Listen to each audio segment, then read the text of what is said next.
ನಮಸ್ತೆ. Syed Madani charitable trust Ullal ಕೇಂದ್ರ ಜುಮಾ ಮಸೀದಿ ಮತ್ತು ಜಮಿಯತುಲ್ ಫಲಾ ಮಂಗಳೂರು ತಾಲೂಕು ಘಟಕ ಹಾಗೂ ಕ್ಷೇತ್ರ ಶಿಕ್ಷಣಾಧಿಕಾರಿಗಳ ಕಚೇರಿ ಮಂಗಳೂರು ದಕ್ಷಿಣ ವಲಯ ಇದರ ಆಶ್ರಯದಲ್ಲಿ ಮಾರ್ಚ್ನಲ್ಲಿ ನಡೆಯುತ್ತಿರುವಂಥ SSLC ಪರೀಕ್ಷೆಗೆ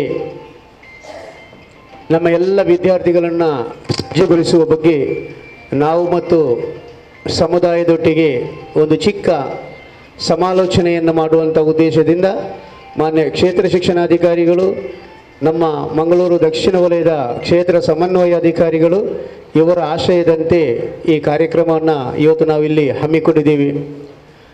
ಕೊರೋನಾಕ್ಕಿಂತ ಮುಂಚೆ ಒಂದು ವರ್ಷ ಮುಂಚೆ ನಾವೊಂದು ಬೃಹತ್ತಾದಂಥ ಇಂಥ ಕಾರ್ಯಕ್ರಮವನ್ನು ನಾವು ಹಾಕಿಕೊಂಡಿದ್ದೆವು. ಆ ಸಂದರ್ಭದಲ್ಲಿ SSLC ಪರೀಕ್ಷೆಯಲ್ಲಿ ನಾವು ಈ ಭಾಗದಲ್ಲಿ ಸ್ವಲ್ಪ ಚೇತರಿಕೆಯನ್ನು ಕಂಡಿದ್ದೇವೆ ಎಂಬುದು ನಮ್ಮ ವಿದ್ಯಾ ಇಲಾಖೆಯ ತೀರ್ಮಾನ. ಅದರಂತೆ ನಾವು ಈ ಕಾರ್ಯಕ್ರಮವನ್ನು ಇವತ್ತು ಹಮ್ಮಿಕೊಂಡಿದ್ದೇವೆ. ಕಾರ್ಯಕ್ರಮವನ್ನು ಮೊದಲಿಗೆ ನಾವು ಪ್ರಾರಂಭಿಸ್ತಾ ಇದ್ದೇವೆ. ಕಿರಾಯತಿನೊಂದಿಗೆ ಬಹುಮಾನ್ಯರಾದ ಉಸ್ತಾದ್ ಶಹಾಬುದ್ದೀನ್ ಮಕ್ದೂದಿ ಮಿಸ್ಬಾ ಇವರು ಕಿರಾಯತನ್ನು ನೆರವೇರಿಸ್ತಾರೆ. ಅಸ್ಸಲಾಮು ಅಲೈಕುಂ ವರಹಮತುಲ್ಲಾಹಿ ವಬರಕಾತುಹು. أعوذ بالله من الشيطان الرجيم.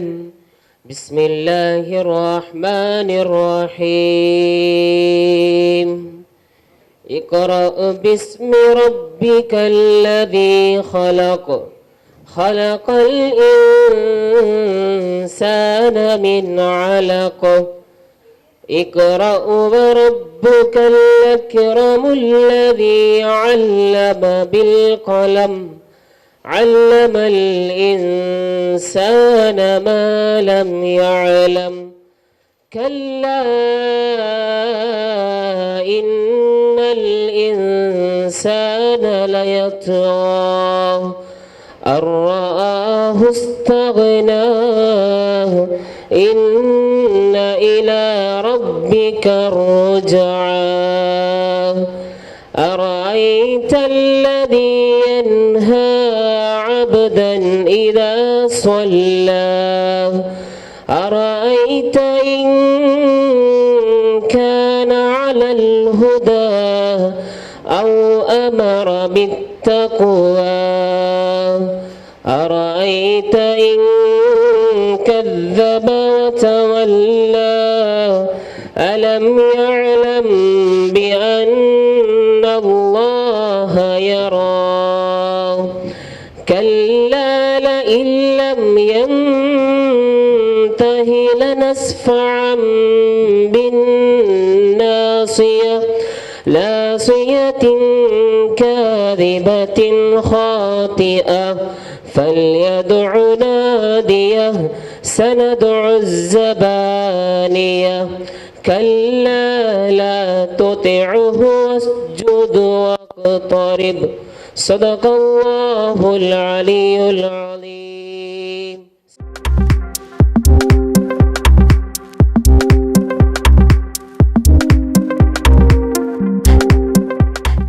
ಕುರಾನಿನ ಒಂದು ಸೂಕ್ತವನ್ನು ಪ್ರವಾದಿ ಸಲ್ಲಲ್ಲಾಹು ಅಲೈಹಿ ವಸಲ್ಲಂ ರವರಿಗೆ ಪ್ರವಾದಿತ್ವ ದೊರೆಯುವ ಸಮಯದಲ್ಲಿ ಕರುಣಾಮಯನಾದ ಅಲ್ಲಾಹನು ನೀಡಿದಂಥ ಒಂದು ಸಂದೇಶ ಇಕ್ರಹ ಬಿಸ್ಮಿ ಅಂತ, ಅಲ್ಲಾಹನ ಹೆಸರಿನಲ್ಲಿ ಓದು ಅಂತ. ಬೇರೆ ಯಾವುದನ್ನು ಅಲ್ಲಾಹನು ಪ್ರಥಮವಾಗಿ ಈ ಜಗತ್ತಿಗೆ ಸಂದೇಶವನ್ನು ನೀಡಲಿಲ್ಲ. ಪ್ರವಾದಿಯವರಿಗೆ ನೀಡಿದಂಥ ಒಂದೇ ಒಂದು ಸಂದೇಶ ಅಲ್ಲಾಹನ ಹೆಸರಿನಲ್ಲಿ ನೀನು ಓದು ಅಂದರೆ ಶಿಕ್ಷಣಕ್ಕೆ ಒತ್ತನ್ನು ಕೊಟ್ಟಂತ ಒಂದು ಸೂಕ್ತಿಯನ್ನು ಬಹುಮಾನ್ಯರಾದ ಉಸ್ತಾದ್ರವರು ಓದಿ ನಮಗೆ ಕೇಳಿಸಿದ್ದಾರೆ. ಧನ್ಯವಾದಗಳು. ನಾವು ಸ್ವಾಗತ ಭಾಷಣ ಮಾಡಲಿಕ್ಕಿದೆ, ಅದೆಲ್ಲ ನಾವು ಮತ್ತೆ ನಡೆಸ್ತೇವೆ. ಆದರೆ ನಮ್ಮ ಇವತ್ತು ಮಾಡ್ತಾರೆ ಮತ್ತೆ ಉಳಿದ ಕಾರ್ಯಕ್ರಮವನ್ನು ನಾವು ಮಾಡ್ತೇವೆ. ಇವತ್ತು ನಮ್ದ ಒಂದು ಉದ್ದೇಶ ಏನಂತ ಹೇಳಿದ್ರೆ, ಅಲ್ಪಸಂಖ್ಯಾತ ವಿಭಾಗದ ನಮ್ಮ ಮಕ್ಕಳು ಎಲ್ಲಿದ್ದಾರೆ ಅಲ್ಲಿ SSLC ಪರೀಕ್ಷೆಯಲ್ಲಿ ಫಲಿತಾಂಶ ಕಡಿಮೆ ಇದೆ ಅಂತ, ಸ್ಪೆಷಲಿ ನಮ್ಮ ಮುಸ್ಲಿಂ ವಿದ್ಯಾರ್ಥಿಗಳು ಇರುವ ಕಡೆಗಳಲ್ಲಿ. ಆದ್ದರಿಂದ ಅದನ್ನು ಉತ್ತಮಪಡಿಸುವ ನಿಟ್ಟಿನಲ್ಲಿ ನಮ್ಮ ಉಸ್ತಾದಿನವರು, ಸಮಾಜದ ಮುಖಂಡರು ಎಲ್ಲರೂ ನಾವು ಸೇರಿ ಒಂದು ಚಿಂತಿಸುವಂತ ಒಂದು ಕಾರ್ಯ. ನಾವು ಹೆಡ್ ಮಾಸ್ಟರ್ನವರು ಮಕ್ಕಳೆಲ್ಲ ಮುಂದೆ ನಾವು ಅದರ ಬಗ್ಗೆ ವಿಸ್ತಾರವಾಗಿ ನಾನು ಪ್ರಪ್ರಥಮವಾಗಿ ಶಿಕ್ಷಣ ಇಲಾಖೆಯನ್ನು ನಾನು ವಿಶೇಷವಾಗಿ ಅಭಿನಂದಿಸಿ, ಶಿಕ್ಷಣ ಇಲಾಖೆಯವರು ನಮ್ಮ ಸಮಾಜದಲ್ಲಿರುವಂಥ ಎಲ್ಲ ವಿದ್ಯಾರ್ಥಿಗಳು ಅತ್ಯುತ್ತಮ ಸತ್ಪ್ರಜೆಯಾಗಿ ಮುಂದೆ ಬರಬೇಕೆಂಬ ಆಲೋಚನೆ ಇಟ್ಟುಕೊಂಡು ಯಾವ ರೀತಿಯಿಂದ ಬೇರೆ ಬೇರೆ ಒಂದು ಎಲ್ಲರ ಸಹಕಾರದಿಂದ ಯಾವ ರೀತಿ ಆ ಒಂದು ಮಾರ್ಕ್ಸನ್ನು ನಾವು ಇವತ್ತು ಪಡ್ಕೊಂಡು ಅತ್ಯುತ್ತಮವಾದ ಆ ಒಂದು ಶಿಕ್ಷಣಕ್ಕೊಳಪಟ್ಟಂಥ ಮಕ್ಕಳನ್ನು ಯಶಸ್ಸಿಗೆ ಸಹಕಾರಿ ಆಗ್ಬೋದು ಅಂಥೇಳಿ ಎಲ್ಲ ಮುಖ್ಯ ಶಿಕ್ಷಕರು, ಶಿಕ್ಷಕ ವೃಂದದವರು, ಸಂಘ ಸಂಸ್ಥೆಗಳು ಮತ್ತು ಈ ಸಾಮಾಜಿಕ ನೆಲೆಗಟ್ಟಿನಲ್ಲಿ ಇರುವಂತಹ ಮಸೀದಿ ಇರಲಿ ಮತ್ತು ನಮ್ಮ ಎನ್ಜಿಒಗಳಿರಲಿ ಇದನ್ನು ಸೇರಿಸಿಕೊಂಡು ಒಂದು ಕಾರ್ಯಕ್ರಮ ಇವತ್ತು ಹಮ್ಮಿಕೊಂಡಿದ್ದಾರೆ. ಅದಕ್ಕಾಗಿ ಇಲಾಖೆಗೆ ನನ್ನ ವಿಶೇಷವಾದ ಅಭಿನಂದನೆ ನಾನು ಇವತ್ತು ಸಲ್ಲಿಸ್ತೇನೆ. ಎರಡನೇದು, ಬಹುಶಃ ನಾನು ದರ್ಗಾಸ್ ಯಾವುದೇ ಅಲ್ಲ ಶೈಕ್ಷಣಿಕ, ಸಾಮಾಜಿಕ, ಆರೋಗ್ಯ ಮತ್ತು ಇನ್ನಿತರ ಯಾವುದೇ ಕೆಲಸ ಕಾರ್ಯಗಳಲ್ಲಿ ದರ್ಗಾ ಸಮಿತಿಯವರಿಗೆ ಯಾವುದೇ ಅವಕಾಶ ಕೊಟ್ಟಾಗ ಅದನ್ನು ದೂರದೃಷ್ಟಿ ಮತ್ತು ಅದರ ಆಲೋಚನೆ ಮಾಡಿಕೊಂಡು ಸರಿಯಾದ ಆ ಸಹಕಾರ ಸಂಪೂರ್ಣವಾಗಿ ಇವತ್ತು ಕೊಡ್ತಾ ಇರೋದು ಕೂಡ ಅತ್ಯಂತ ಸಂತೋಷ ಮತ್ತು ಎಲ್ಲರಿಗೂ ಕೂಡ ಇವತ್ತು ಮಾದರಿ. ಅದರಲ್ಲಿ ಕೂಡ NGO ಆಗಿ ಜಮಿಯತ್ ಫಲವನ್ನು ಇವತ್ತು ನಾವು ನೇಮಕ ಮಾಡಿರೋದು ಅತ್ಯಂತ ಸಂತೋಷ. ಯಾಕೆಂತ ಹೇಳಿದರೆ ಅತ್ಯಂತ 30 ವರ್ಷಗಳಿಂದಲೂ ನಾನು ಅತ್ಯಂತ ಸಣ್ಣದಿರುವಾಗ ಜಮಿಯತುಲ್ ಫಲ ಒಂದು NGO ಆಗಿ ಅವತ್ತು ಪ್ರಾರಂಭ ಆಗಿದೆ. ಅವತ್ತಿಂದ ನಾನು ಕೇಳ್ತಾ ಇದ್ದೇನೆ. ಅವತ್ತಿನ ಇವತ್ತಿನವರೆಗೆ ಸಾಮಾಜಿಕವಾಗಿಯೂ, ಶೈಕ್ಷಣಿಕವಾಗಿಯೂ, ಧಾರ್ಮಿಕವಾಗಿಯೂ ತನ್ನ ಕೆಲಸಗಳನ್ನು ಬಹಳಷ್ಟು ಇವತ್ತು ಗ್ರಾಮೀಣ ಮಟ್ಟದಲ್ಲಿ ಮಾಡಿದ್ದು ನಮ್ಮೆಲ್ಲ ಕಣ್ಣ ಮುಂದೆ ಇವತ್ತು ಕಾಣ್ತದೆ. ನನಗೆ ಬಹಳ ಚೆನ್ನಾಗಿ ಇವತ್ತು ಗೊತ್ತಿದೆ. ನನಗೆ ಸಂತೋಷ ಏನಂತ ಹೇಳಿದರೆ, ಈ 30 ವರ್ಷದಲ್ಲಿ ಜಮಿಯತುಲ್ ಫಲ ಒಂದು ಸಂಸ್ಥೆ ಸ್ಥಾಪನೆ ಮಾಡಿ ಒಂದೇ ಒಂದು ಕಪ್ಪು ಚುಕ್ಕೆ ಇಲ್ಲದೆ ಅತ್ಯಂತ ಗೌರವಪೂರಿತವಾಗಿ ಎಲ್ಲರ ಪ್ರೀತಿ ವಿಶ್ವಾಸ, ಎಲ್ಲ ಜಾತಿ ಧರ್ಮದವರು ಕೊಡುವಂಥ ಗೌರವದ ಮುಖಾಂತರ ಒಂದು NGO ಸ್ಥಾಪನೆ ಮಾಡಿ ಇಡೀ ನಮ್ಮ ಸಮುದಾಯಕ್ಕೆ ಒಂದು ಗೌರವ ತರುವಂಥ ಕೆಲಸ ಇವತ್ತು ಜಮಿಯತುಲ್ ಫಲ ಮಾಡಿದೆ ಅಂತ ಹೇಳಲಿಕ್ಕೆ ನಾನು ಇವತ್ತು ಬಯಸ್ತೇನೆ. ಬಹುಶಃ ಇವತ್ತು ಅವತ್ತಿನ ಕಾಲದಲ್ಲಿ ಶೈಕ್ಷಣಿಕ ಸಂಬಂಧಪಟ್ಟಾಗಿ ಹಿಂದುಳಿದ ಪ್ರದೇಶ ಅಂತ ಹೇಳಿದಾಗ ಮಲಾರ್ನಲ್ಲಿ ಬಹುಶಃ ಅವತ್ತು ಅಲ್ಲಿ ಮಲಾರ್ನ ಬದ್ಯನಗರದಲ್ಲಿ ಶಾಲೆಯನ್ನು ಪ್ರಾರಂಭ ಮಾಡಿದರು. ಪರವಪ್ಪ ಎಂಬ ಜಾಗದಲ್ಲಿ ನಾನು ಶಾಸಕನಾಗಿ 2008 ನಂತರ ಅದು ವಿಟ್ಲ ಕ್ಷೇತ್ರದಲ್ಲಿತ್ತು. ಅಲ್ಲಿಗೆ ಹೋದ ನಂತರ ನಾನು ರೋಡ್ ಮಾಡಿದೆ, ಹೋಗ್ಲಿಕ್ಕೇನೆ ಆಗ್ತಿರ್ಲಿಲ್ಲ. ನಾನು ಹೋದಾಗಲೂ ಕೂಡ ನನ್ನ ಗಾಡಿಯ ಮೇಲೆ ನಿಲ್ಲಿಸಿ ಓದದ್ದು. ನಾನು ಅಲ್ಲಿಗೆ ಹೋದಾಗ ಒಂದು ಸರ್ಕಾರಿ ಶಾಲೆ ಇತ್ತು. ಆ ಶಾಲೆಯನ್ನು ಫಸ್ಟ್ ಸ್ಟಾರ್ಟ್ ಮಾಡಿದ್ದು ಯಾವಾಗ ಅಂತ ಹೇಳಿದರೆ ಅವತ್ತು ಜಮಿಯತುಲ್ ಫಲದವರು ಅವತ್ತು 20-30 ವರ್ಷಗಳ ಹಿಂದೆ ಮಾಡಿದ್ದು. ಅಡ್ಕರ್ ಬಡ್ಪುನಲ್ಲಿ ಅವತ್ತು ಅಲ್ಲಿ ಕೂಡ ನಾನು ಹೋಗುವ ಸಂದರ್ಭದಲ್ಲಿ ಬಸ್ಸೇ ಬರ್ತಾನಿಲ್ಲ, ಮೇಲೆ ಕೊಣಜಲ್ಲಿ ತಿರುಗಿಸಿ ರಿಟರ್ನ್ ಹೋಗ್ತಾ ಇದ್ದದ್ದು. ಹಾಗೆ ದಕ್ಷಿಣ ಕನ್ನಡ ಮಾರ್ಗವೇ ಇಲ್ಲ. ದಕ್ಷಿಣ ಕನ್ನಡ ಜಿಲ್ಲೆಯ ಬಹಳಷ್ಟು ಪ್ರದೇಶಗಳಲ್ಲಿ ಅವತ್ತು ಆ ಒಂದು ಶೈಕ್ಷಣಿಕ ಸಂಸ್ಥೆಯನ್ನು ಪ್ರಾರಂಭ ಮಾಡಿ ಆ ಪ್ರದೇಶದಲ್ಲಿರುವ ಎಲ್ಲ ಜಾತಿ, ಎಲ್ಲ ಮತ್ತೆಲ್ಲ ವರ್ಗದವರಿಗೂ ಕೂಡ ಅತ್ಯಂತ ಸುಶಿಕ್ತರಾಗಿ ಅವರ ವ್ಯಕ್ತಿತ್ವ ರೂಪಿಸಿಕೊಳ್ಳಿಕ್ಕೆ ದೊಡ್ಡ ಮಟ್ಟ ಕೊಡಿ ಕೊಟ್ಟದ್ದು ಬಹುಶಃ ಜಮಿಯತುಲ್ ಫಲ ಅಂತ ಹೇಳಲಿಕ್ಕೆ ನಾನು ಇವತ್ತು ಬಯಸ್ತೇನೆ. ಅದು ಯಾವಾಗ ಅವರಿಗೆ ಸಮಸ್ಯೆ ಆಗ್ತಾ ಬಂತ ಅದನ್ನು ಬಹುಶಃ ಗಡಿಬಿಡಿಯನ್ನು ಮಾಡಲಿಲ್ಲ. ಅದನ್ನು ತಂದೆ ಶಾಸಕರಾಯಿತು. ಒಂದೇ ದಿವಸ 3 ಶಾಲೆಯನ್ನು ಇದ್ದಾಗೆ ತಗೊಂಡು ಹೋಗಲಿಕ್ಕೆ ಆದೇಶವನ್ನು ಅವತ್ತು ಮಾಡಿ ಈಗ ಅದು ಸರ್ಕಾರಿ ಶಾಲೆಯಾಗಿ ಇವತ್ತು ಪರಿವರ್ತನೆ ಆಗಿ ಆ ಪ್ರದೇಶದಲ್ಲಿ ಅದು ಇವತ್ತು ಮುಂದುವರಿತಾ ಈ ಕುಡಿ ಇವತ್ತು ಇರುತ್ತದೆ. ಅಡ್ಕರ ಪಡ್ಪಿನಲ್ಲಿ ಒಂದೊಂದನ್ನು ಇಟ್ಟು ಅಲ್ಲಿಗೆ ಕಾಲೇಜು ಕೂಡ ಪ್ರಾರಂಭ ಆಗಿದೆ. ಕಾಲೇಜು ಪ್ರಾರಂಭ ಮಾತ್ರ ಅಲ್ಲ, ಅಲ್ಲಿ ಎಷ್ಟು ವಿದ್ಯಾರ್ಥಿ 100% ರಿಸಲ್ಟ್ ಕೂಡ ಎಷ್ಟು ವಿದ್ಯಾರ್ಥಿಗಳು 360 ಅಲ್ಲಿ ಆ ಗ್ರಾಮೀಣ ಮಟ್ಟದ ಆ ಪ್ರದೇಶದ ವಿದ್ಯಾರ್ಥಿನಿಯರು ಇವತ್ತು ಅಲ್ಲಿ ಕಲಿತಾ ಇವತ್ತು ಇದ್ದಾರೆ. ಅದಕ್ಕಾಗಿ ಇವತ್ತು ಶಿಕ್ಷಣ ಸಂಸ್ಥೆ ಇರಲಿ, ಜಮಿಯತುಲ್ ಫಲ ಇರಲಿ, ದರ್ಗಾ ಸಮಿತಿಯಲ್ಲಿ ಎಲ್ಲ ಕಾರ್ಯಕ್ರಮ ಹಮ್ಮಿಕೊಂಡಿದ್ದೀರಲ್ಲ, ಇದು ನಿಜವಾದ ದೇಶ ಪ್ರೇಮ ಅಂತ ಹೇಳಲಿಕ್ಕೆ ನಾನು ಇವತ್ತು ಬಯಸ್ತೇನೆ.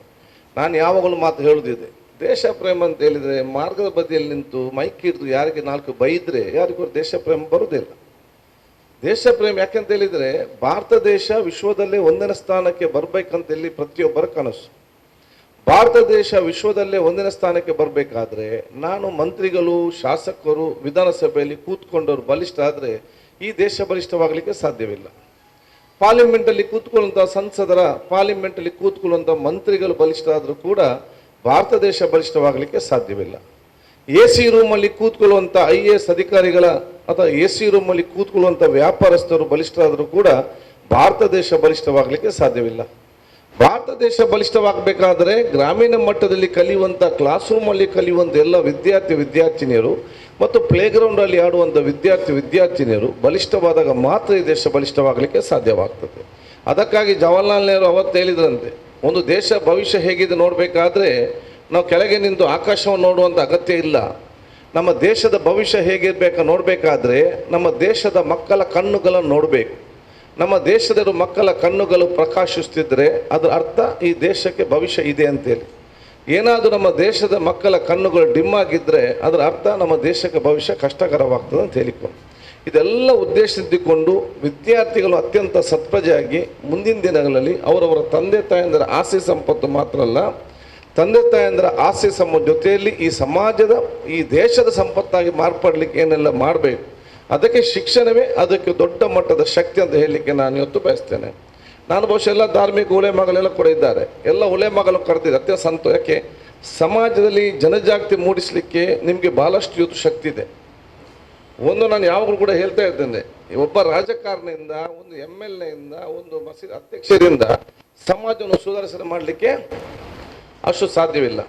ಅದೊಂದು ಜಮಾತಿಗೆ ಉತ್ತಮವಾದ ಖತೀಬರು ಒಂದು ಉಲೇಮಾಗಳಲ್ಲಿ ಮುಂದೆ ನಿಂತರೆ ಆ ಊರೇ ಬದಲಾವಣೆ ಆಗುವಂಥ ಎಲ್ಲ ಅವಕಾಶಗಳು ನಮ್ಮ ಕಣ್ಣ ಮುಂದೆ ನಾವು ಇವತ್ತು ಕಂಡಿದ್ದೇವೆ. ಆ ಶಕ್ತಿ ಇವತ್ತು ನಿಮಗೆಲ್ಲರಿಗೂ ಕೂಡ ಇವರು ಒಂದು ವಿಚಾರ ಇವತ್ತಾಗಿದೆ.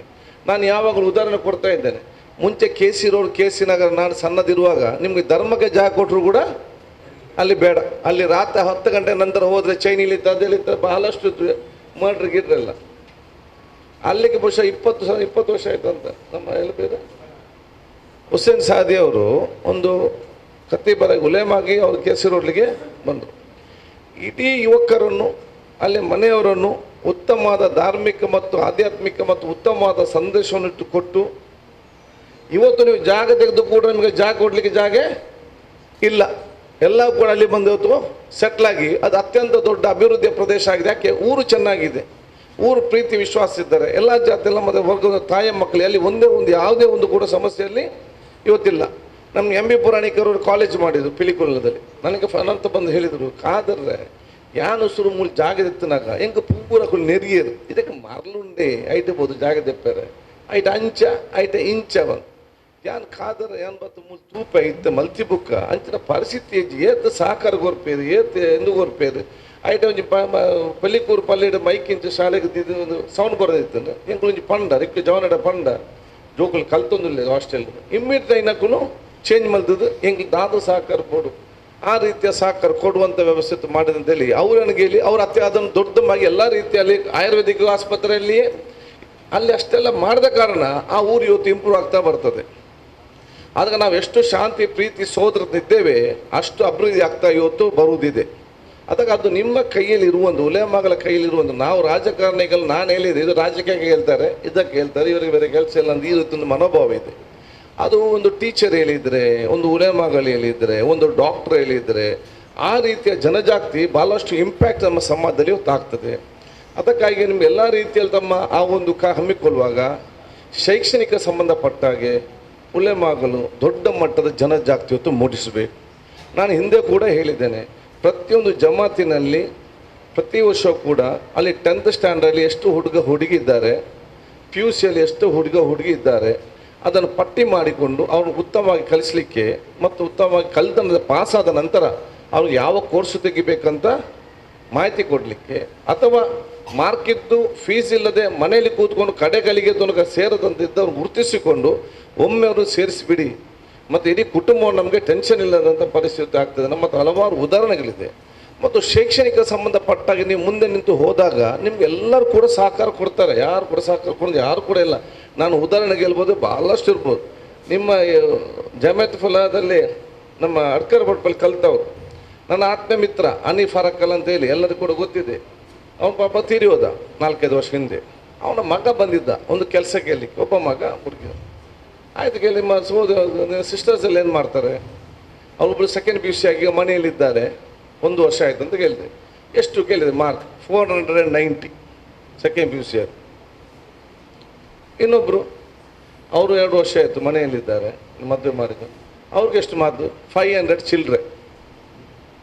ಇನ್ನೊಂದು ಅದಕ್ಕೆ ಇವರು ಮನೇಲಿ ನಾನು ಸರಿ ಜೋರು ಮಾಡಿದೆ, ನೀನು ಇವರನ್ನ ಕಲ್ತವ್ರು ಮನೇಲಿ ಕೂತ್ಕೊಳಿಸಿ ನೀನು ಕೆಲಸಕ್ಕೆ ಬಂದು ನಿನಗೆ ನಾನು ಮಾಡೋದು 15-20 ಸಾವಿರ ಏನು ನೀನು ಕರ್ಕೊಂಡು ಬಾ ಅಂತ ಹೇಳಿದೆ.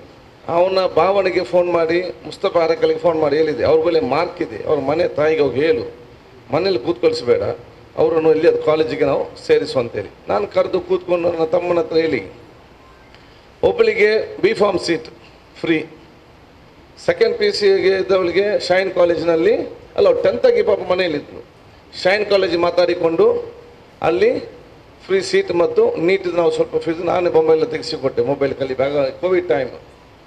ನಿಮ್ಗೆ ನಂಬಲಿಕ್ಕಿಲ್ಲ, ಈಗ ಆ ಸೆಕೆಂಡ್ ಪಿ ಯು ಸಿ ನಾವು ಶಾಯಿನಿ ಅಂತ ನಾನು ಹೇಳಿದೆ ಲಾಸ್ಟ್ ಟೈಮ್, ಅವರ ಕಾಲೇಜಿನಲ್ಲಿ ಅವಳಿಗೆ ಹೈಯೆಸ್ಟ್ ಮಾರ್ಕ್, ಅವರ ಡಿ ಪಿ ಅವರ ಬ್ಯಾನರ್, ಕಾಲೇಜಿನ ಬ್ಯಾನರ್ನಲ್ಲಿ ಎಲ್ಲ ಅವಳ ಫೋಟೋ. ಈ ಸಲ ನೀಟಿಗೆ ಕೂಗ್ತೋಲೆ ಅವ್ರು ಒಂದು ಡಾಕ್ಟರ್ 100% ಹಾಗೆ ಆಗ್ತದೆ. ಈ ಬಿ ಫಾರ್ಮ್ ಮಾಡಿದಂದ್ರೆ ಏನಪ್ಪ ಇದು ಫೈನಲ್ ಇಯರ್ ಲಾಸ್ಟ್ ಟೈಮ್ ಮುಗೀತು, ನಾನು ವಾಟ್ಸಪ್ಪಲ್ಲಿ ನೋಡ್ತೇನೆ, she is the first rank ಆ ಕಾಲೇಜಿನಲ್ಲಿ. ನಾವು ಎಷ್ಟು ಟ್ಯಾಲೆಂಟ್ ಇದ್ದ ಮಕ್ಕಳು ಇವತ್ತು ಬರೀ ಒಂದು ಮಾಹಿತಿ ಇಲ್ಲ, ಮನೆಯವರಿಗೆ ಜನಜಾಗೃತಿ ಇಲ್ಲ, ಮತ್ತು ಆರ್ಥಿಕವಾದ ಪರಿಸ್ಥಿತಿಯಿಂದ ಇವತ್ತು ಮನೆಯಲ್ಲಿ ಕೂತ್ಕೊಂಡು ಅವರು ಏನು ಅವ್ರ ಕಂಪ್ಲೀಟ್ ಫ್ಯಾಮಿಲಿಯಾಗಿ ಇವತ್ತೇನಾಗ್ತದೆ, ಮುಂದಿನ ಅವ್ರಿಗೆ ಟೆನ್ಷನೇ ಇಲ್ಲ. ಆಯ್ತು, ನಾನು ಹೆಲ್ತ್ ಮಿನಿಸ್ಟರ್ ಆದ ಒಂದು ಸ್ವಲ್ಪ 4 ದಿನ ಮುಂದೆ ಇದು ಒಂದೊಂದು ಉದಾಹರಣೆ ಮಾತ್ರ. ಕಡಪದ ಒಂದು ಬೆದ್ರೋಡಿಯಿಂದ ಒಂದು ಹೆಂಗಸು ಬಂದು ಒಲೆಗೆ ಬರಲಿಕ್ಕೆ ಹೆದರಿಕೆ, ನನ್ನ ಮನೆ ಯಾಕೆ ಅವ್ರಿಗೆ ಗೊತ್ತಿಲ್ಲ, ಹೊರಗಡೆ ನಿಂತಿದ್ರು. ನಾನು ಮಾತಾಡೋಕೆ ಯಾಕೆ ಬಂದು ಒಲೆ ಕರೆದೆ. ಅಲ್ಲ, ನನ್ನ ಮಗಳು 10th ಚೆನ್ನಾಗಿ, ಅವ್ರ ತಾಯಿ ಬೇರೆ ಯಾರು ಇಲ್ಲ, ಅವರಿಗೆ 5 ಸೆಂಟ್ ಸಮಾನ ಏನಿಲ್ಲದು, ಅಲ್ಲಿಂದ ಬಂದದ್ದು ಉಪ್ಪಿನಂಗಡಿಯಿಂದ. ನನ್ನ ಮಗಳು 10th ಚೆನ್ನಾಗಿ ಮಾರ್ಕ್ ತೆಗೆದಿದ್ದಾಳೆ. ಅವರು ಸೈನ್ಸ್ ಹೋಗಬೇಕಾದ್ರೆ ಅವರು ಪುತ್ತೂರಿಗೆ ಹೋಗ್ಬೇಕು, ಉಪ್ಪಿನಂಗಡಿಯಲ್ಲಿ ಇಲ್ಲ, ಅವರು ಬಹುಶಃ ನಮ್ಮ ಬಸ್ಸಲ್ಲಿ ಹೋಗಬೇಕು 15 ಕಿಲೋಮೀಟ್ರ್. ನಮ್ಮ ಪಕ್ಕದಲ್ಲಿ ರಾಮಕುಂಜ ಶಾಲೆ ಇದೆ, ಪೇಜಾವರ ಸ್ವಾಮೀಜಿ ಅವ್ರದ್ದು, ಅವರ ಟೀಚರ್ಗಳು ನಮ್ಮ ಮನೆಗೆ ಬಂದಿದ್ದಾರೆ. ಅವ್ರು ಹೇಳಿದ್ದಾರೆ, ನಿಮ್ಮ ಮಗಳಿಗೆ ಚೆನ್ನಾಗಿ ಮಾರ್ಕ್ ಇದೆ, ನಮ್ಮಲ್ಲಿ ಕಲಿಸೋದಾದರೆ ನಾವು 50% ನಾವು ನಿಮಗೆ ಕಲಿಸ್ತೇವೆ ಅಂತೇಳಿ. ಆಯಿತು, ಅದು ಕೈಲಿ ಎಷ್ಟು ಅಲ್ಲ, ಅವ್ರು ಫುಲ್ ಫೀಸ್ 10,000, ನಮ್ಮ 5,000ಗೆ ನಾನು ಅದನ್ನು ಟೆಕ್ಸ್ಟ್ ಬುಕ್ಸ್ ಇದೆ, ನಾವು ಅದನ್ನು ಟೆನ್ಷನ್ ಕಲಿಸಿ ರಾಮಕುಂಜ ಶಾಲೆಗೆ ಕಲಿಸಿ ಇದರಲ್ಲಿ, ಅದು ಪೇಜ ಸ್ವಾಮಿ ಅವತ್ತಲ್ಲಿ ಸ್ಟಾರ್ಟ್ ಮಾಡಿದ್ರು ಆ ಗ್ರಾಮೀಣ ಮಟ್ಟದಲ್ಲಿ, ಅಲ್ಲಿಗೆ ಕಲಿಸಿ ಇದರಲ್ಲಿ ಫೀಸ್ ಬುಕ್ಸ್ ಎಲ್ಲ ನಾವೇ ಕೊಡ್ತೇವೆ ಅಂತೇಳಿ first year complete, second year complete ಚೆನ್ನಾಗಿ ಮಾರ್ಕ್ತಾ ಇದ್ರು. ಕರ್ನಾಟಕ ಆಯುರ್ವೇದಿಕ್ ಕಾಲೇಜ್ ಅವರಿಗೆ ಸೀಟ್ ಸಿಕ್ಕಿತ್ತು, ಅವಳು ಆಯುರ್ವೇದಿಕ್ ಡಾಕ್ಟ್ರ್ ಆಯಿತು, ಅವನ ಗಂಡ ಕೂಡ ಆಯುರ್ವೇದಿಕ್ ಡಾಕ್ಟ್ರು, ಇಬ್ಬರು ಕೂಡ ಗೌರ್ಮೆಂಟ್ ಸರ್ವಿಸಲ್ಲಿ. ಆ ತಾಯಿಯ ಆತ್ಮವಿಶ್ವಾಸವೇ ಅದು ಚೇಂಜ್ ಆಗಿದೆ ಇದರಲ್ಲಿ. ಆಗ ಒಂದು ಸರ್ಕಿಟ್ಸ್ ಬರುವಾಗ ಕೈ ಫ್ರ್ಯಾಕ್ಚರ್ ಆಗಿ ಉಂಟು, ನನಗೆ ಏನಿದು ಕೈ ಫ್ರ್ಯಾಕ್ಚರ್ ಆಗಿದೆ ಅದಲ್ಲ, ನಾನೊಂದು ಕಾರ್ ತೆಗೆದೆ ಮಾರುತಿ, ಅದಕ್ಕೆ ನಾನು ಡ್ರೈವಿಂಗ್ ಹೋಗುವಾಗ ಖಾದಿ ಕೊಟ್ಟಿದ್ದೆ.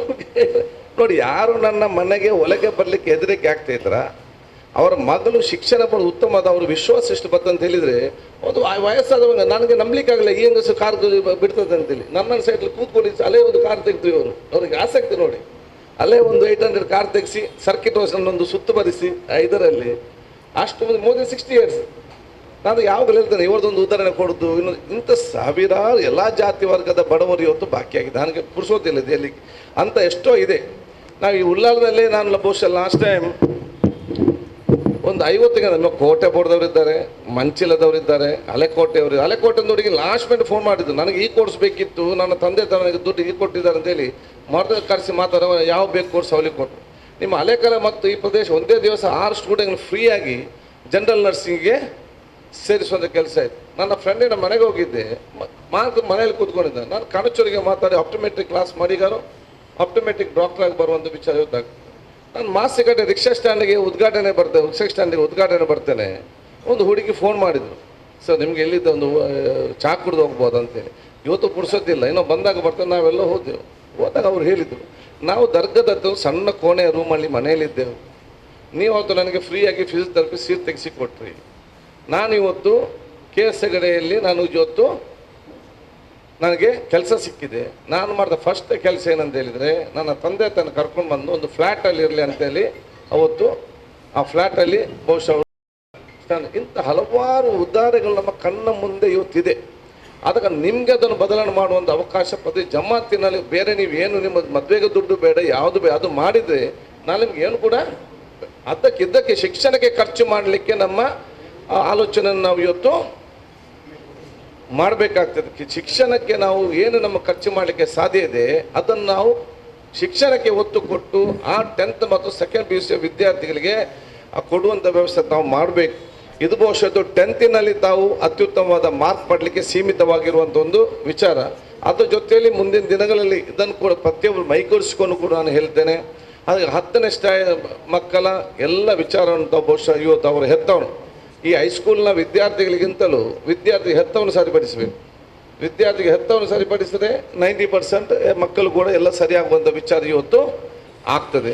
ಆದಾಗ ನೀವು ಮಕ್ಕಳಿಗೆ ಮಾತ್ರ ಅಲ್ಲ, ಮಕ್ಕಳ ಹೆತ್ತವರು ಕನಿಷ್ಠ ನೀವು ಆ ಒಂದು ಈ ರೀತಿಯ ಕಲಿಯುವುದರಲ್ಲಿ ಆಸಕ್ತಿ ವಹಿಸುವಂಥ ಒಂದು ದೊಡ್ಡ ಮಟ್ಟದ ಚೆನ್ನಾಗಿ ಮೂಡಿಸುವಂಥ ಕೆಲಸವನ್ನು ತಾವೆಲ್ಲ ಮಾಡಬೇಕು.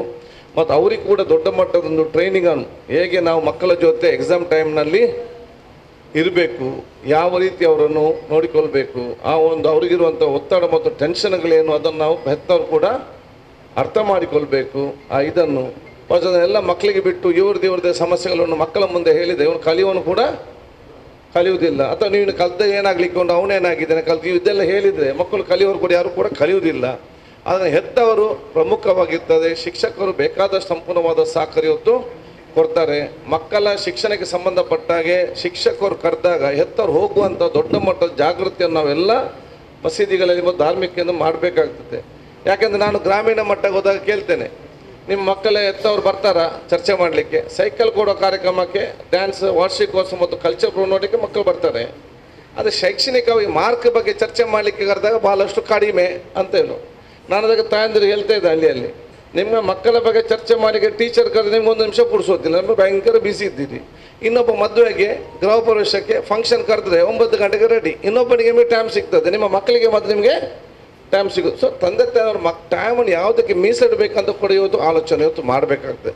ಅದಕ್ಕೆ ನಾನು ದೀರ್ಘವಾಗಿ ಮಾತಾಡದೆ ಒಂದು ದಿವಸ ಎಲ್ಲ ಹೆತ್ತವರ ಒಂದು ಸಭೆಯನ್ನು ಕರೆಸಿ ನಾವು ಕೂಡ ಬಂದು ಅವ್ರಿಗೆ ಜಾಗೃತಿ ಮೂಡಿಸುವಂಥ ಕೆಲಸ ಮಾಡುವ. ತಾವೆಲ್ಲರೂ ಕೂಡ ಆಸಕ್ತಿ ವಹಿಸಿಕೊಂಡು ಬಹುಶಃ ನಮ್ಮ ಮಕ್ಕಳ ಸಮಾಜ ಎಲ್ಲ ಜಾತಿ ಎಲ್ಲ ಮತ್ತೆಲ್ಲ ವರ್ಗದ ವಿಶೇಷವಾಗಿ ಇವತ್ತು ಯಾಕೆ ಅಂತ ಹೇಳಿದರೆ ನಮ್ಮ ಸಮುದಾಯದ ತಂದೆ ತಾಯಂದಿರಿಗೆ ಶಿಕ್ಷಣ ಸ್ವಲ್ಪ ಕಡಿಮೆ ಇದ್ದ ಕಾರಣ ಅವರವರ ಮಕ್ಕಳಿಗೆ ಕೊಡಬೇಕಂತೇಳಿ ಸಮಸ್ಯೆ ಇದೆ. ಅದು ಸ್ವಲ್ಪ ಇಂಟರೆನ್ಸ್ ಆಗುವಂಥದ್ದು. ಎಲ್ಲ ರೀತಿಯಿಂದ ನೋಡಿಕೊಂಡು ಪ್ರತಿಯೊಂದು ಮನೆಯ ಯಾವುದೇ ಜಾತಿ ಯಾವುದೇ ಮತ್ತು ವರ್ಗ ಇರಲಿ ಪ್ರತಿಯೊಂದು ಮನೆಯ ಮಕ್ಕಳು ಕೂಡ ಅತ್ಯುತ್ತಮವಾದ ಶಿಕ್ಷಣ ತಗೊಂಡು ಉತ್ತಮವಾಗಿ ಬರುವಂಥ ಅವಕಾಶಕ್ಕಾಗಿ ಅವ್ರ ಸಮಾಜ ದೇಶ ದೊಡ್ಡ ಶಕ್ತಿಯಾಗಿರುವಂಥ ವಿಚಾರ ಇವತ್ತು ಆಗಲಿ. ಬಹುಶಃ ಇಲಾಖೆಯವರು ಕೂಡ ಇವತ್ತು ನಮಗೆ ಅತ್ಯಂತ ಸಂತೋಷ. ಈ ಒಂದು ಸಮುದಾಯದಲ್ಲಿ ಬಹುಶಃ ಶಿಕ್ಷಣಕ್ಕೆ ಸಂಬಂಧಪಟ್ಟಂತೆ ಅವರ ಕಡಿಮೆ ವಿಶೇಷವಾದ ಆಸಕ್ತಿ ವಹಿಸಿಕೊಂಡು ವಿಶೇಷವಾದ ಕಾರ್ಯಕ್ರಮ ಹಮ್ಮಿಕೊಂಡೊಂದು ನಮ್ಮ ಸರ್ವರು ಕೂಡ ನಿಮ್ಮ ಎಲ್ಲ ಕಾರ್ಯಕ್ರಮದೆಲ್ಲ ಶಿಕ್ಷಕ ವರ್ಗದ ಸಾಕ ನಾವೆಲ್ಲರೂ ಕೂಡ ಇವತ್ತು ಮೆಚ್ಚುತ್ತೇವೆ ಅಂತ ಹೇಳಿಕೊಂಡು ನಾವು ಎಲ್ಲ ಜಾತಿ ಮತ್ತು ಎಲ್ಲ ವರ್ಗದ ತಾಯಿಯ ಮಕ್ಕಳ ರೀತಿಯಲ್ಲಿ ಹೋಗುವಂಥ ಅವಕಾಶ ಆಗಿ ಭಾರತೀಯರನ್ನು ನಾವು ಮುಂದೆ ಹೋಗಬೇಕು.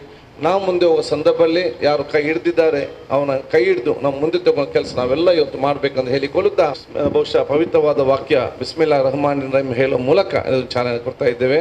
ಅಸ್ಲಾಂ ಅಲೈಕುಂ ವರಹಮತುಲ್ಲಾಹಿ ವಬರಕಾತ್. ಇನ್ನಿತೆಲ್ಲ ನನ್ನ ಸೋದರ ನಮಸ್ಕಾರಗಳು. ಹಾಗೆ ನಮ್ಮ ಸಂದೇಶ ಏನು ಅಂತ ಹೇಳಿದ್ರೆ ಎಲ್ಲ ವ್ಯವಸ್ಥೆಗಳು ಬಹಳಷ್ಟು ಉತ್ತಮ ರೀತಿಯಲ್ಲಿ ನಡೆಯುತ್ತಿದೆ. ಆ ಸಂದೇಶವನ್ನು ನೀಡಿ ಕಾರ್ಯಕ್ರಮವನ್ನು ಉದ್ಘಾಟಿಸಿ ಮಾಡಿಸಿದಂತ ಮತದಾರರ ದಿನ, ಆದ್ದರಿಂದ ಶಾಲೆಗಳಲ್ಲೆಲ್ಲ ರಾಷ್ಟ್ರೀಯ ಮತದಾರರ ದಿನ, ಆದ್ದರಿಂದ ಶಾಲೆಗಳಲ್ಲಿ ನಾವೆಲ್ಲ ಆ ಒಂದು ಪ್ರತಿಜ್ಞೆಯನ್ನು ಸ್ವೀಕರಿಸಬೇಕು. ಇವತ್ತು ನಮ್ಮ ವಿದ್ಯಾ ಇಲಾಖೆಯ ಮೂಲಕ ಅದನ್ನು ಮಾನ್ಯ ಶಾಸಕರ ಸಮ್ಮುಖದಲ್ಲಿ ನಾವಿಲ್ಲಿ ಮಾಡೋಣ. ದಯವಿಟ್ಟು ಎಲ್ಲರೂ ಎದ್ದು ನಿಂತುಕೊಂಡು ಭಾರತದ ಪೌರರಾದ ನಾವು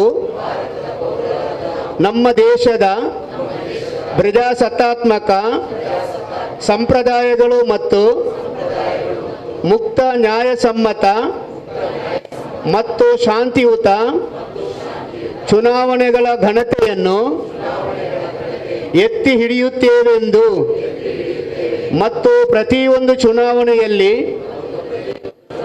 ನಿರ್ಭೀತರಾಗಿ ಮತ್ತು ಧರ್ಮ, ಜನಾಂಗ, ಜಾತಿ, ಮತ, ಭಾಷೆ ಅಥವಾ ಯಾವುದೇ ಪ್ರೇರಣೆಗಳ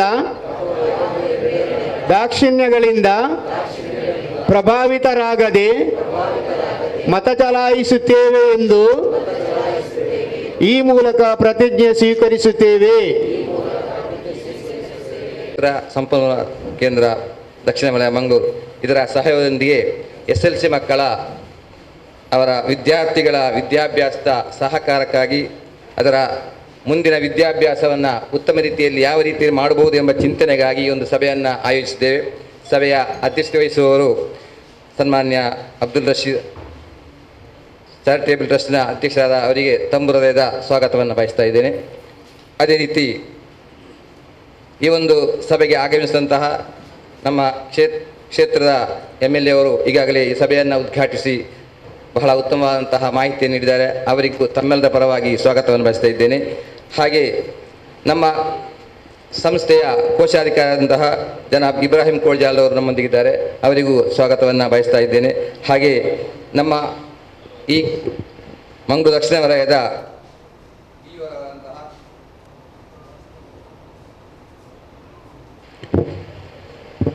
HR ಈಶ್ವರ್ ಅವರು ಈ ಸಭೆಗೆ ಕ್ಲಬ್ ಸಮಯಕ್ಕೆ ಹಾಜರಾಗಿ ನಮ್ಮೊಂದಿಗಿದ್ದಾರೆ, ಅವರಿಗೂ ಸ್ವಾಗತವನ್ನು ಬಯಸ್ತಾ ಇದ್ದೇನೆ.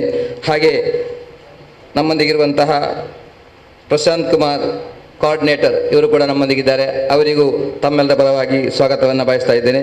ಹಾಗೆ SLCಯ ನೋಡಲ್ ಅಧಿಕಾರಿಯಾದಂತಹ ಶ್ರಮಂತ್ ಸರ್ಕಾರಿ ಪ್ರೌಢಶಾಲೆ ಮಲ್ಲಿಕಟ್ಟೆ ಇವರು ಕೂಡ ನಮ್ಮೊಂದಿಗಿದ್ದಾರೆ, ಅವರಿಗೂ ತುಂಬ ಸ್ವಾಗತವನ್ನು ಬಯಸ್ತಾ ಇದ್ದೇನೆ. ಅದೇ ರೀತಿಯಲ್ಲಿ ಪ್ರದೀಪ್ DR ಸಬ್ ಇನ್ಸ್ಪೆಕ್ಟರ್ ಅವರು ಕೂಡ ನಮ್ಮೊಂದಿಗೆ ಇದ್ದಾರೆ, ಅವರಿಗೂ ಸ್ವಾಗತವನ್ನು ಬಯಸ್ತಾ ಇದ್ದೇನೆ. ಹಾಗೆ ನಮ್ಮ ಸಂಸ್ಥೆಯ ಅಧ್ಯಕ್ಷ ಅಂತ MH ಮಲಾರ್ ಅವರು ಈ ಒಂದು ಕಾರ್ಯಕ್ರಮವನ್ನು ಆಯೋಜಿಸಿಕೊಂಡು ಉತ್ತಮ ರೀತಿಯಲ್ಲಿ ನಡೆಸಲಿಕ್ಕೆ ಸಹಕಾರ ಕೊಟ್ಟಿದ್ದಾರೆ, ಅವರಿಗೂ ತುಂಬ ಸ್ವಾಗತವನ್ನು ಬಯಸ್ತಾ ಇದ್ದೇನೆ. ಹಾಗೆ ಫಾರೂಕ್ ಉಳ್ಳಾಲ್ ಅವರು ನಮ್ಮೊಂದಿಗಿದ್ದಾರೆ, ಅವರಿಗೂ ಕೂಡ ತುಂಬ ಸ್ವಾಗತವನ್ನು ಬಯಸ್ತಾ ಇದ್ದೇನೆ. ಹಾಗೆ ಈ ಸಂಸ್ಥೆಯ ಚಾರಿಟಬಲ್ ಟ್ರಸ್ಟ್ನ ಉಪಾಧ್ಯಕ್ಷ ಅಂತ ಇಬ್ರಾಹಿಂ ಹಾಜಿ ಅವರು ನಮ್ಮೊಂದಿಗಿದ್ದಾರೆ. ಹಾಗೆ ಬಾವಾಕ ಹಾಗೂ MH ಇಬ್ರಾಹಿಂ ಅವರು ಕೂಡ ನಮ್ಮ ಈ ವೇದಿಕೆಯಲ್ಲಿದ್ದಾರೆ, ಅವರಿಗೂ ತುಂಬೂರ್ನವರು ನಮ್ಮೊಂದಿಗಿದ್ದಾರೆ, ಅವರಿಗೂ. ಹಾಗೆ ಕ್ಷೇತ್ರ ಸಂಪೂರ್ಣ ವ್ಯಕ್ತಿಗಳಂತಹ ಸುಷ್ಮಾ ಹಾಗೂ ತಹಸೀನ್ ಅವರಿಗೂ, ಹಾಗೂ ಈ ಪ್ರದೇಶದ CRP ಅಂತಹ ಮೋಹನ್ ಕುಮಾರ್ ಅವರಿಗೂ ನಮ್ಮ ತುಂಬ ಸ್ವಾಗತವನ್ನು ಬಯಸ್ತಾ ಇದ್ದೇನೆ. ಹಾಗೆ ಎಲ್ಲ ಮಸೀದಿಗಳಿಂದ ಹಾಗೂ ಮದ್ರಸೆಗಳಿಂದ ಬಂದಂತಹ ಖತೀಬರು ಹಾಗೂ ಸದರ್ ಮುದರಿಸರವರಿಗೂ ಹಾಗೂ ಅಲ್ಲಿಯ ಆಡಳಿತ ಮಂಡಳಿಯ ಸದಸ್ಯರಿಗೂ ಆತ್ಮೀಯವಾದಂತಹ ಸ್ವಾಗತವನ್ನು ಬಯಸ್ತಾ ಇದ್ದೇನೆ. ಹಾಗೆ ಚಾರಿಟೇಬಲ್ ಟ್ರಸ್ಟ್ನ ಎಲ್ಲ ಸದಸ್ಯರಿಗೂ ತುಂಬ ಹಾರ್ದಿಕವಾದ ಸ್ವಾಗತ ಬಯಸ್ತಾ ಜಮಿಯತ್ ಎಲ್ಲ ಸದಸ್ಯರಿಗೂ ಮತ್ತೊಮ್ಮೆ ಬಂದಂಥ ಎಲ್ಲರಿಗೂ ಸ್ವಾಗತವನ್ನು ಬಯಸಿ ನನ್ನ ಕಾರ್ಯಕ್ರಮ ಮುಗಿಸ್ತೇನೆ. ಧನ್ಯವಾದಗಳು. ನಮ್ಮ ಜಮಿಯತುಲ್ ಫಲಾದ ಕಾರ್ಯದರ್ಶಿಯವರಿಗೂ ಸ್ವಾಗತ.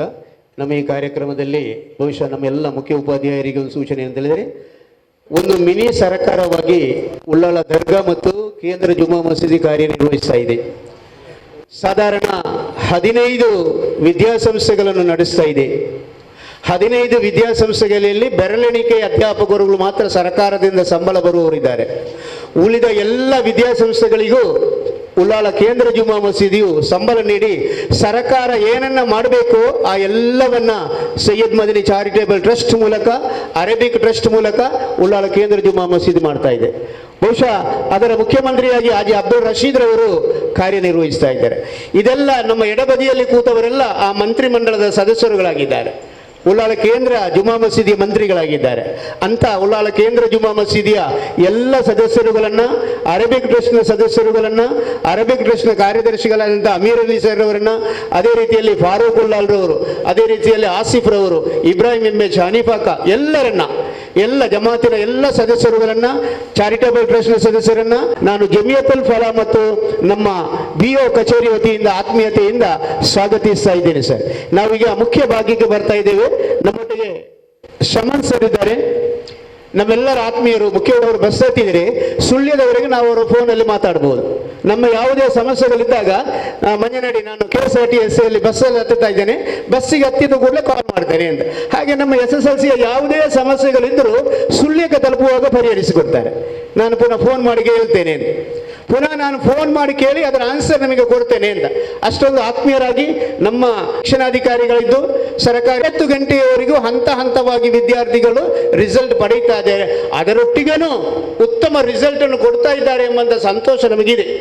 ಅದರ ಅರಿವು ನಮಗೆಲ್ಲರಿಗೂ ಇರಬೇಕಾಗುತ್ತೆ. ಆ ನಿಟ್ಟಿನಲ್ಲಿ ನಾವು ವ್ಯವಸ್ಥೆ ಮಾಡಬೇಕಾಗುತ್ತೆ. ಇಲ್ಲಿ ನಾವು ಮುಖ್ಯವಾಗಿ ಏನು ಅಂತ ಹೇಳಿದರೆ ಮಾತಾಡ್ತಾರೆ ಸರ್, ಆ ಮಕ್ಕಳ ಗೈರು ಹಾಜರಿ ಮತ್ತು ಅವರು ಆ ಪರೀಕ್ಷೆಯ ಸಮಯದಲ್ಲಿ ಅದಕ್ಕೆ ಒಂದು ಸ್ಪಂದನೆ ಇಲ್ಲದಿರುವುದು, ಇದೆಲ್ಲವನ್ನು ನಾವು ಕಾಣ್ತೇವೆ. ಆ ನಿಟ್ಟಿನಲ್ಲಿ ಸಮನ್ ಸರ್ ಅವರು ನಮ್ಮೊಟ್ಟಿಗೆ ಮಾತಾಡ್ತಾರೆ. ಅದನ್ನೇ ನಮ್ಮ ಶಾಸಕರು ಹೇಳಿದರು, ನಮ್ಮ ಗುರುಗಳು ಮತ್ತು ನಮ್ಮಲ್ಲಿರುವಂಥ ಉಮರಾಗಳು ಒಟ್ಟಿಗೆ ಕೂಡಿಕೊಂಡಾಗ ಖಂಡಿತವಾಗಿಯೂ ಈ ಸಲ ನಾವು ಉಳ್ಳಾಲದಲ್ಲಿ ಎಲ್ಲ ಶಾಲೆಗಳಲ್ಲಿಯೂ 100% ಫಲಿತಾಂಶ ತರುವಂಥ ವ್ಯವಸ್ಥೆ ಆಗುತ್ತೆ. ಅದು ನಮ್ಮ ಕ್ಷೇತ್ರ ಶಿಕ್ಷಣಾಧಿಕಾರಿ ಮತ್ತು ಕ್ಷೇತ್ರ ಸಂಪನ್ಮೂಲ ವ್ಯಕ್ತಿಗಳ ಕನಸು. ಅದನ್ನು ನಾವು ಮಾಡೋಣ. ಅದಕ್ಕೆ ಪೂರಕವಾದಂತಹ ಮಾತುಗಳನ್ನು ನಾವು ಸಮನ್ ಸರ್ ಅವರಿಂದ ಕೇಳೋಣ ಅಂತ ಕೇಳಿ ಅವರನ್ನು ಆತ್ಮೀಯತೆಯಿಂದ ಕರೀತಾ ಇದ್ದೇನೆ ಸರ್. ಎಲ್ರಿಗೂ ಗೊತ್ತಿದೆ, ದಿಕ್ಕು ತೋರಿಸುವಂಥ ಒಂದು ಕಾರ್ಯಕ್ರಮ. ಯಾವುದರ ಕಡೆಗೆ ದಿಕ್ಕು ತೋರಿಸೋದು ಅಂತೇಳಿದರೆ, ನಮಗೆ ಮುಂಬರುವಂತಹ ಏನು SSLC 2023 ಪರೀಕ್ಷೆ ಏನಿದೆ, ಅಲ್ಲಿ ನಮ್ಮ ಮಂಗಳೂರು ದಕ್ಷಿಣ ವಲಯದ ವಿದ್ಯಾರ್ಥಿಗಳು ಉತ್ತಮ ಫಲಿತಾಂಶವನ್ನು ದಾಖಲಿಸಬೇಕು ಅನ್ನೋದ್ರ ಕಡೆಗೆ ದಿಕ್ಕು ತೋರಿಸುವ ಒಂದು ಕಾರ್ಯಕ್ರಮ. ಅದಕ್ಕೆ ಪೂರಕವಾಗಿ ಏನೆಲ್ಲ ನಾವು ಕಾರ್ಯಕ್ರಮಗಳನ್ನು ಕೈಗೊಳ್ಬೋದು ಅನ್ನೋದಕ್ಕೆ ಒಂದು ಚಿಂತನ ಮಂಥನ ಮಾಡುವಂಥ ಒಂದು ಕಾರ್ಯಕ್ರಮವನ್ನು ನಮ್ಮ ಇಲಾಖೆಯ ಸಹಯೋಗದೊಂದಿಗೆ ಜಮಾಯತುಲ್ ಫಲಾಹ ಮಂಗಳೂರು ತಾಲೂಕು ಘಟಕದ ವತಿಯಿಂದ ಇಲ್ಲಿ ಹಮ್ಮಿಕೊಂಡಿರುವಂಥದ್ದು ನಮಗೆಲ್ಲರಿಗೂ ಬಹಳ ಒಂದು ಹೆಮ್ಮೆಯ ವಿಚಾರ ಆಗಿರುವಂಥದ್ದು.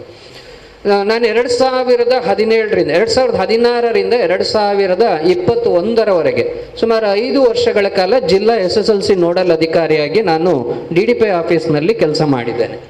ಸೊ ಆ 5 ವರ್ಷಗಳ ಅನುಭವದ ಹಿನ್ನೆಲೆಯಲ್ಲಿ ನಾನು ಒಂದಷ್ಟು ನನ್ನ ಅನುಭವದ ಮಾತುಗಳನ್ನು ನಿಮ್ಮ ಜೊತೆಗೆ ಹಂಚ್ಕೊಳ್ಬೇಕು ಅಂತ ಹೇಳಿಬಿಟ್ಟು ಕೇಳ್ಕೊಂಡಾಗ ನಾನು ಭಾಳ ಸಂತೋಷದಿಂದ ನಾನು ನಿಮ್ಮ ಮುಂದೆ ಆ ವಿಷಯವಾಗಿ ಹಂಚ್ಕೊಳ್ಳಿಕ್ಕೆ ನಾನು ಬಂದು ನಿಂತಿದ್ದೇನೆ. ಬಹುಶಃ ನಾವು ಈ ಕೊರೋನಾ ಬಂದ ನಂತರದಲ್ಲಿ ಒಂದಷ್ಟು ಶಿಕ್ಷಣ ಕ್ಷೇತ್ರದಲ್ಲಿ ಬದಲಾವಣೆಗಳಾಗಿದ್ದಾವೆ. ವಿದ್ಯಾರ್ಥಿಗಳನ್ನು ನಾವು ನಮ್ಮ ಟ್ರ್ಯಾಕಿಗೆ, ನಮ್ಮ ಹಿಡಿತಕ್ಕೆ ತೆಕ್ಕೊಳ್ಳೋದಕ್ಕೆ ಹೆಚ್ಚು ಕಡಿಮೆ 1.5-2 ವರ್ಷ ಕಾಲಾವಧಿ ಬೇಕಾಗಿದೆ. ಸೊ ಈ ಆ ಒಂದು ಏನು ತುರ್ತು ಸನ್ನಿವೇಶದ ಗಡಿಯನ್ನು ಪಾರು ಮಾಡುವಂಥ ಹಂತದಲ್ಲಿ ನಾವಿದ್ದೇವೆ ಅಂತ ಹೇಳ್ಬಿಟ್ಟು ನಮ್ಮೆಲ್ಲರಿಗೂ ಕೂಡ ಅನ್ನಿಸ್ತಾ ಇದೆ. 2 ವರ್ಷಗಳು ಏನು ವಿದ್ಯಾರ್ಥಿಗಳು ಶಾಲೆಗೆ ಬಂದಿರಲಿಲ್ಲ, ಆ ವಿದ್ಯಾರ್ಥಿಗಳು SSLC ಪರೀಕ್ಷೆಯನ್ನು ಬರೀತಾ ಇದ್ದಾರೆ. ಸರ್, ಅವರು 8ನೇ ತರಗತಿಗೆ ರೆಗ್ಯುಲರ್ ಆಗಿ ಸ್ಕೂಲ್ಗೆ ಬಂದಿರಲಿಲ್ಲ, 9ಕ್ಕೂ ಕೂಡ ಬಂದಿರಲಿಲ್ಲ. ಬಟ್ 10ನೇ ತರಗತಿಗೆ ಅವರು ಬಂದಿದ್ದಾರೆ. ಈಗ ಪರೀಕ್ಷೆಯನ್ನು ಎದುರಿಸಲಿಕ್ಕೆ ತಯಾರಾಗಿದ್ದಾರೆ.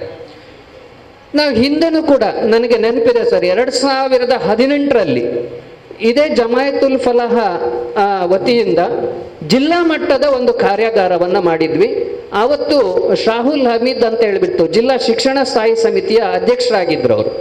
ಅವರ ಒಂದು ಮುತುವರ್ಜಿಯಲ್ಲಿ ಅಂದಿನ ಜಿಲ್ಲಾ ಪಂಚಾಯತ್ನ ಮುಖ್ಯ ಕಾರ್ಯನಿರ್ವಹಣಾಧಿಕಾರಿಗಳು MR ರವಿ ಅಂತ ಹೇಳ್ಬಿಟ್ಟಿದ್ರು. ಅವರ ಒಂದು ಮುತುವರ್ಜಿಯಲ್ಲಿ ಅಂದಿನ ಉಪನಿರ್ದೇಶಕರ ಒಂದು ಕಾರ್ಯಯೋಜನೆಯಲ್ಲಿ ಜಿಲ್ಲಾ ಮಟ್ಟದ ಒಂದು ಕಾರ್ಯಾಗಾರವನ್ನು ಕಂಕನಾಡಿಯಲ್ಲಿ ಇರ್ತಕ್ಕಂಥ ಜಮಾಯತುಲ್ ಫಲಾಹ ಒಂದು ಸಮುದಾಯದ ಭವನದಲ್ಲಿ ನಾವು ಮಾಡಿದ್ವಿ. ಸೊ ಅಲ್ಲಿಯೂ ಕೂಡ ಇದೇ ರೀತಿ ಎಲ್ಲ ಈ ಧಾರ್ಮಿಕ ಮುಖಂಡರುಗಳು ಭಾಗವಹಿಸಿದ್ರು ಮತ್ತು ಜಿಲ್ಲೆಯ ಎಲ್ಲಿ ಎಲ್ಲ ಈ ಅಲ್ಪಸಂಖ್ಯಾತ ವಿದ್ಯಾರ್ಥಿಗಳು ಜಾಸ್ತಿ ಇದ್ದಾರೆ ಅಂತಹ ಶಾಲೆಯ ಮುಖ್ಯಸ್ಥರು ಕೂಡ ಭಾಗವಹಿಸಿದ್ರು.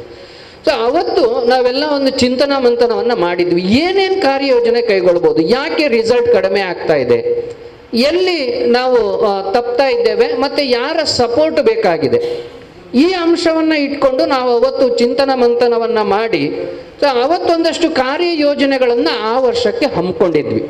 ವರ್ಷ 2018ರಲ್ಲಿ ನಾನು ಅದರ ಅಂಕಿ ಅಂಶವನ್ನು ನಾನು ಹೇಳ್ತೇನೆ. 2B ವಿದ್ಯಾರ್ಥಿಗಳ ಇಡೀ ಜಿಲ್ಲೆಯ ಫಲಿತಾಂಶ 78.92 ಇತ್ತು ಆ ವರ್ಷ 2018ರಲ್ಲಿ.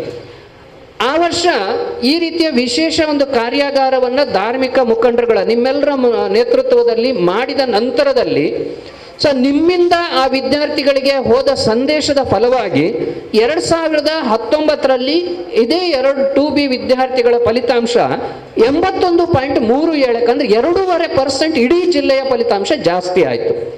ಸೊ ಅದಕ್ಕೆ ಕಾರಣ ಏನು ಅಂತಂದಾಗ ಈ ರೀತಿ ನಿಮ್ಮನ್ನು ಒಡಗೂಡಿಸಿಕೊಂಡು ನಾವೊಂದು ಕಾರ್ಯಯೋಜನೆಯನ್ನು ಹಮ್ಮಿಕೊಂಡ್ವಿ. ಆ ವರ್ಷ ಏನಾಯಿತು, ನಿಮ್ಮ ಎಲ್ಲ ಮಸೀದಿಗಳಲ್ಲಿ ಸಂಜೆ 7 ಗಂಟೆಗೆ ಆಜಾನ್ ಏನೋ ಆ ಒಂದು ಸಮಯಕ್ಕೆ ಕೂಗ್ತಾರೆ. ಸೊ ಆದ ನಂತರದಲ್ಲಿ ಒಂದು ಘೋಷಣೆಯನ್ನು ಮಾಡಲಿಕ್ಕೆ ನಿಮ್ಮ ಹತ್ರ ರಿಕ್ವೆಸ್ಟ್ ಮಾಡಿದ್ವಿ. ಮತ್ತು ಹೆಚ್ಚಿನ ಬಂಟ್ವಾಳ ಈ ಉಳ್ಳಾಳ ಭಾಗದಲ್ಲಿ ನಿಮ್ಗೆ ಯಾರಿಗಾದರೂ ನೆನಪಿರ್ಬೋದು, ಅದು ಆಜಾನ್ ಆದ ನಂತರದಲ್ಲಿ ಒಂದು ಸೂಚನೆಯನ್ನು ಅಲ್ಲಿ ಆ ಧರ್ಮಗುರುಗಳು ಆ ಪರಿಸರದ ವಿದ್ಯಾರ್ಥಿಗಳಿಗೆ ಕೊಟ್ಟಿದ್ರು. ಸೊ ಓದಬೇಕು, SSLC ಪರೀಕ್ಷೆಗೆ ಸಂಬಂಧಪಟ್ಟಂತೆ ಇಷ್ಟು ಸಮಯವನ್ನು ನೀವು ಓದಲಿಕ್ಕೆ ಮೀಸಲಿಡಬೇಕು ಅನ್ನೋ ಒಂದು ಸಂದೇಶವನ್ನು ನಿಮ್ಮ ಮಸೀದಿಯ ಧ್ವನಿವರ್ಗದ ಮೂಲಕ ಕೊಟ್ಟಿದ್ರಿ. ಸೊ ಅದರ ಫಲವಾಗಿ ವಿದ್ಯಾರ್ಥಿಗಳಿಗೆ ಈಗ ಏನಾಗ್ತದೆ, ಶಾಲೆಗಳಲ್ಲಿ ನಿಮಗೆ ಗೊತ್ತಿದೆ, ಈಗ ಮಂಜನಾಡಿ ಸರ್ ಹೇಳಿದರು, ಅವರದ್ದು ಬೆಳಗ್ಗೆ 6 ಗಂಟೆಗೆ ಆರಂಭವಾದರೆ 9 ಗಂಟೆವರೆಗೂ ಕೂಡ ಅವರು ಓದಿನಲ್ಲೇ ತೊಡಗಿರ್ತಾರೆ ಅಂತ ಹೇಳಿ.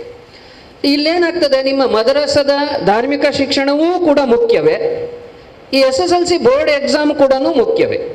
ಸೊ ಎರಡೂ ಮುಖ್ಯ ಅಂತ ಅಂದಾಗ ಎರಡನ್ನೂ ಸರಿದೂಗಿಸ್ಲಿಕ್ಕೆ ಆ ವಿದ್ಯಾರ್ಥಿಗಳಿಗೆ ಕಷ್ಟ ಆಗ್ತದೆ. ನಾವು ಶಾಲೆಗಳಲ್ಲಿ ಶಿಕ್ಷಕರು ಏನು ಮಾಡ್ತಾರೆ, ಸೊ ಪರೀಕ್ಷಾ ದೃಷ್ಟಿಯಿಂದ ಈಗ ಈ ಉಳಿದ 2 ತಿಂಗಳು ತುಂಬ ಕ್ರೂಷಿಯಲ್, ಅತ್ಯಂತ ಮಹತ್ವವಾಗಿರ್ತಕ್ಕಂಥ ದಿನಗಳು. ಮಾರ್ಚ್ 31ರಿಂದ ಪರೀಕ್ಷೆ ಪ್ರಾರಂಭವಾಗ್ತದೆ, ಅದು ಫಿಕ್ಸ್ ಆಗಿದೆ.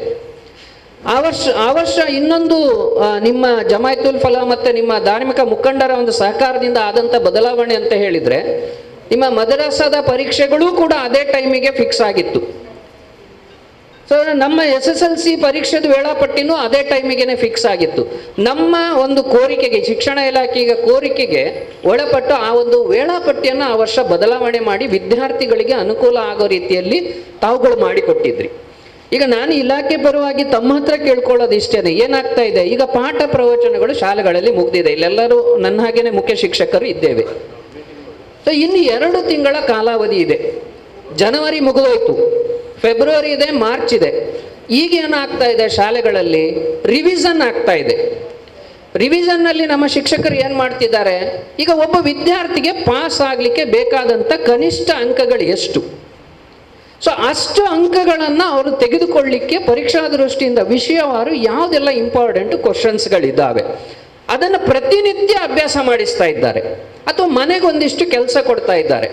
ಸೊ ಇಷ್ಟು ಪ್ರಶ್ನೆಗಳನ್ನು ನೀನು ಕಲ್ತ್ಕೊಂಡು ನಾಳೆಗೆ ಬರಬೇಕು, ಅಥವಾ ಇಂಥದ್ದೊಂದು ಪದ್ಯ ಕಂಠಪಾಠ ಮಾಡಿಕೊಂಡು ನಾಳೆಗೆ ನೀನು ಬರಬೇಕು. ಇಲ್ಲಿ ಏನಾಗ್ತಾ ಇದೆ, ಈಗ ಮದರಸದ ತರಗತಿಗಳಿರೋದ್ರಿಂದ ಅವರು ಸಂಜೆ ನಮ್ಮ ಶಾಲಾ ಅವಧಿ ನಂತರ ಸೀದಾ ಮಸೀದಿಗೆ ಹೋಗ್ತಾರೆ. ಸಾಧಾರಣ 9 ಗಂಟೆ 10 ಗಂಟೆವರೆಗೆ ಅಲ್ಲಿ ಅವರು ಕಲಿಕೆಯಲ್ಲಿ ಇರ್ತಾರೆ. ಸೊ ಟಯರ್ಡ್ ಆಗೇ ಆಗ್ತದೆ, ಮನುಷ್ಯ ಅಂದಮೇಲೆ ಆಯಾಸ ಆಗೋವಂಥದ್ದೇ. ಸೊ ಆ ನಂತರದಲ್ಲಿ ಪುನಃ ಶಾಲೆಯ ವಿಷಯಗಳನ್ನು ಓದಬೇಕು ಅಂತ ಹೇಳಿದರೆ ಆ ವಿದ್ಯಾರ್ಥಿಗಳಿಗೆ ಆಗೋದಿಲ್ಲ. ಸೊ ಬೆಳಗ್ಗೆ ಕೂಡ ಅಷ್ಟೇ, ಅವರು ಬೇಗ ಎದ್ದು ಕೂಡಲೇ ಅವರು ಮತ್ತೆ ಮಸೀದಿಗೆ ಹೋಗ್ತಾರೆ, ಮಸೀದಿಯ ಪಾಠ ಪ್ರವಚನಗಳಲ್ಲಿ ತೊಡಗ್ತಾರೆ. ಅವರಿಗೆ ಸಿಗೋ ಅವಧಿ, ಶಾಲೆಯ ಅವಧಿಗೆ ಏನು ಶಾಲೆಗೆ ಬರ್ತಾರೆ, ಏನು ಒಬ್ಬ ವಿಷಯ ಶಿಕ್ಷಕರು ಒಂದು 40 ನಿಮಿಷದ ಅವಧಿಯನ್ನು ತಗೊಳ್ತಾರೆ. 6 ವಿಷಯದಲ್ಲಿ ಪ್ರತಿಯೊಬ್ಬರು ಒಂದೊಂದು 40 ನಿಮಿಷ ಹೆಚ್ಚು ಅಂತೇಳಿ 1 ಗಂಟೆ ಅವ್ರ ಕೈಗೆ ಸಿಗ್ತಾರೆ. ಆ 1 ಗಂಟೆಯಲ್ಲಿ ಅವರು ಅದನ್ನು ತಯಾರಿ ಮಾಡಬೇಕಾಗ್ತದೆ. ಆವಾಗ ಆ ವಿದ್ಯಾರ್ಥಿಗಳಿಗೆ ಆ ಸಮಯಾವಕಾಶದ ಕೊರತೆ ಉಂಟಾಗ್ತದೆ. ಸೊ ಹಾಗಾಗಿ ನಾನು ಈ ವೇದಿಕೆಯಲ್ಲಿ ತಮ್ಮ ಹತ್ರ ಕೇಳ್ಕೊಳ್ಳೋದು ಒಂದು ರಿಕ್ವೆಸ್ಟ್ ನಮ್ಮ ಇಲಾಖೆ ಪರವಾಗಿ ಅಂತ ಹೇಳಿದರೆ, ಸೊ ಇನ್ನು ಈ 2 ತಿಂಗಳು ಪರೀಕ್ಷೆ ಮುಗಿಯೋವರೆಗೆ ಸ್ವಲ್ಪ ಅವರಿಗೆ ಹೆಚ್ಚು SSLC ಸಿಲೆಬಸ್ ಕಡೆಗೆ ಓದಲಿಕ್ಕೆ ಅವಕಾಶ ಆಗೋ ಹಾಗೆ ನಿಮ್ಮ ಕಡೆಯಿಂದ ಒಂದು ಸಂದೇಶ ಪಾಸ್ ಆಗಬೇಕು ಆ ವಿದ್ಯಾರ್ಥಿಗಳಿಗೆ. ಈಗ ನಾವು ಹೇಳೋದಕ್ಕಿಂತ ನೀವುಗಳು ಹೇಳಿದರೆ, ಧರ್ಮಗುರುಗಳಾಗಿ ನೀವು ಮುಂಚೂಣಿಯಲ್ಲಿರ್ತಕ್ಕಂಥ ನಿಮ್ಮ ಮಾತನ್ನು ಅವರು ಕೇಳ್ತಾರೆ. ಆ 2 ತಿಂಗಳು ನೀವು ನಮಗೆ ಸಪೋರ್ಟ್ ಮಾಡಿದರೆ ನಮ್ಮ ಶಿಕ್ಷಕರೆಲ್ಲರೂ ರೆಡಿ ಇದ್ದಾರೆ. ಅವ್ರಿಗೆ ಬೇಕಾದಂಥ ಸ್ಟ್ರಾಟಜಿಯನ್ನು ಅವ್ರು ಮಾಡಿಟ್ಕೊಂಡಿದ್ದಾರೆ ಶಾಲೆಗಳಲ್ಲಿ. ಅವರಿಗೆ ಪಾಸ್ ಆಗಲಿಕ್ಕೆ ಎಷ್ಟು ಬೇಕು, ಒಂದು 30 ಅಂಕ ತೆಕ್ಕೊಳ್ಳೋದಕ್ಕೆ ಎಷ್ಟು ಬೇಕೋ ಅಷ್ಟನ್ನು ಅವರು ಕಲಿಸ್ತಾ ಇದ್ದಾರೆ. ಸೊ ಅದು ದೊಡ್ಡ ವಿಷಯ ಅಲ್ಲ. ಆ 30 ಅಂಕ ತೆಗೆಯುವಂಥದ್ದು ಇವತ್ತು 80 ಅಂಕಗಳಲ್ಲಿ 30 ಅಂಕ ತೆಕ್ಕೊಳ್ಳುವಂಥದ್ದು ದೊಡ್ಡ ವಿಷಯ ಅಲ್ಲ ವಿದ್ಯಾರ್ಥಿಗಳಿಗೆ. ವಿಷಯ ಏನು ಅಂತ ಹೇಳಿದರೆ ಅವರಿಗಷ್ಟು ಟೈಮ್ ಬೇಕಾಗಿದೆ. ಆ ಟೈಮನ್ನು ದಿನನಿತ್ಯ ಈಗೇನು ಅಟ್ಲೀಸ್ಟ್ ಸಂಜೆ 1 ಗಂಟೆ ಅಥವಾ 1-2 ಗಂಟೆ ಅವರು ಶಾಲಾ ವಿಷಯಗಳನ್ನು ಓದಲಿಕ್ಕೆ ಅವಕಾಶ ಆಗೋ ರೀತಿಯಲ್ಲಿ ನಿಮ್ಮ ಕಡೆಯಿಂದ ಒಂದು ಅವರಿಗೆ ಸಂದೇಶ ಹೋಗಬೇಕು. ಶಾಲೆಯಲ್ಲಿ ಮಾಡುವಂಥ ಕೆಲಸಗಳನ್ನು ನಮ್ಮ ಶಿಕ್ಷಕರು ಅದನ್ನು ನಿಷ್ಠೆಯಿಂದ ಮಾಡ್ತಾ ಇದ್ದಾರೆ. ಸೊ ಇಷ್ಟನ್ನು ನಿಮ್ಮ ಕಡೆಯಿಂದ ಸಿಗಬೇಕಾಗಿರುವಂಥ ಸಹಕಾರ ಇದು ಹಿಂದೆ ಫಲಪ್ರದ ಆಗಿರೋದಕ್ಕೆ ನಾನು ಅಂಕಿ ಸಂಖ್ಯೆ ಸಮೇತ ನಿಮಗೆ ಉದಾಹರಣೆ ಕೊಟ್ಟಿದ್ದೇನೆ. ಈ ಪ್ರಯತ್ನ ಆ ನಂತರದಲ್ಲಿ ಏನಾಯಿತು, 2020ರಲ್ಲಿ ಪರೀಕ್ಷೆಗಳು ನಡೀತದೋ ಇಲ್ವೋ ಅಂತೇಳಿ ಪರೀಕ್ಷೆಗಳು ನಡೀತು. ವ್ಯಾಲ್ಯೂಯೇಷನನ್ನು ಲಿಬರಲ್ ಆಗಿ ಮಾಡಿದ್ರು, ಹೆಚ್ಚಿನ ವಿದ್ಯಾರ್ಥಿಗಳು ಪಾಸ್ ಆದರು. 2021ಕ್ಕೆ ಮಲ್ಟಿಪಲ್ ಚಾಯ್ಸ್ ಮಾಡಿದರು, 30 ಅಂಕ ಟಿಕ್ ಹಾಕುವಂತಹ ಪ್ರಶ್ನೆಗಳು. ಸೊ ಆ ಟಿಕ್ ಹಾಕೋದ್ರಲ್ಲಿ ಎಲ್ಲರೂ ಪಾಸ್ ಅಂತೇಳಿ ಮಾಡಿದರು. ಎಲ್ಲ ವಿದ್ಯಾರ್ಥಿಗಳು ಅವನು ಓದದೇ ಇರಲಿ ಪರೀಕ್ಷೆ ಕೂತವರೆಲ್ಲ ಪಾಸ್ ಆದರು. 2022 ಅಂದರೆ ಕಳೆದ ವರ್ಷದಲ್ಲಿ ಸೊ ತರಗತಿಗಳಾಯಿತು. ಅಲ್ಲಿ ಏನು ಮಾಡಿದರು, ಪ್ರಶ್ನೆ ಪತ್ರಿಕೆಯನ್ನು ಸ್ವಲ್ಪ ಈಸಿ ಕೊಟ್ಟರು. Question papers last years easy ಇತ್ತು. ವಿದ್ಯಾರ್ಥಿಗಳು ಸ್ವಲ್ಪ ಕರೋನಾದಿಂದಾಗಿ ಪಾಠ ಪ್ರವಚನಗಳು ಸರಿಯಾಗಿ ಆಗಿಲ್ಲ. ಸೊ ಸ್ವಲ್ಪ ಪಾಸ್ ಆಗೋಂಥ ಅವರು ಹೆಚ್ಚು ಕಷ್ಟ ಆಗಬಾರ್ದು ಅಂತ ಪ್ರಶ್ನೆ ಪತ್ರಿಕೆಯನ್ನು ಸರಳ ಮಾಡಿ ಕೊಟ್ಟರು. ಬಟ್ ಈ ವರ್ಷ ಏನು ಮಾಡಿದೆ ಮಂಡಳಿ ಅಂತ ಹೇಳಿದರೆ, 2019ರಲ್ಲಿ ಏನಿತ್ತಲ್ಲ ಅದೇ ರೀತಿಯ ಪ್ರಶ್ನೆ ಪತ್ರಿಕೆ ಬರ್ತಾ ಇದೆ. ಅಂದರೆ ಯಾವುದೇ ಸುಲಭ ಪ್ರಶ್ನೆ ಪತ್ರಿಕೆ, ಸುಲಭ ಅಂತೇಳಿ ಕಳೆದ ಸಾರಿ ಕೊಟ್ಟಿರೋ ಆ ರೀತಿ ಸರಳವಾದ ಪ್ರಶ್ನೆ ಪತ್ರಿಕೆ ಇರೋದಿಲ್ಲ. ಕರೋನಾದಕ್ಕಿಂತ ಮೊದಲು ಯಾವ ರೀತಿ ಪ್ರಶ್ನೆ ಪತ್ರಿಕೆಗಳು ಬರ್ತಾ ಇದ್ವೋ ಅದೇ ರೀತಿ ಪ್ರಶ್ನೆ ಪತ್ರಿಕೆಗಳು ಬರ್ತಾ ಇರೋದ್ರಿಂದ ಸ್ವಲ್ಪ ವಿದ್ಯಾರ್ಥಿಗಳು ಹೆಚ್ಚಿನ ಪ್ರಯತ್ನ ಮಾಡಬೇಕಾಗ್ತದೆ. ಸೊ ಹಾಗಾಗಿ ಈಗ ಇಲ್ಲಿವರೆಗೆ ಈಗ ಮೇ 16ರಿಂದ ನಮ್ಮ ಶಾಲೆಗಳು ಪ್ರಾರಂಭವಾಗಿತ್ತು, ಜನವರಿ ಮುಗಿದೋಯ್ತು. ಇನ್ನು ಇರ್ತಕ್ಕಂಥ 2 ತಿಂಗಳನ್ನಾದರೂ ನಮಗೆ ಹೆಚ್ಚುವರಿಯಾಗಿ 1-2 ಗಂಟೆ ನೀವುಗಳು ನಿಮ್ಮ ವಿದ್ಯಾರ್ಥಿಗಳಿಗೆ ಕೊಡ ಮಾಡಿದರೆ ಸೊ ಅವರು ಹೆಚ್ಚಿನ ಸಂಖ್ಯೆಯಲ್ಲಿ ಪಾಸ್ ಆಗಲಿಕ್ಕೆ ಖಂಡಿತ ನಾವೆಲ್ಲರೂ ಕಟಿಬದ್ಧರಾಗಿರ್ತೀವಿ ಅಂತ ಹೇಳ್ಬಿಟ್ಟು ಈ ಸಂದರ್ಭದಲ್ಲಿ ನಾನು ಹೇಳಲಿಕ್ಕೆ ಇಷ್ಟಪಡ್ತೇನೆ. ಹಾಗೆ ಇಂತಹ ಈ ಒಂದು ಕಾರ್ಯಕ್ರಮಗಳಿಂದ ಸೊ ಇದು ಬಹುಶಃ ಇನ್ನೂ ಜಿಲ್ಲಾ ಮಟ್ಟದಲ್ಲಿ ಆಗಿದ್ದಿದ್ರೆ ನಮ್ಮ ಜಿಲ್ಲೆಯ ಫಲಿತಾಂಶ ಹೆಚ್ಚಾಗ್ಲಿಕ್ಕೆ ಇನ್ನೂ ಹೆಚ್ಚು ಪರಿಣಾಮಕಾರಿ ಆಗ್ತಾ ಇತ್ತೇನೋ. ಆದರೆ ಕ್ಷೇತ್ರ ಶಿಕ್ಷಣಾಧಿಕಾರಿಗಳು ಯಾವತ್ತೂ ಅವರು ನನಗೆ ಗೊತ್ತಿರೋ ಹಾಗೆ ಕಚೇರಿಯಲ್ಲಿ ಏನು ಕೆಲಸ ಇದೆಯೋ ಆ ಅವಧಿಗೆ ಮಾತ್ರ ಇರ್ತಾರೆ, ಹೆಚ್ಚಿನ ಸಮಯ ಶಾಲಾ ವಿಸಿಟ್ನಲ್ಲಿ ಇರ್ತಾರೆ. ಸೊ ಹೋದಂಥ ಸಂದರ್ಭದಲ್ಲಿ SSLC ವಿದ್ಯಾರ್ಥಿಗಳನ್ನು ಚಾಚು ತಪ್ಪದೆ ಅವರು ಮಾತನಾಡಿಸ್ತಾರೆ, ಅವರಿಗೆ ಪ್ರೋತ್ಸಾಹವನ್ನು ನೀಡ್ತಾರೆ. ಬರೀ ಪ್ರೋತ್ಸಾಹವನ್ನು ಬರೀ ಮಾತಲ್ಲ, ಉದಾಹರಣೆಗಳ ಮೂಲಕ ಅವರನ್ನು ಬೆನ್ನು ತಟ್ಟಿ ಅವರು ಪ್ರೋತ್ಸಾಹಿಸುವಂಥ ಕೆಲಸವನ್ನು ಅವರು ಮಾಡ್ತಾ ಇದ್ದಾರೆ ನಾನು ಕಂಡುಕೊಂಡಿರೋ ಹಾಗೆ. ಸೊ ಇದ್ರ ಜೊತೆಗೆ ನಿಮ್ಮಗಳ ಒಂದು ಸಹಕಾರ ಬೇಕು. ಸೊ ಅದನ್ನು ನೀವು ಖಂಡಿತವಾಗಿ ಒದಗಿಸ್ಕೊಡ್ತೀರಿ ಅಂತ ಹೇಳ್ಬಿಟ್ಟು ನಾನು ಈ ಸಂದರ್ಭದಲ್ಲಿ ಭಾವಿಸ್ತಾ, ಸೊ ಇದಕ್ಕಿಂತ ಹೆಚ್ಚಿನದ್ದೇನಿಲ್ಲ. ನಮಗೆ ಆ 2B ವಿದ್ಯಾರ್ಥಿಗಳು ಕೂಡ ಹೆಚ್ಚಿನ ಸಂಖ್ಯೆಯಲ್ಲಿ ಪಾಸ್ ಆಗಬೇಕು. ಯಾಕೆ ಅಂತೇಳಿದರೆ ನಿಮಗೆ ಗೊತ್ತಿದೆ SSLC ಸರ್ಟಿಫಿಕೇಟ್ ಎಲ್ಲದಕ್ಕೂ ಬೇಕು. ಇವನ್ DL ಡ್ರೈವಿಂಗ್ ಲೈಸೆನ್ಸ್ ತಗೊಳ್ಳೋದಿದ್ರೂ ಬೇಕು. ಸೊ ಯಾವುದಕ್ಕಿದ್ರೂ ಬೇಕು. ಸೊ ಏನಾಗ್ತಾ ಇದೆ, ಈಗ ಅನೇಕ ಖಾಸಗಿ ವಿದ್ಯಾರ್ಥಿಗಳು ಎಕ್ಸಾಮನ್ನು ಡೈರೆಕ್ಟಾಗಿ ಕಟ್ತಾ ಇದ್ದಾರೆ ಸರ್. ಈಗ ನಮ್ಮ ಹೆಚ್ಚು ಕಡಿಮೆ ಇಡೀ ಜಿಲ್ಲೆಯಲ್ಲಿ 1,500 to 2,000 ವಿದ್ಯಾರ್ಥಿಗಳು ವಯಸ್ಸಿನ ಆಧಾರದ ಮೇಲೆ ಎಕ್ಸಾಮ್ ಕಟ್ತಾ ಇದ್ದಾರೆ ಪ್ರತಿ ವರ್ಷ. ಸೊ ಇವರೆಲ್ಲ ಏನು ಅಂತ ಹೇಳಿದರೆ ಎಜುಕೇಷನನ್ನು 8-9ರಲ್ಲಿ ಅರ್ಧಕ್ಕೆ ಮೊಟಕುಗೊಳಿಸಿ ಅನಿವಾರ್ಯತೆ ಉಂಟಾಯ್ತು ಅವರಿಗೆ. SSLC ಒಂದು ಮಾರ್ಕ್ಸ್ ಕಾರ್ಡ್ ಬೇಕೇ. ನಾವು ಕೆಲವೊಂದು ಪಾಸ್ಪೋರ್ಟ್ ಇರ್ಬೋದು, ಡ್ರೈವಿಂಗ್ ಲೈಸೆನ್ಸ್ ಇರ್ಬೋದು, ಒಂದು ರೇಷನ್ ಕಾರ್ಡ್, ಇಂಥ ದಾಖಲೆಗಳಿಗೆ ಮೂಲವಾಗಿ SSLC ಮಾರ್ಕ್ಸ್ ಕಾರ್ಡನ್ನು ಇವತ್ತು ಸರ್ಕಾರ ಕೇಳ್ತದೆ. ಸೊ ಮತ್ತು ಪ್ರತಿಯೊಂದಕ್ಕೂ ಈಗೊಂದು SSLC ಅನ್ನೋದು ಮಿನಿಮಮ್ ಎಜುಕೇಷನ್. ಮೊದಲು 7ನೇ ತರಗತಿ ಅನ್ನೋದೊಂದಿತ್ತು, ಮುಲ್ಕಿ ಪರೀಕ್ಷೆ ಅಂತೇಳಿ ಹಿಂದೆ ಏನೋ ಕರಿತಾ ಇದ್ರು ಅದಕ್ಕೆ. ಅದು ಬೇಸಾಗಿತ್ತು. ಈಗ ಅದಲ್ಲ, ಈಗ SSLC ಆಗಿರಲೇಬೇಕು. ಹಾಗಾಗಿ ಈ SSLC ಸರ್ಟಿಫಿಕೇಟಿಗೆ ಅವರ ಜೀವನದಲ್ಲಿ ಅದರದ್ದೇ ಆದ ಒಂದು ಮಹತ್ವ ಇರೋದ್ರಿಂದ ದಯವಿಟ್ಟು ನೀವೆಲ್ಲ ಧರ್ಮಗುರುಗಳು ನಿಮ್ಮ ವಿದ್ಯಾರ್ಥಿಗಳಿಗೆ ನಿಮ್ಮ ಮುಖಾಂತರ ಒಂದು ಸಂದೇಶವನ್ನು ನೀಡಬೇಕು ಅಂತ ಹೇಳಿಬಿಟ್ಟು ನಾನು ಅತ್ಯಂತ ವಿನಮ್ರವಾಗಿ ಮಾನ್ಯ ಕ್ಷೇತ್ರ ಶಿಕ್ಷಣಾಧಿಕಾರಿಗಳ ಪರವಾಗಿ ಮತ್ತು ಶಿಕ್ಷಣ ಇಲಾಖೆಯ ಪರವಾಗಿ ನಾನು ತಮ್ಮಲ್ಲಿ ಕೇಳ್ಕೊಳ್ತೇನೆ. ಸೊ ಇವತ್ತಿನ ಸಂದರ್ಭದಲ್ಲಿ ನನ್ನ ಒಂದಷ್ಟು ಅನುಭವಗಳನ್ನು ನಿಮ್ಮ ಜೊತೆಗೆ ಹಂಚಿಕೊಳ್ಳಿಕ್ಕೆ ಅವಕಾಶ ಮಾಡಿಕೊಟ್ಟಿದ್ದಕ್ಕಾಗಿ ಸರ್ವರಿಗೂ ನಾನು ವಂದಿಸ್ತಾ ನನ್ನ 2 ಮಾತು ಮುಗಿಸ್ತೇನೆ. ಧನ್ಯವಾದಗಳು ಸಮನ್ ಸರ್ ಅವರಿಗೆ. ಈ ಸಲದಲ್ಲಿ ಸ್ವಲ್ಪ ನಾವು ರಿಲ್ಯಾಕ್ಸ್ ಇರ್ತೇವೆ. ಯಾಕಂತೇಳಿದರೆ ರಂಜಾನ್ನಲ್ಲಿ SSLC ಪರೀಕ್ಷೆ ಬರುತ್ತೆ. ರಂಜಾನ್ನಲ್ಲಿ 23 ಅಥವಾ 24ಕ್ಕೆ ರಂಜಾನ್ ಪ್ರಾರಂಭ ಆಗುತ್ತೆ. ಪರೀಕ್ಷೆ ಬರುವುದು 31ರಿಂದ. ಆದ ಕಾರಣ ಮಾರ್ಚ್ 15ರ ನಂತರ ನಮ್ಮ ವಿದ್ಯಾರ್ಥಿಗಳು ಈ ಸಲ ಫ್ರೀ ಇರ್ತಾರೆ. ಅವರಿಗೆ ಅರಬಿ ಕಲಿಯುವಂಥ ದರ್ಸ್ ಕಲಿಯುವಂಥ ವ್ಯವಸ್ಥೆ ಇರುವುದಿಲ್ಲ. ಮಾರ್ಚ್ 15ರ ಒಳಗೆ ನಮ್ಮ ಮದ್ರಸದ ಎಲ್ಲ ಪರೀಕ್ಷೆಗಳು ಬಹುಶಃ ಮುಗಿಯುತ್ತದೆ. ನಮ್ಮನೆ ಕಾರ್ಯದರ್ಶಿಗಳು, ಅರೇಬಿಕ್ ಕೃಷ್ಣ ಕಾರ್ಯದರ್ಶಿಗಳು ಕೇಳುವಂಥ ಸಮಯದಲ್ಲಿ ನಾನು ಹೇಳಿದ್ದೇನೆ, ಈ ಸಲ ಸ್ವಲ್ಪ ಪರೀಕ್ಷೆಯನ್ನು ಬೇಗ ಮಾಡಿ ಮುಗಿಸೋಣ ಅಂತ. ಆದರೂ ಪರೀಕ್ಷೆ ಮುಗಿದರೂ ನಮ್ಮ ಜವಾಬ್ದಾರಿ ಮುಗಿಯಲಿಲ್ಲ. ಪರೀಕ್ಷೆ ಇಲ್ಲ ಅಂಥೇಳಿ ಆದರೂ ಎಲ್ಲ ನಮ್ಮ ಸದರು ಉಸ್ತಾದಿನವರು ನಮ್ಮೊಟ್ಟಿಗೆ ಇದ್ದೀರಿ. ಸದರು ಉಸ್ತಾದಿನವರು ಈ ಸಂದರ್ಭದಲ್ಲಿ ಏನಾಗಬೇಕು ಅಂತ ಹೇಳಿದರೆ ಹೈಸ್ಕೂಲ್ನ ಹೆಡ್ ಮಾಸ್ಟರ್ ಆಗಿ ಕಾರ್ಯನಿರ್ವಹಿಸಬೇಕು. ನೀವುಗಳು ಹೈಸ್ಕೂಲ್ನ ಹೆಡ್ ಮಾಸ್ಟರ್ ಆಗಿ ಕಾರ್ಯನಿರ್ವಹಿಸಿದಾಗ ನಮ್ಮ ಮದರಸಕ್ಕೆ ಬರುವಂಥ ಎಲ್ಲ ವಿದ್ಯಾರ್ಥಿಗಳು ಖಂಡಿತವಾಗಿ ಓದಲಿಕ್ಕೆ, ಬರೀಲಿಕ್ಕೆ ಅಥವಾ ನಮ್ಮ SSLC ಪರೀಕ್ಷೆಯನ್ನು ಯಶಸ್ವಿಯಾಗಿ ಪೂರೈಸಲಿಕ್ಕೆ ಸಾಧ್ಯತೆ ಇದೆ. ಆ ನಿಟ್ಟಿನಲ್ಲಿ ಇವತ್ತು ಸೈಯದ್ ಮದನಿ ಚಾರಿಟೇಬಲ್ ಟ್ರಸ್ಟ್ ಈ ವ್ಯವಸ್ಥೆಯನ್ನು ನಮ್ಮ ಇಲ್ಲಿ ಮಾಡಿದೆ.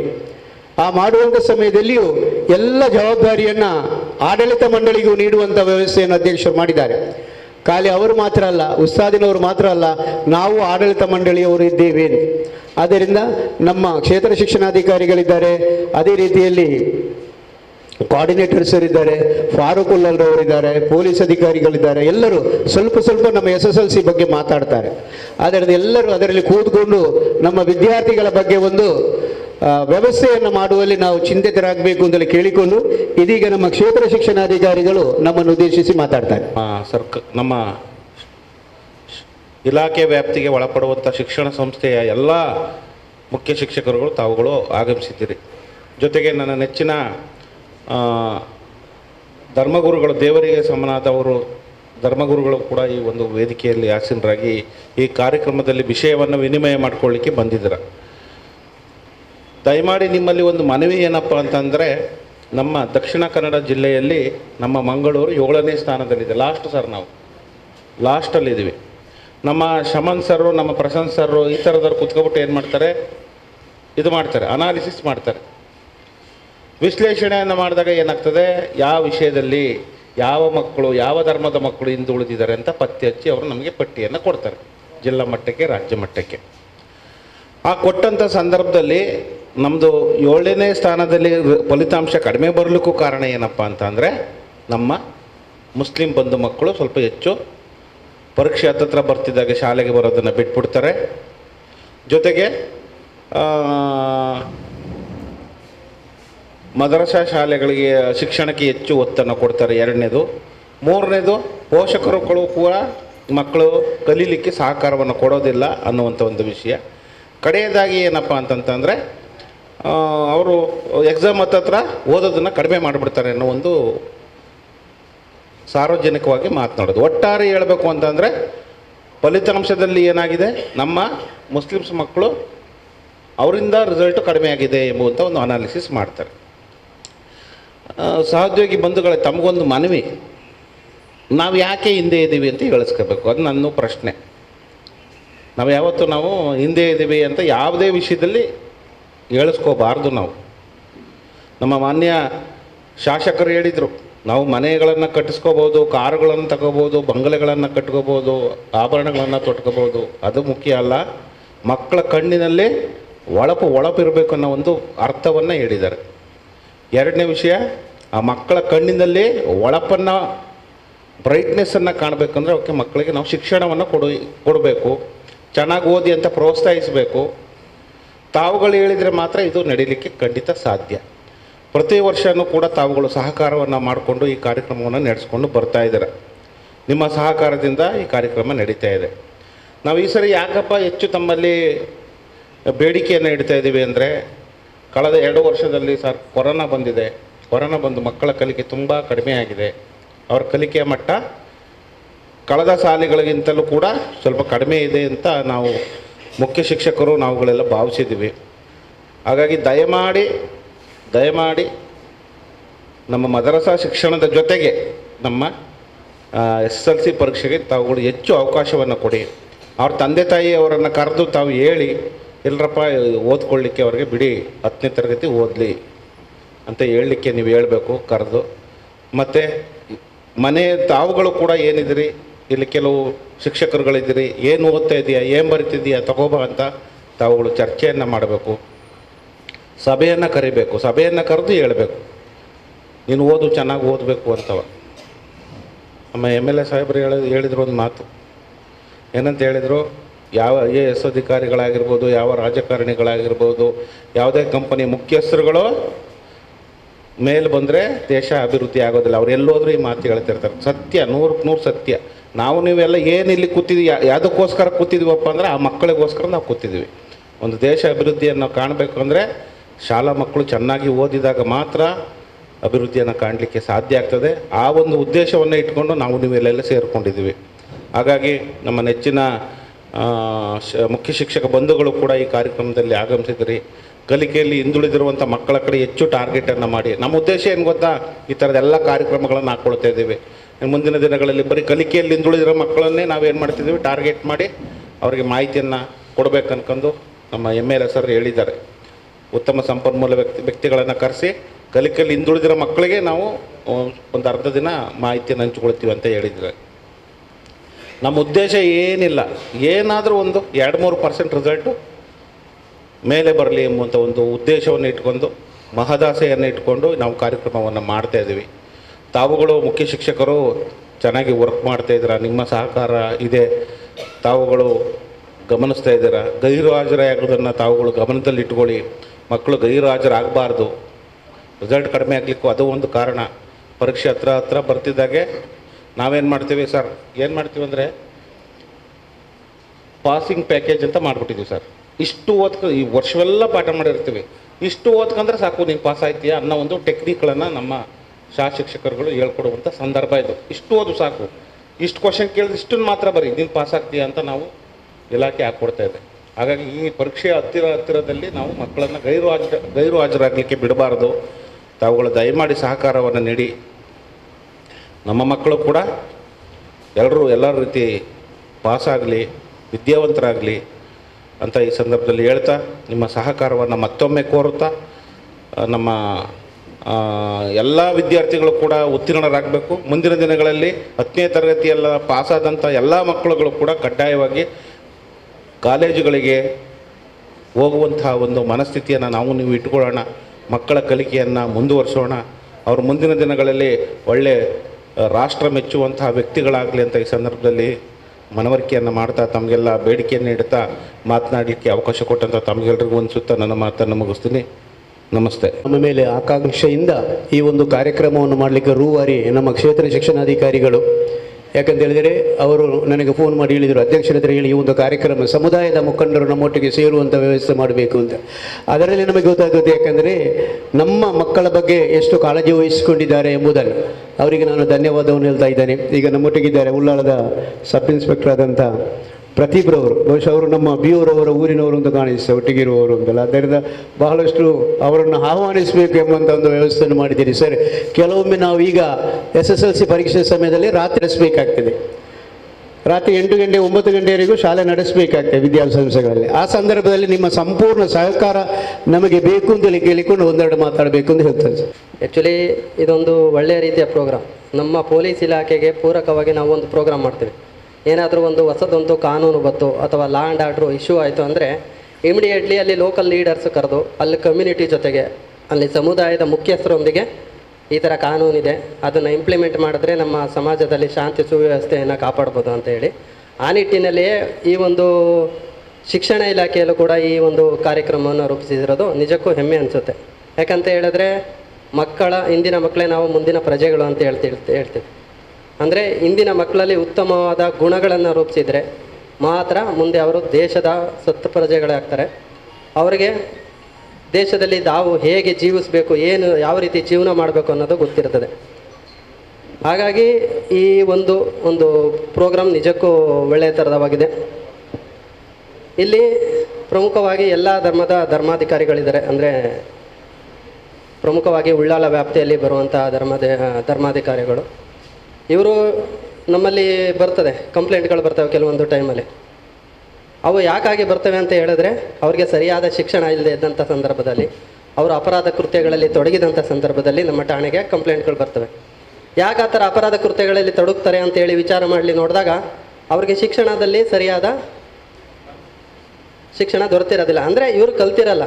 ಶಿಕ್ಷಣ ಎಲ್ರಿಗೂ ಸಾರ್ವತ್ರಿಕವಾಗಿದೆ. ನಮ್ಮ ದೇಶದಲ್ಲಿ ಎಲ್ಲ ದೇಶದಲ್ಲೂ ಕೂಡ, ನಮ್ಮ ರಾಜ್ಯದಲ್ಲಿ ಎಲ್ಲ ರಾಜ್ಯಗಳಿಗೂ ಕೂಡ ಉತ್ತಮವಾದಂಥ ಶಿಕ್ಷಣವನ್ನು, ಉಚಿತ ಶಿಕ್ಷಣವನ್ನು, ಕಡ್ಡಾಯ ಶಿಕ್ಷಣವನ್ನು ಸರ್ಕಾರ ನೀಡ್ತಾ ಇದೆ.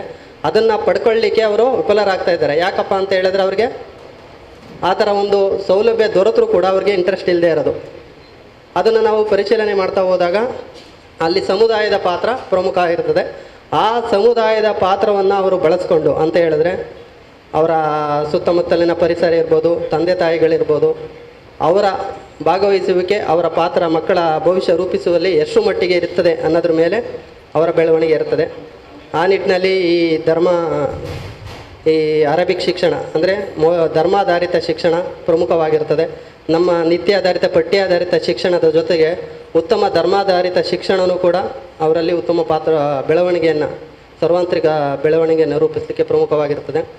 ಈ ಒಂದು ಕಾರ್ಯಕ್ರಮ ಎಷ್ಟು ಮಟ್ಟಿಗೆ ಯಶಸ್ವಿ ಆಗ್ತದೆ ಅಷ್ಟು ಮಟ್ಟಿಗೆ ಪೊಲೀಸ್ ಇಲಾಖೆಗೆ ಕೂಡ ಪೂರಕವಾಗಿ ಇರ್ತದೆ. ಯಾಕಂತ ಹೇಳಿದ್ರೆ ಅವರು ಒಳ್ಳೆಯ ರೀತಿಯ ಶಿಕ್ಷಣವನ್ನು ಕಲಿತಾಗ ಮಾತ್ರ ಒಳ್ಳೆಯ ವ್ಯಕ್ತಿಗಳಾಗಿ ರೂಪುಗೊಳ್ತಾರೆ. ಒಳ್ಳೆಯ ವ್ಯಕ್ತಿಗಳಾಗಿ ರೂಪುಗೊಳ್ಳಿದಾಗ ಆಟೋಮೆಟಿಕಲಿ ಅವರಿಗೆ ಒಳ್ಳೆಯದ್ಯಾವುದು ಕೆಟ್ಟದ್ದು ಯಾವುದು ಅಂತ ಗೊತ್ತಿರ್ತದೆ. ಸಮಾಜದಲ್ಲಿ ಅಪರಾಧ ಕೃತ್ಯಗಳು ಕಡಿಮೆ ಆಗ್ತಾ ಬರ್ತವೆ.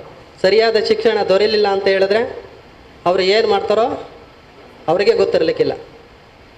ಸಮಾಜದ ಆಗುವಗಳಿಗೆ ಅಥವಾ ಅಪರಾಧ ಕೃತ್ಯಗಳಲ್ಲಿ ತೊಡ್ಕೊಂಡು ಸಮಾಜದಲ್ಲಿ ಅಪರಾಧ ಕೃತ್ಯಗಳು ಹೆಚ್ಚಾಗ್ತಾ ಹೋಗ್ತವೆ. ಆ ನಿಟ್ಟಿನಲ್ಲಿ ಎಲ್ಲ ಇಲ್ಲಿ ಬಂದಿರುವಂಥ ಒಂದು ಧರ್ಮ ಗುರುಗಳಿದ್ದಾರಲ್ಲ, ಅವರು ತಮ್ಮಲ್ಲಿರುವಂಥ ವಿದ್ಯಾರ್ಥಿಗಳಿಗೆ ಉತ್ತಮ ಶಿಕ್ಷಣ ಪಡೀಲಿಕ್ಕೆ ಅನುವಾಗುವ ರೀತಿಯಲ್ಲಿ ಅವರ ಒಂದು ಭವಿಷ್ಯವನ್ನು ರೂಪಿಸಲಿಕ್ಕೆ ಸಹಕಾರ ನೀಡುವ ನಿಟ್ಟಿನಲ್ಲಿ ಶಿಕ್ಷಣ ಇಲಾಖೆ ಜೊತೆ ಕೈ ಜೋಡಿಸಿ ಅವರಿಗೆ ಸಲಹೆ ಸೂಚನೆಗಳನ್ನು ನೀಡಬೇಕು. ನಮಗೆ ಮುಖ್ಯವಾಗಿ SSLC ಇಂಪಾರ್ಟೆಂಟು. ನಾವೇನೇ ಒಂದು ಪೊಲೀಸ್ ಸ್ಟೇಷನ್ಗೆ ಬಂದರೂ ಅವರ SSLC ಮಾರ್ಕ್ಸ್ ಕಾರ್ಡನ್ನು ನೋಡ್ತೀವಿ. ಅಂದರೆ ಮನುಷ್ಯನ ಯಾವುದೇ ಒಂದು ಅವನ ವ್ಯಕ್ತಿತ್ವ ಯಾವುದ್ರ ಗೊತ್ತಾಗ್ತದೆ ಅಂತ ಹೇಳಿದ್ರೆ ಅವರ ಶಿಕ್ಷಣ ಎಷ್ಟು ಮಟ್ಟಿಗೆ ಪಡೆದಿದ್ದಾರೆ, ಎಷ್ಟನ್ನು ಓದಿದ್ದಾರೆ ಅನ್ನೋದು. ನಾವೆಲ್ಲೇ ಎಷ್ಟೇ ಹಣ ಗಳಿಸ್ಬೋದು, ಯಾವುದೇ ವೃತ್ತಿಲಿರ್ಬೋದು, ಎಷ್ಟೇ ದೊಡ್ಡ ವ್ಯಕ್ತಿಗಳಾಗ್ಬೋದು, ಅದರಲ್ಲಿ ಪ್ರಮುಖವಾಗಿ ನಾವು ಎಷ್ಟೇ ದೊಡ್ಡವರಾಗಿದ್ದರೂ ಕೂಡ ಕೇಳ್ತಾರೆ, ನೀವು ಏನು ಓದಿದ್ದೀರಾ, ಏನು ಸ್ಟಡಿ ಮಾಡಿದ್ದೀರಾ ಅಂತೇಳಿ. ಹಾಗಾಗಿ ಶಿಕ್ಷಣದ ಪಾತ್ರ ಬಹುಮುಖ್ಯವಾಗಿರ್ತದೆ. ಅದರಲ್ಲೂ ಕೂಡ SSLC ಅನ್ನೋದು ಪ್ರಮುಖವಾಗಿರ್ತದೆ. ಆ ಒಂದು ಹಂತವನ್ನು ದಾಟಿದರೆ ನಾವು ಏನಕ್ಕಾದರೂ ಕ್ವಾಲಿಫೈಡ್.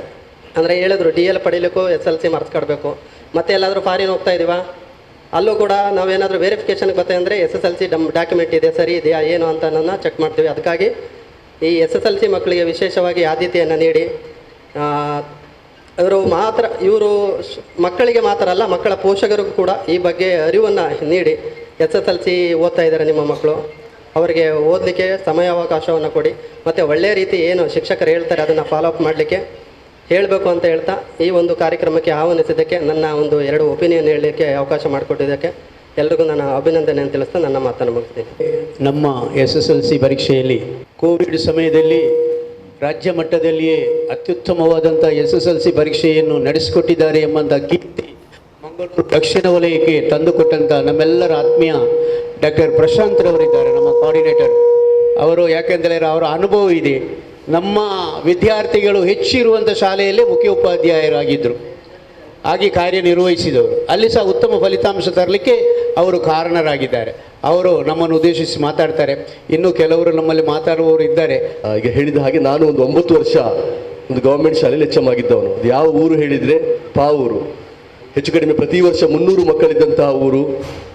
SLC ರಿಸಲ್ಟ್ಗಾಗಿ ಸಾಕಷ್ಟು ಸರ್ಕಸ್ ಮಾಡಿದವನು ನಾನು.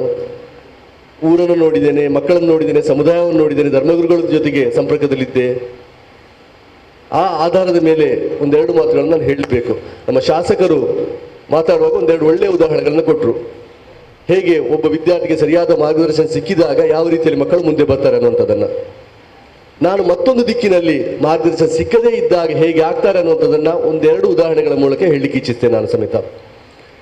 ಅದೆಲ್ಲರೂ ಗಮನಿಸಲೇಬೇಕಾದಂಥದ್ದು. ನಮ್ಮ ಉದ್ದೇಶ SLCಯಲ್ಲಿ 100% ರಿಸಲ್ಟ್ ತಂದು ಇಲಾಖೆಗೆ, ವಲಯಕ್ಕೆ ಗೌರವ ತರುವಂಥದ್ದು ನಮ್ಮ ಉದ್ದೇಶ ಅಲ್ಲವೇ ಅಲ್ಲ. ನಮ್ಮ ಕಣ್ಣೆದುರಿಗೆ ಅರ್ಹತೆ ಇರುವಂತಹ, ಸಾಮರ್ಥ್ಯ ಇರುವಂತಹ ಒಬ್ಬ ವಿದ್ಯಾರ್ಥಿ ಮಾರ್ಗದರ್ಶನದ ಕೊರತೆಯಿಂದಾಗಿ ಕೆಳಗೆ ಇಳಿದು ಬಿಟ್ಟರೆ, ಜೀವನದಲ್ಲಿ ಸೋತು ಹೋದರೆ ನಾವೆಲ್ಲರೂ ಅದಕ್ಕೆ ಜವಾಬ್ದಾರರಾಗ್ತೇವೆ. ನಾನು ಅದನ್ನು ಇನ್ನೊಮ್ಮೆ ಹೇಳ್ತೇನೆ. ನಾವು ಜವಾಬ್ದಾರಿ ಸ್ಥಾನದಲ್ಲಿರುವವರು, ನಮ್ಮ ಎಲ್ಲ ಕೆಲಸಗಳನ್ನು ಬಿಟ್ಟು ಇವತ್ತು ನಾವು ಇಲ್ಲಿ ಬಂದು ಸೇರಿದ್ದೇವೆ ಅಂತ ನಮ್ಗೆ ಎಷ್ಟು ಜವಾಬ್ದಾರಿ ಉಂಟು. ಆ ಜವಾಬ್ದಾರಿಯಲ್ಲಿ ಮುಖ್ಯವಾಗಿ ಗಮನಿಸಬೇಕಾದಂಥದ್ದು, ನಮ್ಮ ಆಶ್ರಯದಲ್ಲಿರುವಂಥ ಮಕ್ಕಳಲ್ಲಿ ಸಾಮರ್ಥ್ಯ ಇರುವಂತಹ ಒಂದು ಮಗು ಯಾವುದೋ ಕಾರಣದಿಂದಾಗಿ, ನಿರ್ಲಕ್ಷ್ಯದಿಂದಾಗಿ ಅವನ ಸಾಮರ್ಥ್ಯಕ್ಕೆ ತಕ್ಕದಾದಂಥ ಸ್ಥಾನದಲ್ಲಿ ಮುಂದುವರಿಯದೇ ಇದ್ದರೆ ಅದಕ್ಕೆ ನಾವೆಲ್ಲರೂ ಜವಾಬ್ದಾರರಾಗ್ತೇವೆ. ಅಂಥ ನೋವನ್ನು ನಾನು ಅನುಭವಿಸಿದ್ದೇನೆ. ಆ ಹುಡುಗನ ಹೆಸರು ಹೇಳಲಿಕ್ಕೆ ಹೋಗುದಿಲ್ಲ ನಾನು. ಹೆಸರು ಹೇಳಿದರೆ ಮುಂದೆ ಅವನ ಕಿವಿಗೆ ಬಿದ್ದರೆ ಅವನಿಗೆ ಬೇಸರ ಆಗ್ಬೋದು. ನಾನು ಮುಖ್ಯ ಶಿಕ್ಷಕನಾಗಿದ್ದಾಗಿದ್ದಂಥ ಒಬ್ಬ ವಿದ್ಯಾರ್ಥಿ, ಅವ ಎಂಥ ವಿದ್ಯಾರ್ಥಿ ಹೇಳಿದರೆ ನಾನೆನಿಸಿದ್ದೆ ಅವನು ರಾಷ್ಟ್ರೀಯ ಹಂತದಲ್ಲಿ ಗುರುತಿಸಿಕೊಳ್ಬೋದು. ಆ ಛಲ, ಆ ಬದ್ಧತೆ, ಆ ಸಾಮರ್ಥ್ಯ ಎಷ್ಟರವರೆಗೆ ಹೇಳಿದರೆ ಅವನೇನು ಮಾಡಿದರೆ, ಕಲಿಯುವುದರಲ್ಲಿ ಅವನು ಓದಲಿಕ್ಕೆ ಇಲ್ಲ, ಓದಿದ್ರು ಸಮೇತ ಟಾಪರ್ ಆಗಿರ್ತಿದ್ದ. ಕ್ಲಾಸಲ್ಲಿ ವಿದ್ಯಾರ್ಥಿಗಳು ಚಾಲೆಂಜ್ ಮಾಡಿದ್ರಂತೆ, ಗೋಡೆಯಲ್ಲಿ ಚಿಕ್ಕ ಬಿರುಕು ಬರಬೇಕು, ಅಲ್ಲಿವರೆಗೆ ತಲೆ ಹೊಡಿಬೇಕೇಳಿ. ಆ ಚಾಲೆಂಜನ್ನು ಆಕ್ಸೆಪ್ಟ್ ಮಾಡಿ ತಲೆಯನ್ನು ಗೋಡೆಗೆ ಹೊಡೆದಿದ್ದಾನೆ, ಬ್ಲೀಡಿಂಗ್ ಆಗಿದೆ. ಅಷ್ಟರವರೆಗೆ ನಾನು ಮಾಡಬೇಕು ಅನ್ನೋಂಥ ಛಲ ಇದ್ದಂಥ ವಿದ್ಯಾರ್ಥಿ. ಇವತ್ತೆಲ್ಲಿದ್ದಾನೆ ಹೇಳಿದರೆ, ಇವತ್ತು ಬಂದರಲ್ಲಿ ಇದ್ದಾನೆ ಅವನು. ನಾನು ನೋಡಿದ ತಕ್ಷಣ ಅಡಗಿ ಕೂತ, ಮಾತಾಡಲಿಕ್ಕೆ ಬರಲಿಲ್ಲ ಅವನು. ಪರೀಕ್ಷೆಗೆ 1 ತಿಂಗಳಿರುವಾಗ ಯಾರೋ ಏನೋ ಆಸೆ ಹುಟ್ಟಿಸಿದ್ರು, ಶಾಲೆ ಬಿಟ್ಟು ಹೋದ. ಏನೇ ಪ್ರಯತ್ನ ಮಾಡಿದ್ರು ತರಲಿಕ್ಕೆ ಆಗಲಿಲ್ಲ ಅವನನ್ನು. ಮತ್ತೆ ಬಿಟ್ಟ ನಂತರ ಫೇಲ್ ಆದ, ಪ್ರೈವೇಟ್ ಕ್ಯಾಂಡಿಡೇಟೇ ಕಟ್ಟಿದ, 500ಕ್ಕಿಂತ ಚಿಲ್ಲರೆ ಮಾರ್ಕ್ ತಗೊಂಡ, PUCಗೆ ಹೋದ. 1 ತಿಂಗಳು PUCಗೆ ಹೋದ, ಅಲ್ಲಿ ಮುಂದುವರಿಸಲಿಕ್ಕೆ ಸಾಧ್ಯ ಆಗಲಿಲ್ಲ. ಕಾರಣಗಳನ್ನು ನಾನು ಹೇಳಲಿಕ್ಕೆ ಹೋಗುವುದಿಲ್ಲ. ಯಾವ ರೀತಿಯಲ್ಲಿ ದಾರಿ ತಪ್ಪಿದ ಅನ್ನುವಂಥದ್ದಕ್ಕೆ ಕಾರಣ ಹೇಳಲಿಕ್ಕೆ ಹೋಗುವುದಿಲ್ಲ ನಾನು. ಯಾವ ರೀತಿಯಲ್ಲಿ ಒಂದು ದಾರಿ ತಪ್ಪಿಸಿದ್ರು ಅನ್ನುವಂಥದ್ದಕ್ಕೆ ಆ ಸಮುದಾಯ, ಆ ಪರಿಸರ, ನಾನು ಯಾವುದೇ ನಿರ್ದಿಷ್ಟವಾಗಿ ಒಂದು ಸಮುದಾಯದ ಬಗ್ಗೆ ಹೇಳ್ತಾ ಇಲ್ಲ, ಆ ಪರಿಸರ ಹಾಗಿತ್ತು. ಅದು ಒಂದಾಯಿತು, ಒಂದು ಉದಾಹರಣೆ. ನಾನು 2 ನಿಮಿಷದಲ್ಲಿ 1 ನಿಮಿಷದಲ್ಲಿ ಹೇಳಿಬಿಡ್ತೇನೆ. ನಾನು ಪ್ರತಿ ಸಲವೂ ಪಾವೂರು ಭಾಗದ ಒಂದು ಶಾಲೆಗೆ ವಿಸಿಟ್ ಹೋದಾಗ ಒಂದು ಶಾಲೆಗೆ ಹೋಗ್ತೇನೆ. ಕಳೆದ 3 ವರ್ಷದಿಂದ ಒಬ್ಬಳು ಹುಡುಗಿಯಲ್ಲಿ ಮಕ್ಕಳಿಗೆ ಪಾಠ ಮಾಡ್ತಾ ಇದ್ದಾಳೆ. 3 ವರ್ಷದಿಂದ ಅವಳು ಯಾವುದು BEd ಮಾಡಲೇ ಏನಿಲ್ಲ, ಶಾಲೆಯವರು ಇಟ್ಕೊಂಡಿದ್ದಾರೆ ಅವರನ್ನು, ಏನೋ ಚಿಕ್ಕ ಸಂಭಾವನೆ ಕೊಡ್ಬೋದು. ನಾನು ಕೇಳಿದ್ದೀನಿ, ಇಷ್ಟು ಆಸಕ್ತಿ ಉಂಟಲ್ಲಮ್ಮ, ನೀನು ಯಾಕೆ ಒಂದು BEd ಮಾಡ್ಬೋದಿತ್ತಲ್ಲ. ನಾನು SLC ಆದ ನಂತರ ನನ್ನ ಕಾಲೇಜಿಗೆ ಕಳಿಸಲಿಲ್ಲ ಸರ್ ಅಂತ ಹೇಳಿದ್ರು. ನಾನು ಕಾರಣ ಅದಕ್ಕೆ, ನಾವೆಲ್ಲರೂ ಕಾರಣ ಅದಕ್ಕೆ ಅಂತ ಒಂದೆರಡು ಉದಾಹರಣೆಗಳೆಲ್ಲ ನನ್ನ ಮಾಧ್ಯಮ ಮಿತ್ರರು ಹೇಳಿದ್ರೆ ನಮ್ಮ ಮಿತ್ರರಾದಂಥ ಅನ್ಸರ್ ಅವರಿದ್ದಾರೆ. ಆ ಊರಲ್ಲಿ ನಾವು ಯಾವೆಲ್ಲ ಸರ್ಕಸ್ ಮಾಡಿದ್ದೀವಿ ಅನ್ನೋದು ನಾವು ಒಟ್ಟಾಗಿ ಮಾಡಿದಂಥದ್ದು, ಅವರ ಸಹಕಾರ ಇದ್ದಂಥದ್ದು. ಇವೆಲ್ಲವನ್ನು ಗಮನಿಸುವಾಗ ನಮಗೆ ಮಹತ್ತರವಾದಂತಹ ಜವಾಬ್ದಾರಿ ಇರುವಂಥದ್ದು. ಕೇವಲ SLC ರಿಸಲ್ಟ್ ಅನ್ನುವಂಥದ್ದನ್ನು ಬಿಟ್ಟು ಬಿಡುವ, ವಿದ್ಯಾರ್ಥಿಗಳ ಶಿಕ್ಷಣಕ್ಕಾಗಿ ಅದು 1ನೇ ಕ್ಲಾಸಿಂದ ಹಿಡಿದು ಶಾಲೆಗೆ ಯಾವಾಗ ಬರ್ತದೆ ಅವನ ಶೈಕ್ಷಣಿಕ ಜೀವನ ಅಂತ್ಯವಾಗುವವರೆಗೂ ನಮಗೆ ಜವಾಬ್ದಾರಿಗಳಿರುವಂಥದ್ದು. ಇವತ್ತು ಸಮಾಜದಲ್ಲಿ ಉಂಟಾಗ್ತಿರುವಂಥ ಸಮಸ್ಯೆಗಳ ಬಗ್ಗೆ ನಾವು ಒಮ್ಮೆ ಗಮನಿಸಿದರೆ, ಶಾಲೆಯಲ್ಲಿ ಸಾಕಷ್ಟು ಪ್ರಯತ್ನಗಳಾಗ್ತಾ ಉಂಟು, ಅದು ಆಗ್ತಾ ಇಲ್ಲ ಸಾಕಾಗುವುದಿಲ್ಲ ಅದು ಅನ್ನುವಂಥದ್ದು ನಾವೆಲ್ಲರೂ ಗಮನಿಸಿದ್ದೇವೆ. ಶಾಲೆಯಲ್ಲಿ ಸಿಗುವಂಥ ಮಾರ್ಗದರ್ಶನ ವಿದ್ಯಾರ್ಥಿಗಳಿಗೆ ಸಾಕಾಗ್ತಾ ಇಲ್ಲ. ಮನೆಯವರಿಗೆ ಒತ್ತಡದ ಜೀವನ, ಅವರಿಗೂ ವಿದ್ಯಾರ್ಥಿಗಳ ಕಡೆ ಗಮನ ಕೊಡಲಿಕ್ಕೆ ಸಾಧ್ಯ ಆಗುವುದಿಲ್ಲ. ಹಾಗಿರುವಾಗ ಯಾವುದೋ ಒಂದು ಮೂಲವನ್ನು ನಾವು ಕಂಡುಕೊಳ್ಬೇಕು. ನಾವೆಲ್ಲರೂ ಕಂಡುಕೊಂಡಂಥದ್ದು ಧರ್ಮಗುರುಗಳನ್ನು ಈ ಸಂದರ್ಭದಲ್ಲಿ ನಾವು ಒಮ್ಮೆ ಸೇರಿಸಿಕೊಂಡ್ರೆ ಖಂಡಿತವಾಗಿ ಅದರಿಂದ ಪ್ರಯೋಜನ ಸಿಗಬಹುದು ಅನ್ನುವಂಥದ್ದು. ಶಮಂತ್ರವರನ್ನು ನಾನು ಕರೆದಂಥದ್ದು ಅದಕ್ಕೆ ಅತ್ಯಂತ ಒಳ್ಳೆಯ ರೀತಿಯಲ್ಲಿ ಮಾತಾಡಿದ್ರು ಅವರು ಸಮೇತ. ಅವರು ಹೇಳಿದ ಹಾಗೆ 1-2 ವರ್ಷಗಳ ಹಿಂದೆ ನಾವು ಒಂದು ಪ್ರಯತ್ನ ಪಟ್ಟಾಗ ರಿಸಲ್ಟ್ ಬಂದಾಗ ನಾವು ಇದು ಒಂದು ಕಾರಣ ಆಗಿರ್ಬೋದು ಅನ್ನುವಂಥದ್ದು. ನಿಮ್ಮ ಸಹಕಾರ ಇದ್ದರೆ SLC ರಿಸಲ್ಟ್ ಮಾತ್ರ ಅಲ್ಲ, ನಮ್ಮ ಶಿಕ್ಷಣ ವ್ಯವಸ್ಥೆಯನ್ನು ಸುಧಾರಿಸಿಕೊಳ್ಳಲಿಕ್ಕೆ, ವಿದ್ಯಾರ್ಥಿಗಳು ದಾರಿ ತಪ್ಪಿಸಲಿಕ್ಕೆ ಖಂಡಿತ ಸಾಧ್ಯ ಉಂಟು. ಆ ನಿಟ್ಟಿನಲ್ಲಿ ನಾವೇನು ಮಾಡ್ಬೋದು ಅನ್ನುವಂಥದ್ರ ಬಗ್ಗೆ ನಾನು ಹೇಳುವುದಲ್ಲ, ನಾವಿಲ್ಲಿ ಒಂದು ಕೂತು ಹೋದ ನಂತರ ಒಂದು ಅರ್ಧ ಗಂಟೆ ನಾವಿವತ್ತು ಆಲೋಚನೆ ಮಾಡಬೇಕಾಗ್ಬೋದು. ಏನು ಮಾಡ್ಬೋದು ನಾವು, ಮಕ್ಕಳ ಶಾಲೆ ತಪ್ಪಿಸದ ಹಾಗೆ ನಾವೇನು ಮಾಡ್ಬೋದು, ಕಲಿಕೆಯಲ್ಲಿ ಹಿಂದಿರುವಂತಹ ಮಕ್ಕಳ ಪಟ್ಟಿಯನ್ನು ನಾವೇನಾದರೂ ತಗೊಂಡು ಆ ಮಕ್ಕಳಿಗೆ ವಿಶೇಷವಾದಂತಹ ಮಾರ್ಗದರ್ಶನ ಪ್ರೇರಣೆಯನ್ನು ಕೊಡ್ಬೋದಾ, ಅಂತ ಮಕ್ಕಳಿಗೆ ಮನೆಗೆ ಭೇಟಿ ಕೊಟ್ಟು ಓದಲಿಕ್ಕೆ ಹೇಳ್ಬೋದಾ, ದಾರಿ ತಪ್ಪಿದಾಗ ಆ ದಾರಿ ತಪ್ಪುದು ಹೇಳುವುದನ್ನು ನಾನು ಸ್ವಲ್ಪ ವಿವರಿಸಬೇಕಾಗ್ಬೋದು. ಇವತ್ತು ಏನೆಲ್ಲ ಆಗ್ತಾ ಉಂಟು ಶಾಲೆಯಲ್ಲಿ ಅನ್ನುವಂಥದ್ದನ್ನು ಮುಖ್ಯ ಶಿಕ್ಷಕರಿಗೆ ಗೊತ್ತು, ನನಗೆ ಗೊತ್ತು, ನಿಮಗೂ ಗೊತ್ತಿರ್ಬೋದು ಅಂತ ಭಾವಿಸ್ತೇನೆ ನಾನು. ಬೇರೆ ಬೇರೆ ರೀತಿಯ ಮಾದಕ ವ್ಯಸನಗಳಿಗೆ ವಿದ್ಯಾರ್ಥಿಗಳು ಬಲಿಯಾಗ್ತಿರುವಂಥದ್ದು ದುರಂತದ ಸ್ಥಿತಿ ಅದು. ಇವೆಲ್ಲದರ ಕಡೆಗೆ ನಾವು ಗಮನ ಕೊಡಲೇಬೇಕಾದಂತಹ ದಿನ ಇವತ್ತು. ಸಮಯಾವಕಾಶ ಕಡಿಮೆ ಇರುವುದರಿಂದ ನಾನು ಹೆಚ್ಚು ವಿವರಿಸಲಿಕ್ಕೆ ಹೋಗುವುದಿಲ್ಲ. ಒಂದೇ ಒಂದು ಶಬ್ದ, ನಮಗೆಲ್ಲರಿಗೂ ಸಾಮಾಜಿಕ ಜವಾಬ್ದಾರಿ ಇರುವಂಥದ್ದು. ನಮಗೆಲ್ಲರಿಗೂ ಜವಾಬ್ದಾರಿ ಉಂಟು. ಒಂದು ಮಗು ಫೇಲ್ ಆಗಿ ಮನೆಯಲ್ಲಿ ಕೂತು ಅವನ ಭವಿಷ್ಯ ಹಾಳಾಯಿತಾದರೆ ನೀವು ಎಲ್ಲರೂ ಅದಕ್ಕೆ ಎಲ್ಲರೂ ಜವಾಬ್ದಾರರು. ಅಂತಹ ಒಂದು ಆಲೋಚನೆಯನ್ನು ಪ್ರೇರೇಪಿಸಲಿಕ್ಕೆ ಸರಿಯಾದಂತಹ ಜಾಗ, ಸ್ಥಳ ಉಳ್ಳಾಲ ದರ್ಗಾ ಪರಿಸರ. ಶಿಕ್ಷಣಕ್ಕೆ ನಾವು ಕೊಡ್ತಿರುವಂಥದ್ದನ್ನು KMK ಮಂಜನಾಡಿ ಅವರು ಹೇಳಿದರು, ಯಾವ ರೀತಿಯೆಲ್ಲ ಪ್ರಯತ್ನಗಳಾಗ್ತಾ ಉಂಟು ಅನ್ನುವಂಥದ್ದು. ಆ ಆಲೋಚನೆಯನ್ನು ಸಮಾಜದಲ್ಲಿ, ಸಮುದಾಯದಲ್ಲಿ ಬಿತ್ತಲಿಕ್ಕೆ ಒಂದು ಸರಿಯಾದಂಥ ಸ್ಥಳ ಇದು. ನಾವು ಇವತ್ತು ಸೇರಿದಂಥವರ ಸಂಖ್ಯೆ ದೊಡ್ಡ ಸಂಖ್ಯೆ ಇರಲಿಕ್ಕಿಲ್ಲ. ಈ ಒಂದು ಸಂದೇಶವನ್ನು ಪ್ರತಿಯೊಂದು ಮನಗಳಿಗೆ ತಲುಪಿಸಿ ಪ್ರತಿಯೊಬ್ಬರು ವಿದ್ಯಾರ್ಥಿಗಳ ಶಿಕ್ಷಣದ ಬಗ್ಗೆ ಆಲೋಚನೆ ಮಾಡುವಾಗೆ ಮಾಡಲೇಬೇಕಾದಂಥದ್ದು. ಮತ್ತೊಂದು ವಿನಂತಿ ನಿಮ್ಮಲ್ಲಿರುವಂಥದ್ದು, ನಾವೇನು 1ರಿಂದ 10ನೇ ತರಗತಿಯವರೆಗೆ ಶಾಲೆಯ ಬಗ್ಗೆ ಮಾತಾಡ್ತಿದ್ದೇವೆ, ಆ 10 ವರ್ಷಗಳು ವಿದ್ಯಾರ್ಥಿ ಶಾಲೆಯಲ್ಲಿ ಇರಬೇಕು, ಅಧಿಕೃತ ಶಾಲೆಯಲ್ಲಿ ಇರಬೇಕು. ಮಧ್ಯದಲ್ಲಿ ವಿದ್ಯಾರ್ಥಿಗಳ ಮನವೊಲಿಸಿ, ಅದು ಬೇರೆ ಬೇರೆ ಕಾರಣ, ಯಾವುದೋ ಒಂದು ಸಮುದಾಯ ಅಂತಲ್ಲ, ಬೇರೆ ಶಿಕ್ಷಣದ ವ್ಯವಸ್ಥೆ ಉಂಟು, ಅದರಲ್ಲಿ ಮುಂದೆ ಹೋಗ್ಬೋದು ಅನ್ನುವಂತಹ ರೀತಿಯಲ್ಲಿ ತಪ್ಪು ಮಾರ್ಗದರ್ಶನ ಕೊಟ್ಟು ಬೇರೆ ಸಂಸ್ಥೆಗಳಿಗೆ, ಶಿಕ್ಷಣ ಕೇಂದ್ರಗಳಿಗೆ ವಿದ್ಯಾರ್ಥಿಗಳು ಹೋಗುವಂಥ ಒಂದು ಟ್ರೆಂಡ್ ಈಗ ಪ್ರಾರಂಭ ಆಗಿರುವಂಥದ್ದು. 5ನೇ ಕ್ಲಾಸ್ ಆದಾಗ ನಿನಗೆ ಆ ಶಿಕ್ಷಣ ಸಾಕು, ಮತ್ತೊಂದು ಶಿಕ್ಷಣದಲ್ಲಿ ಮುಂದೆ ಹೋದರೆ ನಿನಗೆ ಜೀವನವನ್ನು ಮುಂದೆ ಸಾಗಿಸಲಿಕ್ಕೆ ಅವಕಾಶ ಉಂಟು ಅನ್ನುವಂಥದ್ದನ್ನು ತಪ್ಪು ಮಾರ್ಗದರ್ಶನ ಕೊಟ್ಟು ಮಕ್ಕಳನ್ನು ಕೊಂಡೋಗುವಂಥದ್ದು. ನಾನು ಸ್ಪಷ್ಟವಾಗಿ ಹೇಳ್ತಾ ಇದ್ದೇನೆ, ನಮಗೆ ಧಾರ್ಮಿಕ ಶಿಕ್ಷಣವೂ ಬೇಕು, ಖಂಡಿತ ಬೇಕು, ಜೀವನಕ್ಕೆ ಬೇಕಾದಂಥದ್ದು. ಅದರ ಜೊತೆಗೆ ನಮ್ಮ ಏನು ಔಪಚಾರಿಕ ಶಿಕ್ಷಣ ಉಂಟು ಆ ವ್ಯವಸ್ಥೆಯೂ ಬೇಕಾದಂಥದ್ದು. ಅದೆರಡನ್ನೂ ಸರಿದೂಗಿಸಿಕೊಂಡು ವಿದ್ಯಾರ್ಥಿಗಳನ್ನು ಸತ್ಪಥದಲ್ಲಿ ಕೊಂಡೋಗುವಂಥ ಜವಾಬ್ದಾರಿ ನಮಗೆ ಉಂಟು. ಅದನ್ನು ನಾವೆಲ್ಲರೂ ನಿರ್ವಹಿಸುವ.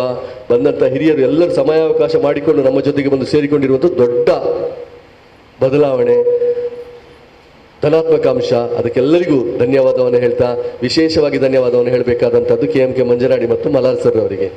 ಇದು ಇಲಾಖೆ ಕೇವಲ ಆಲೋಚಿಸಿದಂಥದ್ದು, ಅದನ್ನು ಆಯೋಜನೆಯ ಸಂಪೂರ್ಣ ಜವಾಬ್ದಾರಿಯನ್ನು ವಹಿಸಿದಂಥದ್ದು KMK ಮಂಜನಾಡಿ ಅವರು. ನನ್ನ ಹತ್ರ ನಾನು ಏನು ಮಾಡಬೇಕು ಅಂತ ಕೇಳುವಾಗ ಅವ್ರು ಹೇಳಿದಂಥ, ನೀವು ಬಂದರೆ ಸಾಕನ್ನುವಂಥದ್ದು, ಅಷ್ಟೇ ಮಾಡಿದಂಥದ್ದು. ನಾವು ಅಷ್ಟೇ ಮಾಡಿರುವಂಥದ್ದು, ಒಂದು ಆದೇಶ ಮಾಡಿ ಬರಲಿಕ್ಕೆ ಹೇಳಿದಂಥದ್ದು. ಎಲ್ಲ ವ್ಯವಸ್ಥೆಗಳನ್ನು ದರ್ಗಾದ ವತಿಯಿಂದ ಹಿರಿಯರನ್ನ ಸಹಕಾರವನ್ನು ಪಡ್ಕೊಂಡು KMK ಮಂಜನಾಡಿ ಅವರು, ಮಲಾರ್ ಅವರು ಸೇರಿಕೊಂಡು ಮಾಡಿರುವಂಥದ್ದು.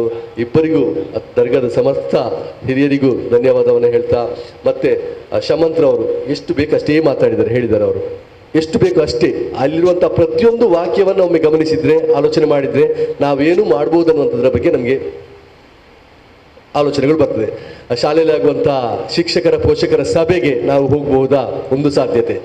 ಯಾವ ಮಕ್ಕಳು, 5 ಮಕ್ಕಳನ್ನು ನನಗೆ ಕೊಡಿ, ನಿಮಗೆ ಸವಾಲು ಅಂತ ಅನಿಸುವಂಥ 5 ಮಕ್ಕಳ ಜವಾಬ್ದಾರಿ ನನಗೆ ಕೊಡಿ, ನಾನು ನೋಡ್ತೇನೆ ಅನ್ನುವಂಥ 5 ಮಕ್ಕಳ ಪಟ್ಟಿಯನ್ನು ಇಟ್ಕೊಂಡು ಅವರ ರಿಸಲ್ಟ್ ಇಂಪ್ರೂವ್ಮೆಂಟ್ಗೆ ನಾನೇನಾದರೂ ಮಾಡ್ಬೋದಾ, ನಿಮಗೆ ಬಿಟ್ಟಂಥದ್ದು. ವಿಶೇಷ ಸ್ಪೆಷಲ್ ಕ್ಲಾಸ್ ಇದ್ದಾಗ ನೀವು ಸ್ಪೆಷಲ್ ಕ್ಲಾಸ್ ಮಾಡ್ತೀರಿ ಮೇಡಮ್, ಇವತ್ತೊಂದು ದಿನ ಮಕ್ಕಳು ಶಾಲೆಯಲ್ಲಿ ಬೇಕಿದೆ ಮುಂದುವರಿಲಿ, ಇವತ್ತೊಂದು ದಿನದ ಕ್ಲಾಸನ್ನು ನಾವು ಮದ್ರಸದ ಕ್ಲಾಸನ್ನು ಹೊಂದಾಣಿಕೆ ಮಾಡಿಕೊಳ್ತೇವೆ ಅನ್ನುವಂಥ ಸಲಹೆಯನ್ನು ಕೊಡ್ತೀರಾ? ಯಾವ ರೀತಿ ಸಲಹೆಯನ್ನು ಕೊಡೋದು ನಿಮ್ಗೆ ಅವಕಾಶ ಉಂಟು?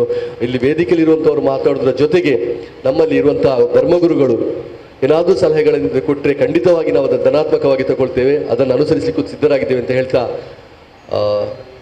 ನಾವೇನು ಮಾತಾಡಿದ್ದೇವೆ ಎಲ್ಲದನ್ನ ಸಾರಾಂಶೀಕರಿಸಿ ಹೇಳದಿದ್ರೆ ಮತ್ತೆ ಅದೇ ಮಾತು, ನಮ್ಮ ಸಾಮಾಜಿಕ ಜವಾಬ್ದಾರಿ ಪ್ರತಿಯೊಂದು ಮಗು ಸಮೇತ ಪಾಸ್ ಆಗಬೇಕು, ಶಿಕ್ಷಣವನ್ನು ಮುಂದುವರಿಸಬೇಕು ಅನ್ನುವಂಥದ್ದಕ್ಕೆ ನಾನು ನನ್ನ ಪ್ರಾಮಾಣಿಕವಾದಂಥ ಪ್ರಯತ್ನ ಮಾಡ್ತೇನೆ ಅನ್ನುವಂಥ ಮತ್ತೊಂದು ಶಪಥವನ್ನು ಈ ಸಂದರ್ಭದಲ್ಲಿ ನಾವೆಲ್ಲರೂ ತಗೊಳ್ತಾ, ಮುಂದಿನ ವರ್ಷ ಫಲಿತಾಂಶ ವಿಶ್ಲೇಷಣೆ ಸಂದರ್ಭದಲ್ಲಿ ಉಳ್ಳಾಲ ತಾಲೂಕು ವಲಯದ ವಿಶ್ಲೇಷಣೆ ವಿಶೇಷವಾಗಿ ಆಗಲಿ, ಅದರಲ್ಲಿ ನಮ್ಮ 7ನೇ ಸ್ಥಾನದಲ್ಲಿ ನಾವೇನಿದ್ದೇವೆ ಪ್ರಥಮ ಸ್ಥಾನಕ್ಕೆ ಉಳ್ಳಾಲ ತಾಲೂಕು ಹೋಗ್ಲಿ ಅಂತ ಹೇಳ್ತಾ ಎಲ್ಲರಿಗೂ ಶುಭವನ್ನು ಹಾರೈಸಿ ಧನ್ಯವಾದಗಳು. ಬಹಳಷ್ಟು ಉತ್ತಮವಾಗಿ ಸರ್ ನಮ್ಮ ಮೊದಲು ಹೇಳಿದ್ದಾರೆ. ನನಗೆ ಈ ಮುಖ್ಯ ಉಪಾಧ್ಯಾಯರಲ್ಲಿ ಒಬ್ಬರು ಫೋನ್ ಮಾಡಿದರು ಇಲ್ಲಿ ಕೂತಾಗ, ಸರ್ ಉಸ್ತಾದಿನವರಿಗೊಂದು ಧನ್ಯವಾದ ಹೇಳಬೇಕು ಅಂತ. ಯಾಕೆ ಅಂತ ಕೇಳಿದಾಗ, ನಾವು ಉಳ್ಳಾಳದಲ್ಲಿ SSLCಯ ಮಕ್ಕಳಿಗೆ ಸ್ಪೆಷಲ್ ಕ್ಲಾಸ್ ಸ್ಟಾರ್ಟ್ ಮಾಡಿದ ಅಂದಿನಿಂದ ನಮ್ಮ ಶಾಲೆಗೆ ಬರುವಂಥ ದರ್ಸಿನ ಉಸ್ತಾದಿನವರು ಆ ಮಕ್ಕಳನ್ನು ಫ್ರೀ ಬಿಟ್ಟಿದ್ದಾರೆ.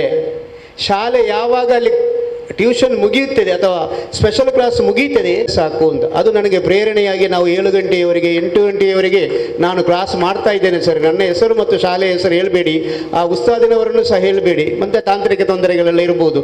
ಆದ್ದರಿಂದ ಆ ಉಸ್ತಾದಿನವರಿಗೆ ಕ್ಷೇತ್ರ ಶಿಕ್ಷಣಾಧಿಕಾರಿಗಳ ಕಚೇರಿಯ ಪರವಾಗಿ ಮತ್ತು ಎಲ್ಲ ಮುಖ್ಯೋಪಾಧ್ಯಾಯರುಗಳ ಪರವಾಗಿ ನಾನು ಹೃದಯ ತುಂಬಿದ ಧನ್ಯವಾದವನ್ನು ಸಮರ್ಪಿಸ್ತಾ ಇದ್ದೇನೆ.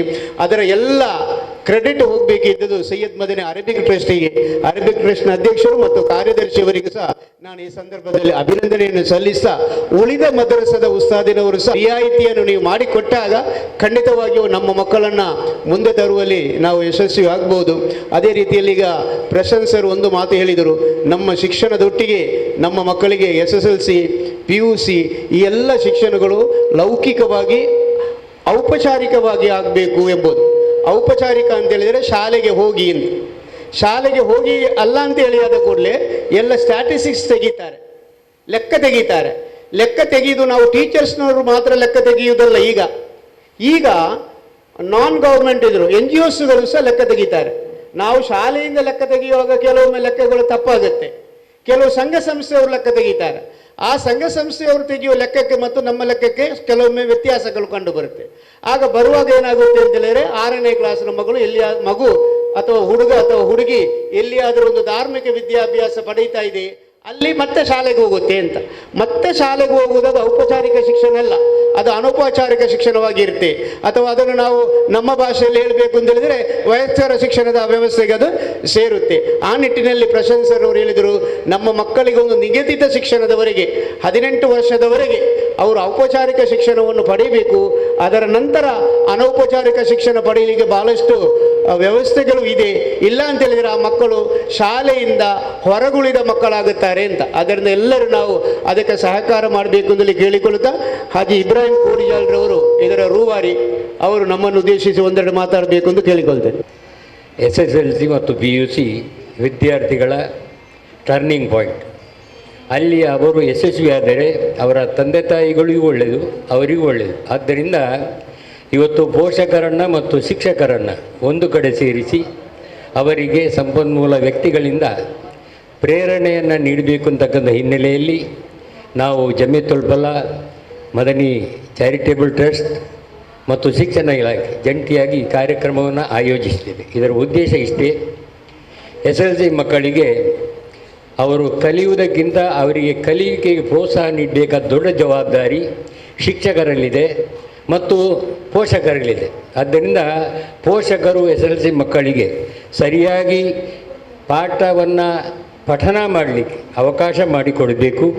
ನಮಗೆ ಮುಸ್ಲಿಂ ಸಮುದಾಯಕ್ಕೆ ಮದರಸಗಳು ಇರುವುದರಿಂದ ಮದರಸಗಳ ಧರ್ಮಗುರುಗಳು ಕೂಡ ಈ ಲೌಕಿಕ ಶಿಕ್ಷಣಕ್ಕೆ ಸಹಕಾರಿ ಆಗಬೇಕು ಅಂತಕ್ಕಂಥ ನೆಲೆಯಲ್ಲಿ ನಿಮಗೆ ರಿಕ್ವೆಸ್ಟ್ ಮಾಡಲಿಕ್ಕೆ ನಾವು ಈ ಸಭೆಯನ್ನು ಕರೆದಿದ್ದೇವೆ. ಇದರಿಂದಾಗಿ ನಾವು ಶಿಕ್ಷಕರು ಮತ್ತು ಪೋಷಕರು ಒಂದಾಗಿ ಮಕ್ಕಳ ಭವಿಷ್ಯವನ್ನು ರೂಪಿಸಬೇಕು ಅಂತಕ್ಕಂಥ ಹಿನ್ನೆಲೆಯಲ್ಲಿ ನಾವು ಜಮೀಯತುಲ್ ಫಲಾಹ್ ಕಳೆದ 34 ವರ್ಷಗಳಿಂದ ಕೆಲಸ ಮಾಡ್ತಾ ಬಂದಿದ್ದೇವೆ. ನಾವು ಕಳೆದ 3 ವರ್ಷಗಳ ಹಿಂದೆ ಕೂಡ ಇದೇ ಟ್ರಸ್ಟ್ನ ನಮ್ಮ ಅಧ್ಯಕ್ಷರ ಸಹಕಾರದಿಂದ ಇಲ್ಲಿ ಒಂದು ಕಾರ್ಯಕ್ರಮವನ್ನು ನಾವು ಮಾಡಿದ್ದೆವು.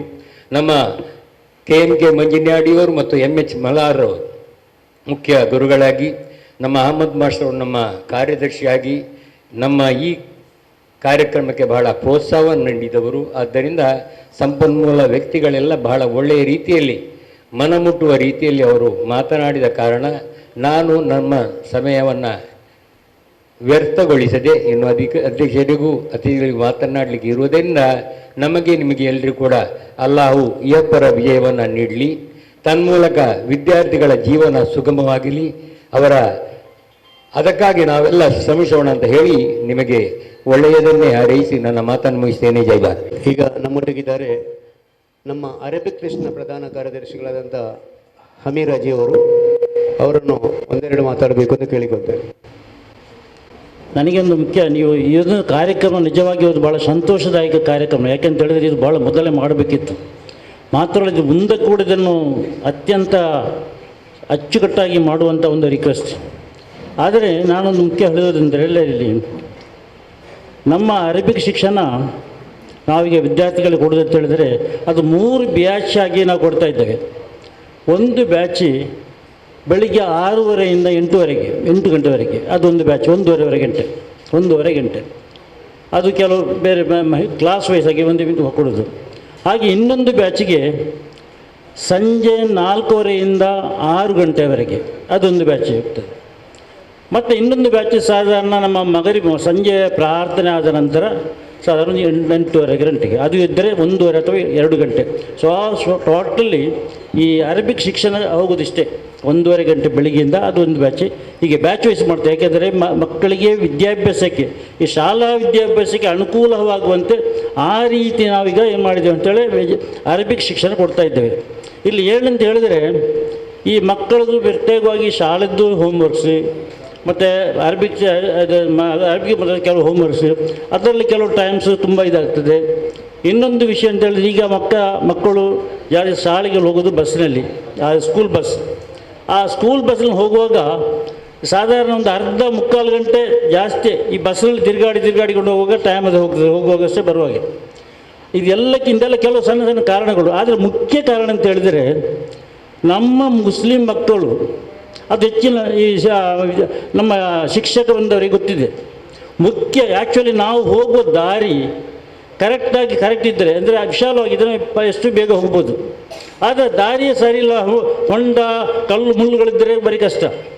ಅದೇ ರೀತಿ ನಮ್ಮ ಮಕ್ಕಳದ್ದು ಪ್ರಾಬ್ಲಮ್ ಅಂತ ಹೇಳಿದರೆ, ಮುಸ್ಲಿಂ ಸಮುದಾಯ ನಮ್ಮ ಮಕ್ಕಳದು, ನಾವು ಶಾಲೆಯಲ್ಲಿ ಮಾತಾಡೋದು ನಮ್ಮ ಬ್ಯಾರಿ ಭಾಷೆ ಮಾತ್ರ.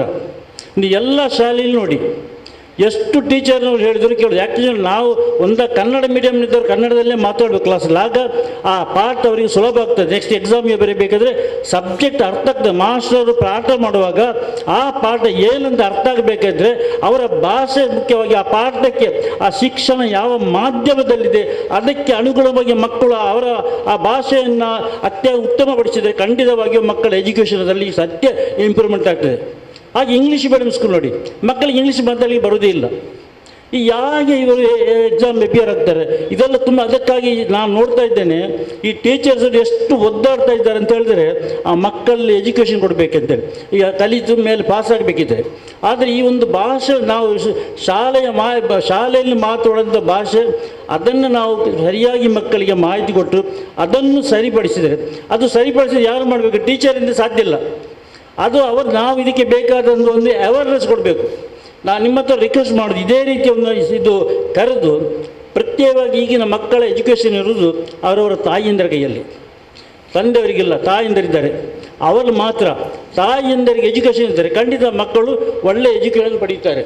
ಹಾಗೆ ನಾನು ರಿಕ್ವೆಸ್ಟ್ ಮಾಡೋದು, ಇಂಥ ಒಂದು ಅವೇರ್ನೆಸ್ ಅದು ನೀವು ಪ್ರತಿಯೊಂದು ಮೊಹಲ್ಲಾ ಅಥವಾ ಕರೆಯಲ್ಲಿ ಕೊಟ್ಟು ಅವರ ಪೇರೆಂಟ್ಸ್ಗೆ ಮಕ್ಕಳಲ್ಲಿ ಕಂಪಲ್ಲಾಗಿ ಕಡ್ಡಾಯವಾಗಿ ಒಂದು ಶಾಲೆಯಲ್ಲಿ ಅದದು ಯಾವ ಮಾಧ್ಯಮ ಉಂಟು ಅದನ್ನು ಕಲಿಸಲಿಕ್ಕೆ ಹೊಂದಿಕೊಡ್ಬೇಕು. ಇನ್ನೊಂದು ವಿಷಯ ಹೇಳ್ತಾ ಇದ್ದೇನೆ ಮಿಸ್ಟರ್ ಮಂಜಾಡಿಯವರೇ, ನಮ್ಮ ಮದ್ರಸಾ ಉಸ್ತಾದ್ಗಳು ತುಂಬ ಸಹಕಾರ. ನೀವೊಂದು ಮಾತು ಹೇಳ್ತಾ, ಯಾವುದೋ ಆ ಟೀಚರ್ ಗೊತ್ತಿದ್ದ ಕಾರಣ ನಮ್ಮ ಉಸ್ತಾದರುಗಳು ಇದಕ್ಕೆ ತುಂಬ ಸಹಕಾರ ಕೊಡ್ತಾರೆ. ಹೆಚ್ಚಿನವರು ನಮ್ಮ ವಿದ್ಯಾಭ್ಯಾಸ ಪಡೆದವರು ಇರುವುದು. ಯಾವುದು ಶಾಲಾ ಶಿಕ್ಷಣ ಪಡೆದ ಉಸ್ತಾದ್ಗಳಿರೋದು. ಆದರೂ ಈ ಪ್ರತ್ಯೇಕವಾಗಿ ನೀವು ಹೇಳಿದಾಗೆ ಅವ್ರು ತುಂಬ ಸಹಕಾರ ಕೊಡ್ತಾ ಇದ್ದಾರೆ. ಇನ್ನು ಮುಂದಕ್ಕೆ ಅವೇರ್ನೆಸ್ ನಾವು ಕ್ಲಾಸ್ ತೆಗೆಯುವಾಗ ಉಸ್ತಾದರುಗಳನ್ನು ಹಾಗೆ ಶಾಲಾ ಶಿಕ್ಷಣ ಒಟ್ಟಿಗೆ ಸೇರಿಸಿ ನಿಜವಾಗಿಯೂ ಇದು ಒಳ್ಳೆಯ ಒಂದು ಮಾರ್ಗದರ್ಶನ ಹೋಗ್ಬೋದು ಅಂತ ಹೇಳಿ ನನ್ನ ಚಿಕ್ಕ ಮಾತಾಡೋಕ್ಕೆ ಸಮಯದ ಅಭಾವದಿಂದ ಈ ಮಾತನ್ನು ನಾನು ಸ್ಟಾಪ್ ಮಾಡಿ ನಿಲ್ತೇನೆ. ಅಸ್ಸಲಾಮು ಅಲೈಕುಂ ವರಹಮತುಲ್ಲಾಹಿ. ಧನ್ಯವಾದಗಳು. ಭಾಳಷ್ಟು ಚೆನ್ನಾಗಿ ನಮ್ಮ ಕಾರ್ಯದರ್ಶಿಗಳು ಮಾತನಾಡಿದ್ದಾರೆ. ಅದರ ಒಂದು ವಿಷಯ ಏನಂತೇಳಿ ನಮ್ಮ ಸಮಾಜದ ಮುಖಂಡರುಗಳ ಥರ ನಾವು ಮುಖ್ಯೋಪಾಧ್ಯಾಯರುಗಳಾಗಿ ಹೇಳಬೇಕು ಅಂತ ಹೇಳಿದರೆ, ಹಿಂದೆ ಹಮೀರಾಜಿಯವರು, ಫಾರೂಕುಲ್ಲಾರವರು ನಮ್ಮ ಅಧ್ಯಕ್ಷರೆಲ್ಲ ಹೋಗುವಂಥ ಸಮಯದಲ್ಲಿ ಶಾಲೆಯಲ್ಲಿ ಕನ್ನಡ ಮಾತ್ರ ಮಾತಾಡಬೇಕು ಅಂತ ಹೇಳ್ತಾ ಇದ್ದೆವು. ಕನ್ನಡ ಮಾತನಾಡದಿದ್ದರೆ ಅಲ್ಲಿ ಸ್ಟಿಕ್ ಆದಂಥ HM ಇದ್ದವರಿದ್ದರೆ ಮಲಯಾಳ ಬ್ಯಾರಿ ಭಾಷೆ ಮಾತನಾಡಿದ್ದಕ್ಕೆ 1 ರೂಪಾಯಿ 5 ರೂಪಾಯಿ ಫೈನ್ ತೆಗೊಳ್ತಾ ಇದ್ದೇವೆ. ತುಳು ಭಾಷೆ ಮಾತನಾಡಿದರೆ 5 ರೂಪಾಯಿ ಕೊಡಬೇಕು ಅಂತ. ಈಗ ಒಂದು ವೇಳೆ ಮುಖ್ಯೋಪಾಧ್ಯಾಯನಾಗಿ ನಾನು ಮತ್ತು ನನ್ನ ಸಹೋದ್ಯೋಗಿಗಳು ನೀವು ಶಾಲೆಯಲ್ಲಿ ಮಲಯಾಳ ಭಾಷೆ ಮಾತನಾಡಬಾರ್ದು ಅಂತೇಳಿ ನಾವು ಹೇಳಿದರೆ ನಮ್ಮ ಮೇಲೆ ಕೇಸ್ ಫೈಲ್ ಆಗುತ್ತೆ. ತುಳು ಭಾಷೆ ಮಾತನಾಡಬಾರ್ದು ಅಂತ ಹೇಳಿದರೆ ನಮ್ಮ ಮೇಲೆ ಕೇಸ್ ಫೈಲ್ ಆಗುತ್ತೆ. ಕೊಂಕಣಿ ಭಾಷೆ ಮಾತಾಡಬಾರ್ದು ಅಂತೇಳಿ ನಮ್ಮ ಮೇಲೆ ಕೇಸ್ ಫೈಲ್ ಆಗ್ತದೆ. ಯಾಕಂದರೆ ಅದಕ್ಕೆ ಆದಂಥ ಬೇರೆ ಬೇರೆ ಅಕಾಡೆಮಿಗಳಿವೆ. ಇವತ್ತು SSLCಗೆ ಬ್ಯಾರಿ ಪರೀಕ್ಷೆನೂ ಇದೆ, ಯಾರಾದರೂ ಮಕ್ಕಳು ತಗೊಳ್ಳೋದಿದ್ದರೆ. SSLCಗೆ ತುಳು ಪರೀಕ್ಷೆನೂ ಇದೆ, ಯಾರಾದರೂ ತಗೊಳ್ಳೋದಿದ್ದರೆ. SSLCಗೆ ಕೊಂಕಣಿ ಭಾಷೆಯಲ್ಲೂ ಬರಿಬೋದು. ಆದ್ದರಿಂದ ಭಾಷೆಯದನ್ನು ಅವರ ಪೇರೆಂಟ್ಸ್ನವರಿಗೆ ಬಿಟ್ಟು ಗುರುಗಳಾದಂಥ ನಮಗೆ ಮಾಡಿದಾಗ ನಾವು ಕೋರ್ಟಿಗೆ ಅಲಿಬೇಕಾಗಿದೆ ಕೇಸ್ ಹಾಕಿ. ಬ್ಯಾರಿ ಮಾತನಾಡಿದಕ್ಕೆ ಇದು ಮಾಡಿದ್ದಾನೆ, ತುಳು ಮಾತನಾಡೋದಕ್ಕೆ ಇವಳು ಇದು ಮಾಡಿದ್ದಾಳೆ ಅಂತ. ಅದರಿಂದ ದಯವಿಟ್ಟು ನಾವೆಲ್ಲರೂ ಅದನ್ನು ಅರ್ಥ ಮಾಡಿಕೊಂಡಾಗ ಮಾತ್ರ ಸಮಾಜ ಸುಭಿಕ್ಷವಾಗ್ಬೋದು ಅಂತ ಹೇಳಿಕೊಳ್ತಾ ಫಾರೂಕುಲ್ಲಾರವರು 2 ಸೆಕೆಂಡ್ ಮಾತ್ರ ನಮ್ಮನ್ನು ಉದ್ದೇಶಿಸಿ ಮಾತಾಡ್ತಾರೆ. ಅಬ್ದುಲ್ ರಶೀದ್ ಹಾಜಿಯವರೇ, ವೇದಿಕೆಯಲ್ಲಿರುವ ಎಲ್ಲ ಗಣ್ಯರೇ, ಶಿಕ್ಷಕಿಯರೇ, ಧರ್ಮಗುರುಗಳೇ, ಸೈಯದ್ ಮದನಿ ಚಾರಿಟೇಬಲ್ ಮತ್ತು ಅರಬಿಕ್ ಟ್ರಸ್ಟ್ ಮತ್ತು ಸೈಯದ್ ಮದನಿ ಆಡಳಿತ ಸಮಿತಿಯ ಸದಸ್ಯರುಗಳೇ, ಶಾಸಕ UT ಖಾದರ್ರ ಅನುಭವದ ಮಾತುಗಳು, ಸಮಂತ್ರವರ ವಿಶ್ಲೇಷಣಾತ್ಮಕ ನುಡಿಗಟ್ಟುಗಳ ಮಧ್ಯೆ ಪ್ರಶಾಂತ್ ಅವರು ತಂದಿಟ್ಟ ಸಕಾಲಿಕ ಮತ್ತು ಸಮಯೋಚಿತವಾದ ಕೆಲವು ಪ್ರಶ್ನೆಗಳು ನಮ್ಮನ್ನು ಚಿಂತನೆಗೆ ಹಚ್ಚಿದೆ ಅಂತ ಹೇಳಲಿಕ್ಕೆ ನಾನು ಇಷ್ಟಪಡ್ತಿದ್ದೇನೆ. ಕ್ಷೇತ್ರಾಧಿಕಾರಿಗಳು ಕೂಡ ಬಹಳ ಸುಂದರವಾಗಿ ಮಾತಾಡಿದ್ದಾರೆ. ನಮ್ಮ SI ಸಾಹೇಬರವರು ನನ್ನ ನಿರೀಕ್ಷೆಗಿಂತ ಹೆಚ್ಚು ಮಾತಾಡಿದ್ದಾರೆ. ಅವರಲ್ಲೂ ಕೂಡ ಹಲವು ಸಲಹೆಗಳು ಬಂದಿದೆ. ನಮ್ಮ ಧರ್ಮಗುರುಗಳು ಅಂದರೆ ಉಸ್ತಾದ್ ಅಥವಾ ಮುಸಲಿಯಾರ್ ಅಂತ ಕರೆಯಲ್ಪಡುವ ಅವರ ಮಕ್ಕಳಲ್ಲಿ ಹಲವು ಮುಸ್ಲಿಯಾರ್ ಮತ್ತು ಉಸ್ತಾದರುಗಳ ಮಕ್ಕಳು ಇವತ್ತು ಇಂಜಿನಿಯರ್ಗಳಾಗಿದ್ದಾರೆ, ಡಾಕ್ಟರ್ಗಳಾಗಿದ್ದಾರೆ, ಉನ್ನತ ವಿದ್ಯಾಭ್ಯಾಸದಲ್ಲಿದ್ದಾರೆ, IAS IPS ತೇರ್ಗಡೆಗೂ ಹೋಗ್ತಾ ಇದ್ದಾರೆ. ಇದು ಇಲ್ಲಿನ ಪ್ರಶ್ನೆಗಳಿಗೆ, ಇಲ್ಲಿನ ಮಾತುಗಳಿಗೆ ಉತ್ತರವಾಗಬಹುದು ಅಂತ ನಾನು ನಂಬಿಕೊಂಡಿದ್ದೇನೆ. ಅದೇ ರೀತಿ ನಮ್ಮ ಹೆಣ್ಣು ಮಕ್ಕಳು ಗಗನಸಖಿಯೂ ಆದರು, ಪೈಲಟೂ ಆದರು, ಮಿಲಿಟರಿ ಕಮಾಂಡರೂ ಆದರು. ಎಲ್ಲ ಹೆಚ್ಚುಗಾರಿಕೆಯ ಮಧ್ಯೆ ನಮ್ಮ ಹುಡುಗರು ಆ ಮಟ್ಟ ತಲುಪಿಲ್ಲ ಎಂಬ ಖೇದವನ್ನು ಕೂಡ ತಿಳಿಸಲಿಕ್ಕೆ ಬಯಸ್ತೇನೆ. ಇಲ್ಲೂ ಸಲಹೆಗಳಲ್ಲಿ ಭಾಷೆಯ ಬಗ್ಗೆ ನನ್ನ ಅಣ್ಣ ಅಮೀರಾಜಿ ಅವರು ಹೇಳಿದರು, ಭಾಷೆಯ ಬಗ್ಗೆ ಮಾತಾಡಿದರು. ಅವರ ಮಕ್ಕಳೆಲ್ಲ, ಅವರು ನಿವೃತ್ತ NMPT ಅಧಿಕಾರಿ, ಅವರ ಮಕ್ಕಳೆಲ್ಲ ಸೆಂಟ್ರಲ್ ಸ್ಕೂಲಲ್ಲಿ ಕಲಿತವರು. ಆದರೆ ನಾನು ಇತ್ತೀಚೆಗೆ ಸೈಂಟ್ ಅಲೋಸಿಸ್ ನಮ್ಮ ಜಿಲ್ಲೆಯ ಪ್ರತಿಷ್ಠಿತ ಮತ್ತು ಹೆಚ್ಚು ಕುಖ್ಯಾತ ಮತ್ತು ಹೆಚ್ಚು ಪ್ರಖ್ಯಾತ ವಿದ್ಯಾರ್ಥಿಗಳಿರುವ ಅಲೋಸಿಸ್ ಶಾಲೆಗೆ ಹೋಗಿದೆ. ಅಲ್ಲಿ ನನಗೆ ಇಂಗ್ಲಿಷ್ ಕೇಳಲ್ಪಡಲೇ ಇಲ್ಲ. ಬ್ಯಾರಿಗಳು, ಹಿಂದೂಗಳು, ಕ್ರೈಸ್ತರು ಎಲ್ಲರೂ ಬಹಳ ಸೊಗಸಾದ ತುಳುವಿನಲ್ಲಿ ಮಾತಾಡ್ತಿದ್ರು ಅಂತ ನಾನು ಹೇಳಲಿಕ್ಕೆ ಬಯಸ್ತಾ ಇದ್ದೆ. ಆದ್ದರಿಂದ ಭಾಷೆ ಮುಖ್ಯ ಅಲ್ಲ, ತರಬೇತಿ ಮುಖ್ಯ. ತರಬೇತಿಯನ್ನು ಹೇಗೆ ಕೊಡ್ತೀರಾ ಅಂತ ಹೇಳೋದನ್ನ ಸಮಂತ್ ಮತ್ತು ಪ್ರಶಾಂತ್ ರವರು ಹೇಳಿದ್ದಾರೆ. ಆದ್ರಿಂದ ತರಬೇತಿ ಮುಖ್ಯ. ನಮ್ಮ ಉಸ್ತಾದರುಗಳು ಯಾವತ್ತೂ ಅಡೆತಡೆ ಕೊಡೋದಿಲ್ಲ. ಅವರು ಹೇಳಿದರು ಹೇಗೆ ನಮ್ಮ ತರಗತಿಯನ್ನು ಮಾಡ್ತೇವಂತ. ಇನ್ನು ಬಹುಶಃ ಇವರು ನಮ್ಮ ಸಮಂತ್ ಅವರು ಒಂದು ಸಲಹೆ ಕೊಟ್ಟರು, ಅಜಾನ್ ನಂತರ, ಬಾಂಗಿನ ನಂತರ ನೀವು ಕರೆ ಕೊಡಿ ಅಂತ.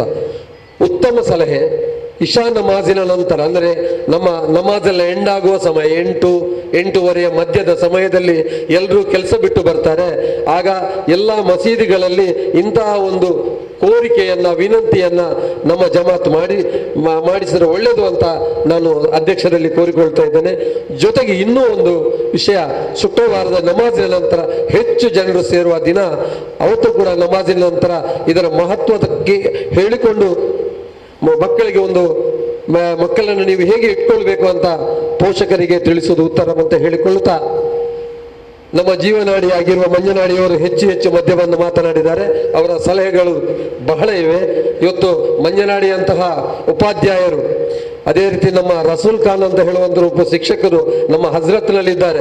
ಮಕ್ಕಳ ತಂದೆಯರು, ತಾಯಂದಿರು ಹೇಳ್ತಾರೆ, ರಸೂಲ್ ಖಾನ್ರ ಕೈಯಲ್ಲಿ ಮಕ್ಕಳನ್ನು ಕೊಟ್ಟರೆ ಅವರು ಪಾಸ್ ಆಗಿ ಬರ್ತಾರೆ ಅಂತ. ಬಹುಶಃ ಹಜ್ರತ್ನಲ್ಲಿರುವಂತಹ ಇಂತಹ ಶಿಕ್ಷಕರೇ. ಅದೇ ರೀತಿ ನಮ್ಮ ಕಲ್ಲಾಪಿನಲ್ಲಿ ಕೂಡ ನಸೀಮ್ ಅವರಿದ್ದಾರೆ, ಅಲೇಕಳದಲ್ಲಿ ನಮ್ಮ ರಮಲತ್ನವರಿದ್ದಾರೆ. ಇವರೆಲ್ಲರೂ ಇಂತಹ ಶಿಕ್ಷಕಿಯರು ನಮ್ಮ ಸಮುದಾಯದ ಹೆಗ್ಗುರುತು ಅಂತ ಹೇಳಿಕೊಳ್ಳುತ್ತಾ ನಿಮಗೆಲ್ಲರಿಗೂ ಉತ್ತರೋತ್ತರ ಶುಭ ಕೋರುತ್ತಾ ನನ್ನ ಮಾತನ್ನು ಮುಗಿಸ್ತೇನೆ. ಜೈ ಹಿಂದ್. ನಮಗೆ ಬಹಳಷ್ಟು ಉತ್ತಮವಾದಂಥ ಮಾತನಾಡಿದ್ದಾರೆ. ಕಾರ್ಯಕ್ರಮದ ಕೊನೆಗೆ ನಾವು ಬರ್ತಾ ಇದ್ದೇವೆ. ಅಧ್ಯಕ್ಷರ ಮಾತನಾಡುವುದಕ್ಕಿಂತ ಮುಂಚಿತವಾಗಿ ನಮ್ಮ ಡಾಕ್ಟರ್ ಪ್ರಶಾಂತ್ ಸರ್ ಹೇಳಿದ ಬಗ್ಗೆ ಒಂದು ಪೂರಕವಾದಂಥ ಮಾತನ್ನು ನಾನು ಅಧ್ಯಕ್ಷರಿಗೆ ಹೇಳ್ತಾ ಇದ್ದೇನೆ. ಯಾಕಂದರೆ ಇದು ನಾವು SSLC ಮಕ್ಕಳಿಗಾಗಿ ಒಂದು ಕಾರ್ಯಕ್ರಮ ಪೇರೆಂಟ್ಸ್ನವರಿಗೆ ಮಾಡಿದ್ದೇವೆ. ನಮ್ಮ ಮಕ್ಕಳು ಬೇರೆ ವ್ಯವಸ್ಥೆಯೊಟ್ಟಿಗೆ ಇವತ್ತು ನಮ್ಮ ಮಕ್ಕಳು ಇದ್ದಾರೆ, ಯಾವ ರೀತಿ ಶಾಲೆಗೆ ಬರ್ತಾರೆ, ಯಾವ ರೀತಿ ಹೋಗ್ತಾರೆ ಎಂಬಿತ್ಯಾದಿಗಳ ಬಗ್ಗೆ ನಮ್ಮ ಇವರು ಪ್ರಶಾಂತ್ ಸರ್ ಅವರು ಹೇಳಿದರು. ಈ ಬಗ್ಗೆ ತಾಯಂದಿರಿಗಾಗಿ ಇದೇ ರೀತಿ ಅಧ್ಯಾಪಕರುಗಳನ್ನು ಸೇರಿಸಿ ಒಂದು ಕಾರ್ಯಾಗಾರವನ್ನು ಇದನ್ನು ನಮ್ಮ ಅರೇಬಿಕ್ ಟ್ರಸ್ಟಿಂದ ಮಾಡಬೇಕು. ಅದು ಮಾದಕ ದ್ರವ್ಯದ ಬಗ್ಗೆ ಇರ್ಬೋದು, ಅಥವಾ ಮಕ್ಕಳ ಶಾಲೆಯಲ್ಲಿ ಅವರ ಬಿಹೇವಿಯರ್ಸ್ನ ಬಗ್ಗೆ ಇರ್ಬೋದು. ಟೀಚರ್ಸ್ನವರು ಅಥವಾ ನಾವು ಸಂಪನ್ಮೂಲ ವ್ಯಕ್ತಿಗಳನ್ನು ಕರೆದು ಹೇಳ್ತೇವೆ, ಅದು ಟೀಚರ್ಸ್ನವರು ಮತ್ತೊಂದು ಸಂಪನ್ಮೂಲ ವ್ಯಕ್ತಿ ಅಲ್ಲ, ಒಬ್ಬರು ಸಮಾಜದ ಮುಖಂಡ ಮತ್ತೊಂದು ಉಲೇಮಾರಿಂದ ಅದಕ್ಕೆ ನಾವು ಒಂದು ಕಾರ್ಯಾಗಾರ ಮಾಡುವಂಥ ವ್ಯವಸ್ಥೆಯನ್ನು ಜಮಿಯತುಲ್ ಫಲಾಹ್ ಯಾವತ್ತೂ ನಮ್ಮೊಟ್ಟಿಗೆ ಇರ್ತದೆ. ಸೈಯದ್ ಮದನಿ ಚಾರಿಟೇಬಲ್ ಟ್ರಸ್ಟ್ ಮತ್ತು ಅರೇಬಿಕ್ ಟ್ರಸ್ಟ್ ಮಾಡಬೇಕು ಅಂತೇಳಿ ಅಧ್ಯಕ್ಷರೊಟ್ಟಿಗೆ ಕೇಳಿಕೊಳ್ತಾ ತನ್ನ ಹಿರಿತನದ ಮಾತನಾಡಬೇಕು ಅಂತ ಕೇಳಿಕೊಳ್ತೇನೆ ಸರ್. ಅಧ್ಯಕ್ಷರ ಮಾತು ಒಂದು ಹಿರಿತನದ ಮಾತು ಅಂತ ಹೇಳಿ KMK ಅವರು ಹೇಳ್ತಾರೆ. ಹಾಗೂ ಅದು ಗುರುಕಾರ ಸ್ಥಾನದಲ್ಲಿ ಕೂತ್ಕೊಂಡವರು ಒಂದು ಮಾತಾಡುವಂಥದ್ದು. ಪ್ರತಿಯೊಬ್ಬರ ಮಾತಿನ ವಿಶ್ಲೇಷಣೆಯನ್ನು ಪ್ರತಿಯೊಬ್ಬರು ಅರ್ಥ ಮಾಡಿಕೊಳ್ಳುವಂಥ ಜ್ಞಾನ ಹೊಂದಿದ ಜನರೇ ಇಲ್ಲಿ ತುಂಬಿದ ಈ ಹಾಲಲ್ಲಿ ನಾನೊಂದು ವಿಶೇಷವಾಗಿ ಹೇಳಬೇಕಾದಂಥ ಅವಶ್ಯಕತೆ ಏನೂ ಇಲ್ಲ ಇಲ್ಲಿ. ಆದರೆ ಇದು ನಮ್ಮ ಸಂಸ್ಥೆ ವತಿಯಿಂದ 2ನೇ ಬಾರಿಗೆ ಮಾಡುವಂಥ ಈ ಒಂದು ಕಾರ್ಯಕ್ರಮ. ಇದು ಏನು ಅಲ್ಹಮ್ದುಲಿಲ್ಲಾ ಇವರು ಹೇಳಿದ ಹಾಗೆ ಈ ಕಾರ್ಯಕ್ರಮದ ನಂತರ ಒಂದು 2.5% ರಿಸಲ್ಟ್ ಜಾಸ್ತಿ ಆಗಿದೆ ಅಂತ ಹೇಳಿದರು. ಇದು ಬಹಳ ಒಂದು ಸಂತೋಷದಾಯಕವಾದ ವಿಚಾರ. ಈ ಬಾರಿ ಕೂಡ ಇದೇ ರೀತಿಯಲ್ಲಿ 2.5ರಿಂದ 5ಕ್ಕೆ ಏರಲಿಕ್ಕೆ ಆ ಭಗವಂತನು ಅನುಗ್ರಹಿಸಲಿ ಅಂತ ಹೇಳಿಕೊಂಡು, ಇಲ್ಲಿರುವಂಥ ಒಂದು ತಪ್ಪು ಅಭಿಪ್ರಾಯ ಏನು ಅಂತ ಹೇಳಿದರೆ, ಉಸ್ತಾದರುಗಳನ್ನು ಕರೆದು ಧರ್ಮಗಳನ್ನು ಕರೆದರೆ ರಿಸಲ್ಟ್ ಸರಿಯಾಗಬಹುದು ಅಂತ ಹೇಳುವಂಥ ಒಂದು ಮಾತು, ಅದೇನೋ ಒಂದು ಸ್ವಲ್ಪ ತಪ್ಪು ಗ್ರಹಿಕೆಯಿಂದ ನಾನು ಭಾವಿಸ್ತೇನೆ. ಇಸ್ಲಾಮಿನಲ್ಲಿರುವಂಥ ಪ್ರತಿಯೊಬ್ಬರು ಸಾಕ್ಷರತಾ ಆಂದೋಲನದಲ್ಲಿ ನಾವು ಹೇಳ್ತಾ ಇದ್ದೆವು, ಮುಸ್ಲಿಂ ಸಮಾಜ ಸಾಕ್ಷರತೆಯಿಂದ ಕೊರತೆ ಇದ್ದಾರೆ ಅಂತೇಳಿ. 100ಕ್ಕೆ 100 ಸಾಕ್ಷರತರಾಗಿರುವವರು ಇಸ್ಲಾಂ ಧರ್ಮದವರು ಅಂತ ಹೇಳಲಿಕ್ಕೆ ಇಷ್ಟಪಡ್ತೇನೆ. ಈಗ ಕಿರಾತ್ ಓದಿದಾಗ ನಿಮ್ಗೆ ಹೇಳಿದಾಗೆ ನಮಗೆ ಎಲ್ಲವನ್ನು ಕಳಿಸಿದ್ದು ನೀವು ಬರೀ ಕಲಿ ಅಂತ ಹೇಳುವಂಥದ್ದು. ಅದರಿಂದ ಎಲ್ಲರೂ ಸಾಕ್ಷರತರಾಗಿದ್ದಾರೆ. ಓದುವುದರಲ್ಲಿ, ಪರೀಕ್ಷೆ ಮಾಡೋದರಲ್ಲಿ, ಪ್ರತಿಯೊಂದರಲ್ಲಿಯೂ ಸೈನ್ಸು ಮತ್ತೊಂದು ಅರಬಿಕ್ ಕಲಿ ನಮಗೆ ಇದೆ. ಅರಬಿಕ್ ಮೂಲಕ ನಾವೆಲ್ಲವನ್ನು ಮಾಡ್ತೇವೆ. ಹಿಂದೂ ರಾಷ್ಟ್ರದಲ್ಲಿರುವಂಥ, ಹಿಂದೂಸ್ತಾನದಲ್ಲಿರುವಂಥ ಭಾರತೀಯರಾದ ನಮಗೆ ಅದಕ್ಕೆ ಸಂಪೂರ್ಣವಾದ ವೇದಿಕೆ ಇಲ್ಲ. ಈಗ ಅರಬಿಕ್ಕಿಗೆ ಎಕ್ಸಾಮ್ ಬರೀಬೋದು ಅಂತ ಹೇಳಿದರು. ಸಂಪೂರ್ಣವಾದ ಇಲ್ಲದ ಕಾರಣ ಅರಬಿಕ್ಕನ್ನು ಬಿಟ್ಟು ಈ ವಿದ್ಯಾಭ್ಯಾಸಕ್ಕೆ ಬರಲಿಕ್ಕೆ ಆಗುವುದಿಲ್ಲ. ಅದು ಧರ್ಮದ ಒಂದು ದೀನಿ ಬೋಧನೆ ಆಗಿದೆ. ಆದರೆ ಸಂಪೂರ್ಣವಾದ ಒಂದು ವಾದ ಹೇಳ್ತಾ ಇದ್ದೇನೆ, ಮದರಸಗಳು ಯಾವ ರೀತಿ ನಡೀತಾ ಇದೆ ಅಂತ. ನಮ್ಮ ಕಾರ್ಯದರ್ಶಿಯವರು 3 ಹಂತ ಅಂತ ಹೇಳಿದರು. ಈ 3 ಹಂತಕ್ಕೆಲ್ಲ ಕಾರಣ ಇದೆ. ನಮ್ಮ ಶಾಲೆಯ ಶಾಲಾ ವಾಹನಗಳ ಒತ್ತಡ ಜಾಸ್ತಿ ಆದಾಗ ನಾವು ಅದನ್ನು ಒಂದು ವಿಭಾಗ ಜಾಸ್ತಿ ಮಾಡಿಕೊಂಡು ಹೋದದ್ದು. ಬೆಳಿಗ್ಗೆ 7 ಗಂಟೆಗೆ ಬಸ್ ಬರುವಾಗ ಅಲ್ಲಿ ಮದ್ರಸೆ ಎಲ್ಲಿ ನಡೆಸ್ತಾರೆ? ಸುಮ್ಮನೆ ಹೆಸರಿಗೆ ಮದ್ರಸೆ. ಈಗ ಇದು ನಾನು ಸತ್ಯ ಹೇಳ್ತಾ ಇದ್ದೇನೆ. ಆದರೂ ನಮ್ಮ ಮಕ್ಕಳು ಕಲಿಯುವುದರಲ್ಲಿ ಚೆನ್ನಾಗಿ ಹುಷಾರಿದ್ದಾರೆ. ನಮ್ಮ ಮಕ್ಕಳು ಪ್ರತಿಯೊಬ್ಬ ಮಕ್ಕಳು ಪ್ರತಿಭಾವಂತ ಮಕ್ಕಳು ಅಂತ ಹೇಳಿಕ್ಕೆ ನಾನು ಇಷ್ಟಪಡ್ತೇನೆ. ಆದರೆ ಅದರ ರಿಸಲ್ಟ್ ಇಲ್ಲ. ಅದು ಯಾಕೆ ಇಲ್ಲ ಅಲ್ಲಿ ನಾವು ಚರ್ಚೆ ಮಾಡು. ಅದಕ್ಕೆ ಸದರುಗಳ ಉಸ್ತಾದುಗಳ ಕಾರಣ ಅಲ್ಲ. ಉಸ್ತಾದುಗಳು ಮತ್ತು ಸದರುಗಳ ಪ್ರಭಾವದಿಂದ ಮಕ್ಕಳನ್ನು ಇನ್ನಷ್ಟು ಚೆನ್ನಾಗಿ ಪ್ರಭಾವಶಾಲಿಯಾಗಿ ಮಾಡಬಹುದು.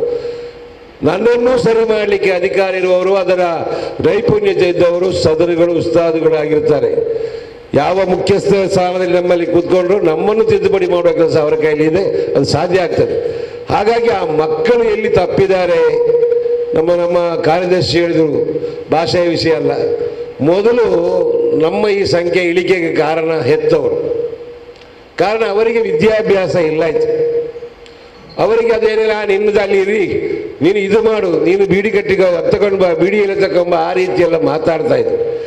ಈಗ ಕಳೆದ 40 ವರ್ಷಗಳಿಂದ ನಮ್ಮ ಸಂಸ್ಥೆ ಶಾಲಾ ಶಿಕ್ಷಣ ಸಂಸ್ಥೆಗೆ ಒತ್ತು ಕೊಟ್ಟ ಮೇಲೆ 100ಕ್ಕೆ 80% ಜನ ಇವತ್ತು ಶಿಕ್ಷಕರಾಗಿ ಈಗ ಮನೆಯಲ್ಲಿದ್ದಾರೆ.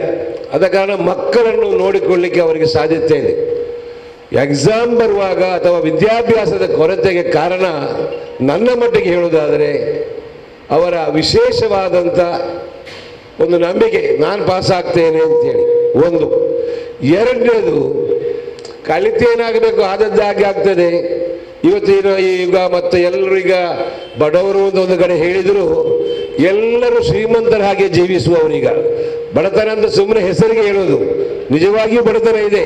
ಆದರೆ ನನ್ನ ಶೈಲಿ ಮಾತ್ರ ಶ್ರೀಮಂತಿಕೆಯ ಶೈಲಿಯಾದ ಕಾರಣ ಮನೆಯಲ್ಲಿ ಕೂಡ ಮಕ್ಕಳು, ತಾಯಿಯಂದರು 12 ಗಂಟೆವರೆಗೆ ಮೊಬೈಲ್ ನೋಡುವಾಗ ಮಕ್ಕಳು ಆ ಕಡೆ ರೂಮಲ್ಲಿ ಈ ಮೊಬೈಲನ್ನು ಉಪಯೋಗಿಸಿಕೊಂಡು ಅವರ ಹರಟೆ, ಚಾಟ್, ಕೀಟ್ ಏನೆಲ್ಲ ಮಾಡ್ತಾ ಇರ್ತಾರೆ. ಇದು ನಮ್ಮ ಮನೆಯಲ್ಲೂ ಆಗುವಂಥ ಸತ್ಯ.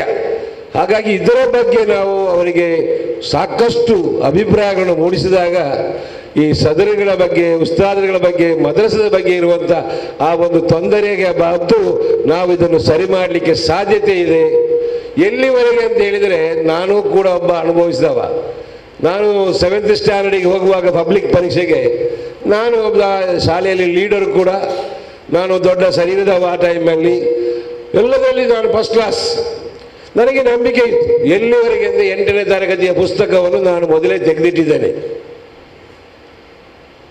ಆದರೆ ರಿಸಲ್ಟ್ ಬರುವಾಗ ಮ್ಯಾಥ್ಸಲ್ಲಿ 4 ಫೈಲಿಗೆ ನಾನು ಫೈಲ್. ಕಾರಣ ಏನು? ನನ್ನ ತಲೆಯಲ್ಲಿದೆ ನಾನು ಪಾಸ್ ಆಗ್ತೇನೆ, ಪುಸ್ತಕ ತೆಗೆದಾಗಿದೆ ಆಗಲಿಕ್ಕಿಲ್ಲ ಅಂತೇಳಿ.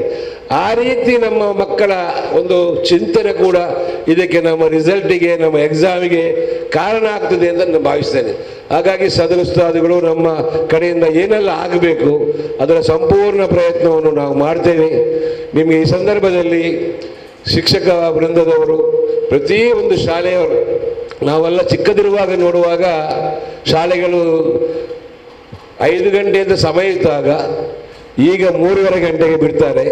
ಆದರೆ 5 ಗಂಟೆಗೆ ಬಿಟ್ಟ ಶಾಲೆ ಬೆಲ್ಲು ಹೊಡೆಯೋದು ಕಾಯ್ದಕ್ಕಿಂತ ಮೊದಲು ಟೀಚರ್ಸ್ ಹೋಗಿ ಆಗ್ತದೆ.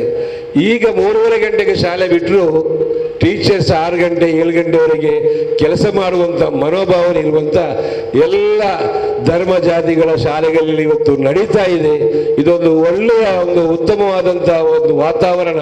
ಮೊದಲಿನ ಹಾಗೆ ಅಲ್ಲ. ಈಗ ಶಿಕ್ಷಕ ವೃಂದದವರಿಗೆ, ಮಕ್ಕಳ ವಿದ್ಯಾಭ್ಯಾಸದ ಬಳಿಗೆ ಪೋಷಕರಿಗಿಂತಲೂ ಅಧಿಕವಾದಂಥ ಒಂದು ಉತ್ಸಾಹ ಇರುವುದರಿಂದ ಈಗೀಗ ಜಿಲ್ಲಾ ಶಿಕ್ಷಣ ಇಲಾಖೆಯಲ್ಲಿ ಬರುವಂಥ ನಾನು ಹಲವಾರು ವರ್ಷಗಳಿಂದ ನೋಡ್ತಾ ಇದ್ದೇನೆ. ಎಲ್ಲ ಒಂದು ಶಾಲೆ ಬಾಗಿಲಲ್ಲಿ ಬಂದು ಯಾವಾಗಲೂ ಚರ್ಚೆ ಮಾಡೋದು, ಮೀಟಿಂಗ್ ಮಾಡೋದು ಕಾಣ್ತಾ ಇದ್ದೇವೆ. ಮೊದಲೆಲ್ಲ ಶಿಕ್ಷಣ ಇಲಾಖೆಯವರಿಗೆ ಬೇಕಾದರೆ ಆ ಧೂಳು ಹಿಡಿದು ಬೆಂಚು ನೋಡಲಿಕ್ಕೆ ನಾವು ಅಲ್ಲಿಗೆ ಹೋಗಬೇಕಾಗಿತ್ತು.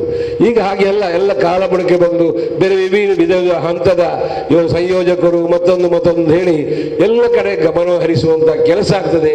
ಆದರೆ ಶಿಕ್ಷಕರ ಕೊರತೆಯನ್ನು ನೀಗಿಸಲಿಕ್ಕೆ ಮಾತ್ರ ನಮ್ಮ ಶಿಕ್ಷಣ ಇಲಾಖೆಯ DDP ಅವರಿಗಾಗಲಿ BE ಅವರಿಗೆ ಯಾಕೆ ಸಾಧ್ಯವಾಗ್ತಾ ಇಲ್ಲ ಎಂಬ ಒಂದು ಕೊರಗು ನನ್ನಲ್ಲಿ ಇದೆ. ಗೊತ್ತದ? ಅನುದಾನಿತ ಶಾಲೆಗಳಲ್ಲಿ ಶಿಕ್ಷಕರ ಕೊರತೆ ಬಹಳಷ್ಟಿದೆ. ಅದನ್ನು ಯಾವ ರೀತಿ ನೀಗಿಸಬಹುದು ಅಂತೇಳಿ ನೀವು ಪ್ರಯತ್ನ ಮಾಡಬೇಕು. SLCಯ ಅಥವಾ ವಿದ್ಯಾಭ್ಯಾಸದ ಗಮನ ಹರಿಸುವ ಕೆಲಸದಲ್ಲಿ ನಮ್ಮ ಮುಸ್ಲಿಂ ಸಮಾಜದ ಬಗ್ಗೆ, ಉಳ್ಳಾಳದ ಬಗ್ಗೆ ನಾವು ಜವಾಬ್ದಾರಿ ವಹಿಸ್ತೇವೆ.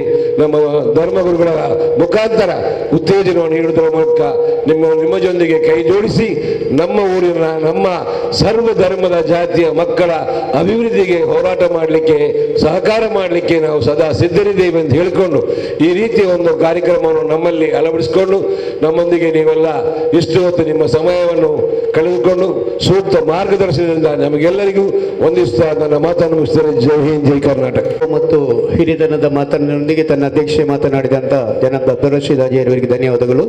ಇದೀಗ ಕಾರ್ಯಕ್ರಮದಲ್ಲಿ ನಮ್ಮನ್ನು ಉದ್ದೇಶಿಸಿ ಮಾತಾಡ್ತಾರೆ ಮತ್ತು ಧನ್ಯವಾದವನ್ನು ಹೇಳ್ತಾರೆ. ಜಮಿಯತುಲ್ ಫಲಾಹ್ ಮಂಗಳೂರು ತಾಲೂಕು ಘಟಕದ ಅಧ್ಯಕ್ಷರು, ಬಹುಶಃ ಉಳ್ಳಾಳ ಸೈಯದ್ ಮದನಿ ಚಾರಿಟೇಬಲ್ ಟ್ರಸ್ಟಿನ ಅಧೀನ ಕನ್ನಡ ಮಾಧ್ಯಮ ಶಾಲೆಗಳಲ್ಲಿ ಇತಿಹಾಸವನ್ನೇ ಸೃಷ್ಟಿಸಿದಂಥ ನನ್ನ ಆತ್ಮೀಯ ಸಹೋದರ MH ಮಲಾರ್ ಅವರು ಬಹಳ ವಿಶೇಷವಾದಂಥ ನೂತನವಾದಂಥ ಒಂದು ಕಾರ್ಯಕ್ರಮವನ್ನು ಸನ್ಮಾನ್ಯ ಕ್ಷೇತ್ರ ಶಿಕ್ಷಣಾಧಿಕಾರಿಯವರ ಸಲಹೆ ಮೇರೆಗೆ ಈ ಒಂದು ಕಾರ್ಯಕ್ರಮವನ್ನು ಉಳ್ಳಾಳ ಜಮಾತ್ ಮತ್ತು ಸೈಯದ್ ಮದನಿ ಚಾರಿಟೇಬಲ್ ಟ್ರಸ್ಟ್ ಹಾಗೂ ಜಮಿಯತುಲ್ ಫಲಾಹ್ ಇದರ ವತಿಯಿಂದ ಸಂಘಟಿಸಲಾಗಿತ್ತು. ಬಹಳ ವಿಶೇಷವಾಗಿ ಈಗಾಗಲೇ SLC ವಿದ್ಯಾರ್ಥಿಗಳ ಯಶ ಸಹಕಾರಕ್ಕೋಸ್ಕರವಾಗಿ ಸಮುದಾಯದ ಮುಖಂಡರು ಮತ್ತು ಧಾರ್ಮಿಕರ ಮುಖಂಡರ ರನ್ಮನದ ಸಹಕಾರದ ದಿಶಾ ಕಾರ್ಯಕ್ರಮ ಎಂಬಂಥ ಒಂದು ಕಾರ್ಯಕ್ರಮದ ಹೆಸರನ್ನು ಕೊಟ್ಟದ್ದು ಬಹುಶಃ ಡಾಕ್ಟರ್ ಪ್ರಶಾಂತ್ರವರು. ಅರ್ಥಪೂರ್ಣವಾದಂಥ ಒಂದು ಕಾರ್ಯಕ್ರಮ ಇದು. ಹೃದಯ ತುಂಬಿದ ಸಹಕಾರವನ್ನು ಕೊಟ್ಟಾಗ ಅದು ಸಾಧ್ಯತೆ ಇದೆ. ಬಹುಶಃ ಇದರಲ್ಲಿ SLC ಫಲಿತಾಂಶಕ್ಕೆ ಅಧ್ಯಕ್ಷರು ಹೇಳಿದ ಹಾಗೆ ನಮ್ಮ ಉಲಮಾಗಳು ಕಾರಣ ಅಲ್ಲ, ಖಂಡಿತ ಅದನ್ನು ಒಪ್ಪಿಕೊಳ್ತೇವೆ. ಆದರೆ ಅವರ ಸಹಕಾರ ನಮಗೆ ಬೇಕಾದ್ದು ಬಹಳ ಅಗತ್ಯ. ಅವರು ಸಹಕಾರ ಕೊಟ್ಟಾಗ ನಮ್ಮಲ್ಲಿ ಖಂಡಿತ ಒಂದು ರೀತಿಯಲ್ಲಿ ಆ ಕಾರ್ಯಪ್ರವೃತ್ತವಾಗಲಿ ಯಶಸ್ವಿಯನ್ನು ಕಾಣುತ್ತೇವೆ ಎಂದೆಲ್ಲ ನಮ್ಮೆಲ್ಲ ಮುಖ್ಯೋಪಾಧ್ಯಾಯರ ಬಂಧು ಭಗಿನಿಯರು ತಿಳ್ಕೊಂಡಂಥ ವಿಚಾರ. ಆ ಒಂದು ವಿಚಾರವನ್ನು ನಾವು ನಮ್ಮ ಕ್ಷೇತ್ರ ಶಿಕ್ಷಣಾಧಿಕಾರಿ ಮತ್ತು ಕ್ಷೇತ್ರ ಸಂಪನ್ಮೂಲ ಹೇಳಿಕೊಂಡಾಗ ಅವ್ರು ಹೇಳಿದ್ದು ಉಳ್ಳಾಳದಲ್ಲಿ ಈ ಒಂದು ಕಾರ್ಯಕ್ರಮ ಮಾಡೋಣ. ಮಂಗಳೂರು ತಾಲೂಕಿನ ದಕ್ಷಿಣ ವಲಯದ ಫಲಿತಾಂಶವನ್ನು ನೋಡಿದಾಗ ತಾವೆಲ್ಲ ಹೇಳಿದಂತೆ ಉಳ್ಳಾಳದಲ್ಲಿ ಫಲಿತಾಂಶ ಕಡಿಮೆ. ಉಳ್ಳಾಳದಲ್ಲಿ ಅಲ್ಪಸಂಖ್ಯಾತ ಮುಸ್ಲಿಂ ಬಾಹುಳ್ಯದ ಹೆಚ್ಚು ವಿದ್ಯಾರ್ಥಿಗಳು ಶಾಲೆಗೆ ಹೋಗ್ತಾ ಇದ್ದಾರೆ. ಬಹಳ ವಿಶೇಷವಾಗಿ 2 ವರ್ಷ ಕೊರೋನಾಗಳಿಂದ ಬಳಿಕೆಗೆ ಬಂದ ಮುಖ್ಯ ಶಾಲೆಯಲ್ಲಿ ಕಲಿಕೆಯಲ್ಲಿ ಹಿಂದೆ 8-9 ಶಾಲೆ ಇರಲಿಲ್ಲ. 10ರಲ್ಲಿ ಮತ್ತೊಂದು ಸಮಸ್ಯೆ ನಮಗೆ ಇದಾಗಿದೆ. ಏನು? ಇಂದು ಬಂದ ಮಗು ನಾಳೆ ಇಲ್ಲ.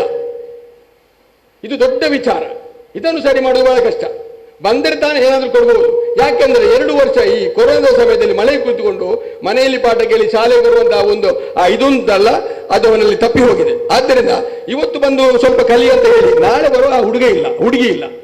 ಇಷ್ಟು ದೊಡ್ಡ ಸಮಸ್ಯೆ ಕನ್ನಡ ಮಾಧ್ಯಮ ಶಾಲೆಯಲ್ಲಿ ವಿಶೇಷವಾಗಿ ಇದು ಒಂದು ಸರಿಯಾದರೆ ಸಾಕಿತ್ತು. ಅದಕ್ಕಾಗಿ ಉಲಮಾಗಳು ಮದ್ರಸದಲ್ಲಿ ನಿರಂತರವಾಗಿ ಧಾರ್ಮಿಕವಾದ ಬೋಧನೆಯನ್ನು ಮಾಡಿದಾಗ ಆ ಮೂಲಕ ಒಂದು ಜ್ಞಾನ ಬರಬಹುದು. ಅದರ ಜೊತೆಯಲ್ಲಿ ಖತೀಬ್ರವರು ಅವರ ಮಸೀದಿಯ ಹುತುಬದ ಸಂದರ್ಭದಲ್ಲಿ ಜನಸಾಮಾನ್ಯರಿಗೆ ಇದರ ತಿಳುವಳಿಕೆಯನ್ನು ಕೊಟ್ಟಾಗ, ಒಂದು ರೀತಿಯಲ್ಲಿ ನಮಗೆ ಸಹಕಾರ ಕೊಟ್ಟಾಗ, ಅಥವಾ ಉಸ್ತಾದುಗಳೇ ನಮ್ಮ ಶಾಲೆಗೆ ಬಂದು SLC ಮಕ್ಕಳೆಷ್ಟು ನಿಮ್ಮ ಶಾಲೆಯಲ್ಲಿ ಯಾರೆಲ್ಲ ಇದ್ದಾರೆ ಅಂತ ಕೇಳಿದಾಗ ನಮ್ಮ ಅಧ್ಯಾಪಕರಿಗೆ ಒಂದು ಸಂತೋಷ, ಒಂದು ಮನಸ್ಸಿಗೆ ಒಂದು ನೆಮ್ಮದಿ ಆಗುತ್ತೆ.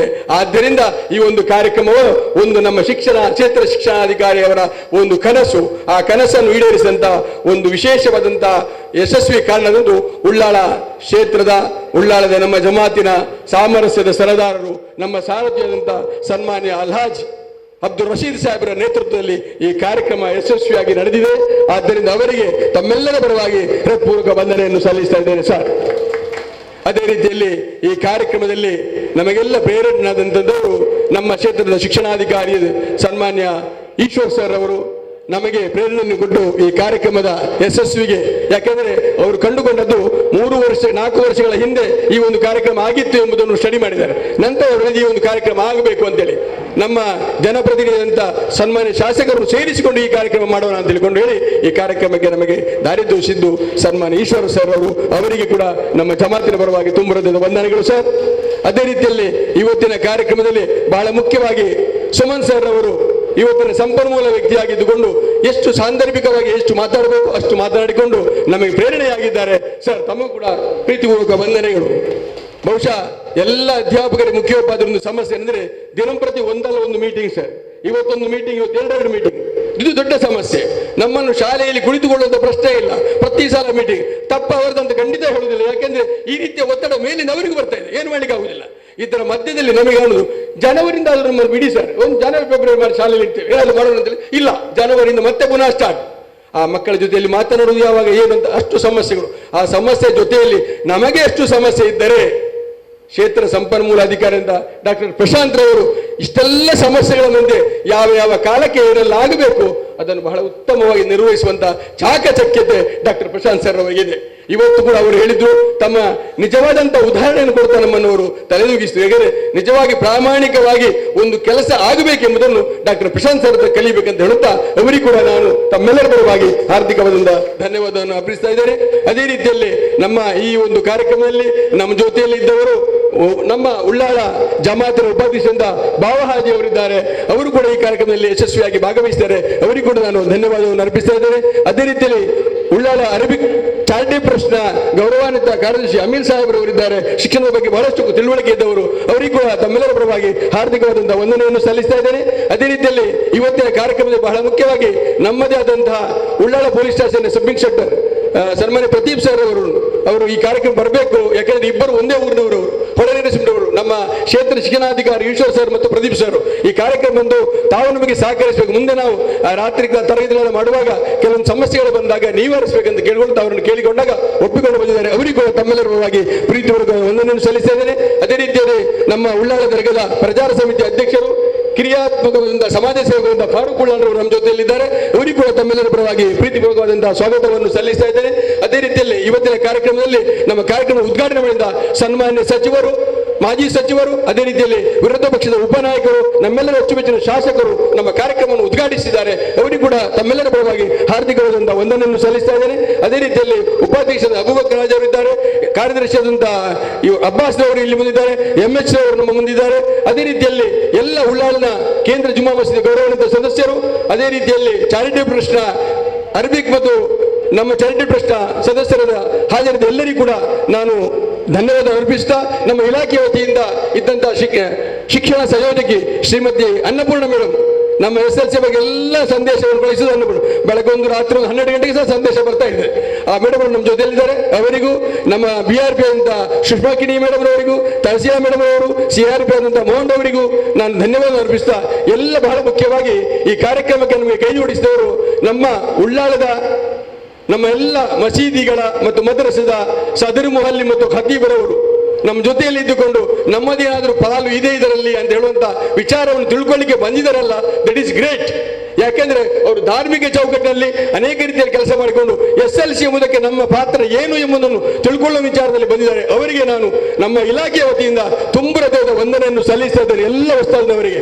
ಅದೇ ರೀತಿಯಲ್ಲಿ ಅಲ್ಲಿಯ ಜಮಾತ್ ಕಮಿಟಿಯ ಅಧ್ಯಕ್ಷರು, ಅದೇ ರೀತಿಯಲ್ಲಿ ಕಾರ್ಯದರ್ಶಿಗಳು, ಅದೇ ರೀತಿಯ ಅಲ್ಲಿಯ ಯಾರೆಲ್ಲ ನಮ್ಮ ಇದಕ್ಕೆ ಸಹಕಾರವನ್ನು ನೀಡಲಿಕ್ಕೆ ಪ್ರತ್ಯಕ್ಷವಾಗಿ ಬಂದಿದ್ದಾರೆ, ಅವರೆಲ್ಲರಿಗೂ ಕೂಡ ನಾನು ಧನ್ಯವಾದವನ್ನು ಅರ್ಪಿಸ್ತಾ ಇದ್ದೇನೆ. ಅದೇ ರೀತಿಯಲ್ಲಿ ನಮ್ಮ ಎಲ್ಲ ಕಾರ್ಯಕ್ರಮದಲ್ಲಿ ಎಲ್ಲ ವಿಚಾರವನ್ನು ಬದಿಗೊತ್ಕೊಂಡು SLC ಮಕ್ಕಳನ್ನು ಈ ರೀತಿಯಲ್ಲಿ ಏನಾದರೂ ಮಾಡಿ ಪಾಸ್ ಮಾಡಬೇಕೆಂಬ ಒಂದೇ ಒಂದು ಉದ್ದೇಶ ಇಟ್ಕೊಂಡಂತ ನನ್ನೆಲ್ಲ ಸಹೋದ್ಯೋಗಿ ಬಂಧು ಬಗೆಯರು, ಮುಖ್ಯೋಪಾಧ್ಯಾಯರು, ಬಂಧು ಬಳಗದವರು ಇಷ್ಟು ಒತ್ತಡದ ಮಾಡಿ ಬಂದು ಎಲ್ಲ ತಮ್ಮ ವಿಚಾರವನ್ನು ತಿಳ್ಕೊಂಡಿದ್ದೀರಿ. ತಮಗೆ ಕೂಡ ನನ್ನ ಹೃದಯಸ್ಪರ್ಶಿಯಾದ ವಂದನೆಯನ್ನು ಸಲ್ಲಿಸುತ್ತಾ, ಪ್ರಚಾರ ಮಾಧ್ಯಮದಂತ ಅನ್ಸಾರ್ ವಿಜಯವಾಣಿಯ ನನ್ನ ಆತ್ಮೀಯ ಹಳೆ ವಿದ್ಯಾರ್ಥಿ ಮಿತ್ರ ಅವರಿಗೂ, ಅದೇ ರೀತಿಯಲ್ಲಿ ಹೊಸಗುರನ ಚಾನಲ್ನ ಆಸಿಫ್ನವರಿಗೂ, ಅದೇ ರೀತಿಯಲ್ಲಿ ನಮ್ಮ ಚಾರಿಟೇಬಲ್ ಟ್ರಸ್ಟ್ ಉಪಾಧ್ಯಕ್ಷರು ಇಬ್ರಾಹಿಂ ಅವರು ಸಾಹೇಬರು ಹಿಂದೆ ಇದ್ದಾರೆ, ಹಾಜಿ ಇಬ್ರಾಹಿಂ ಅವರಿಗೂ, ಅದೇ ರೀತಿಯಲ್ಲಿ ಉಳ್ಳಾಳ ಜಮಾತಿನ ಸರ್ವ ಸದಸ್ಯರಿಗೂ, ಸಿಬ್ಬಂದಿ ವರ್ಗದವರಿಗೂ ಎಲ್ಲರಿಗೂ ಕೂಡ ಧನ್ಯವಾದ ಸಮರ್ಪಿಸಿದ ನಮ್ಮ ಜಮೀಯತುಲ್ ಫಲಾಹದ ಗೌರವಾನ್ವಿತ ನಮ್ಮ ಕೋಶಾಧಿಕಾರಿ ಅಲ್ಹಾಜಿ ಇಬ್ರಾಹಿಂ ಕೋಡಿಚಾಲ್ ಅವರು ನಮ್ಮ ಜೊತೆಯಲ್ಲಿ ಹಿರಿಯ ವ್ಯಕ್ತಿ ಅವರು, ಅಂದ್ರೆ ಅವರು ಆಗಿನ BA, ಈಗ ಅವರು IS ಆಫೀಸ್ ಇದ್ದ ಹಾಗೆ, ಆಗ BA ಮಾಡಿದರು. 85 ವರ್ಷ ಆದರೂ ನಮ್ಮ ಜೊತೆಯಲ್ಲಿ ಸದಾ ಇದ್ದುಕೊಂಡು ನಮಗೆ ಪ್ರೇರಣೆ ಶಕ್ತಿ ಅವರು,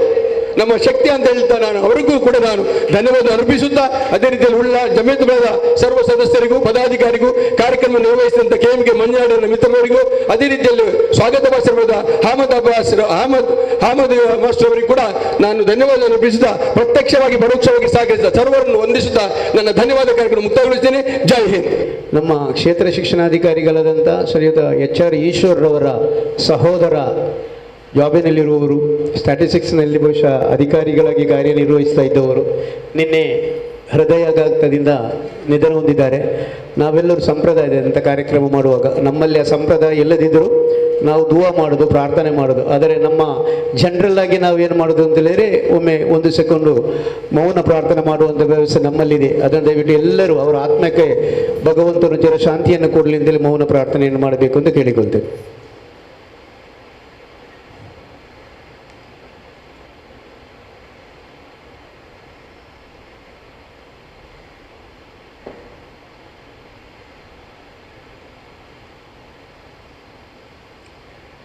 ಧನ್ಯವಾದಗಳು.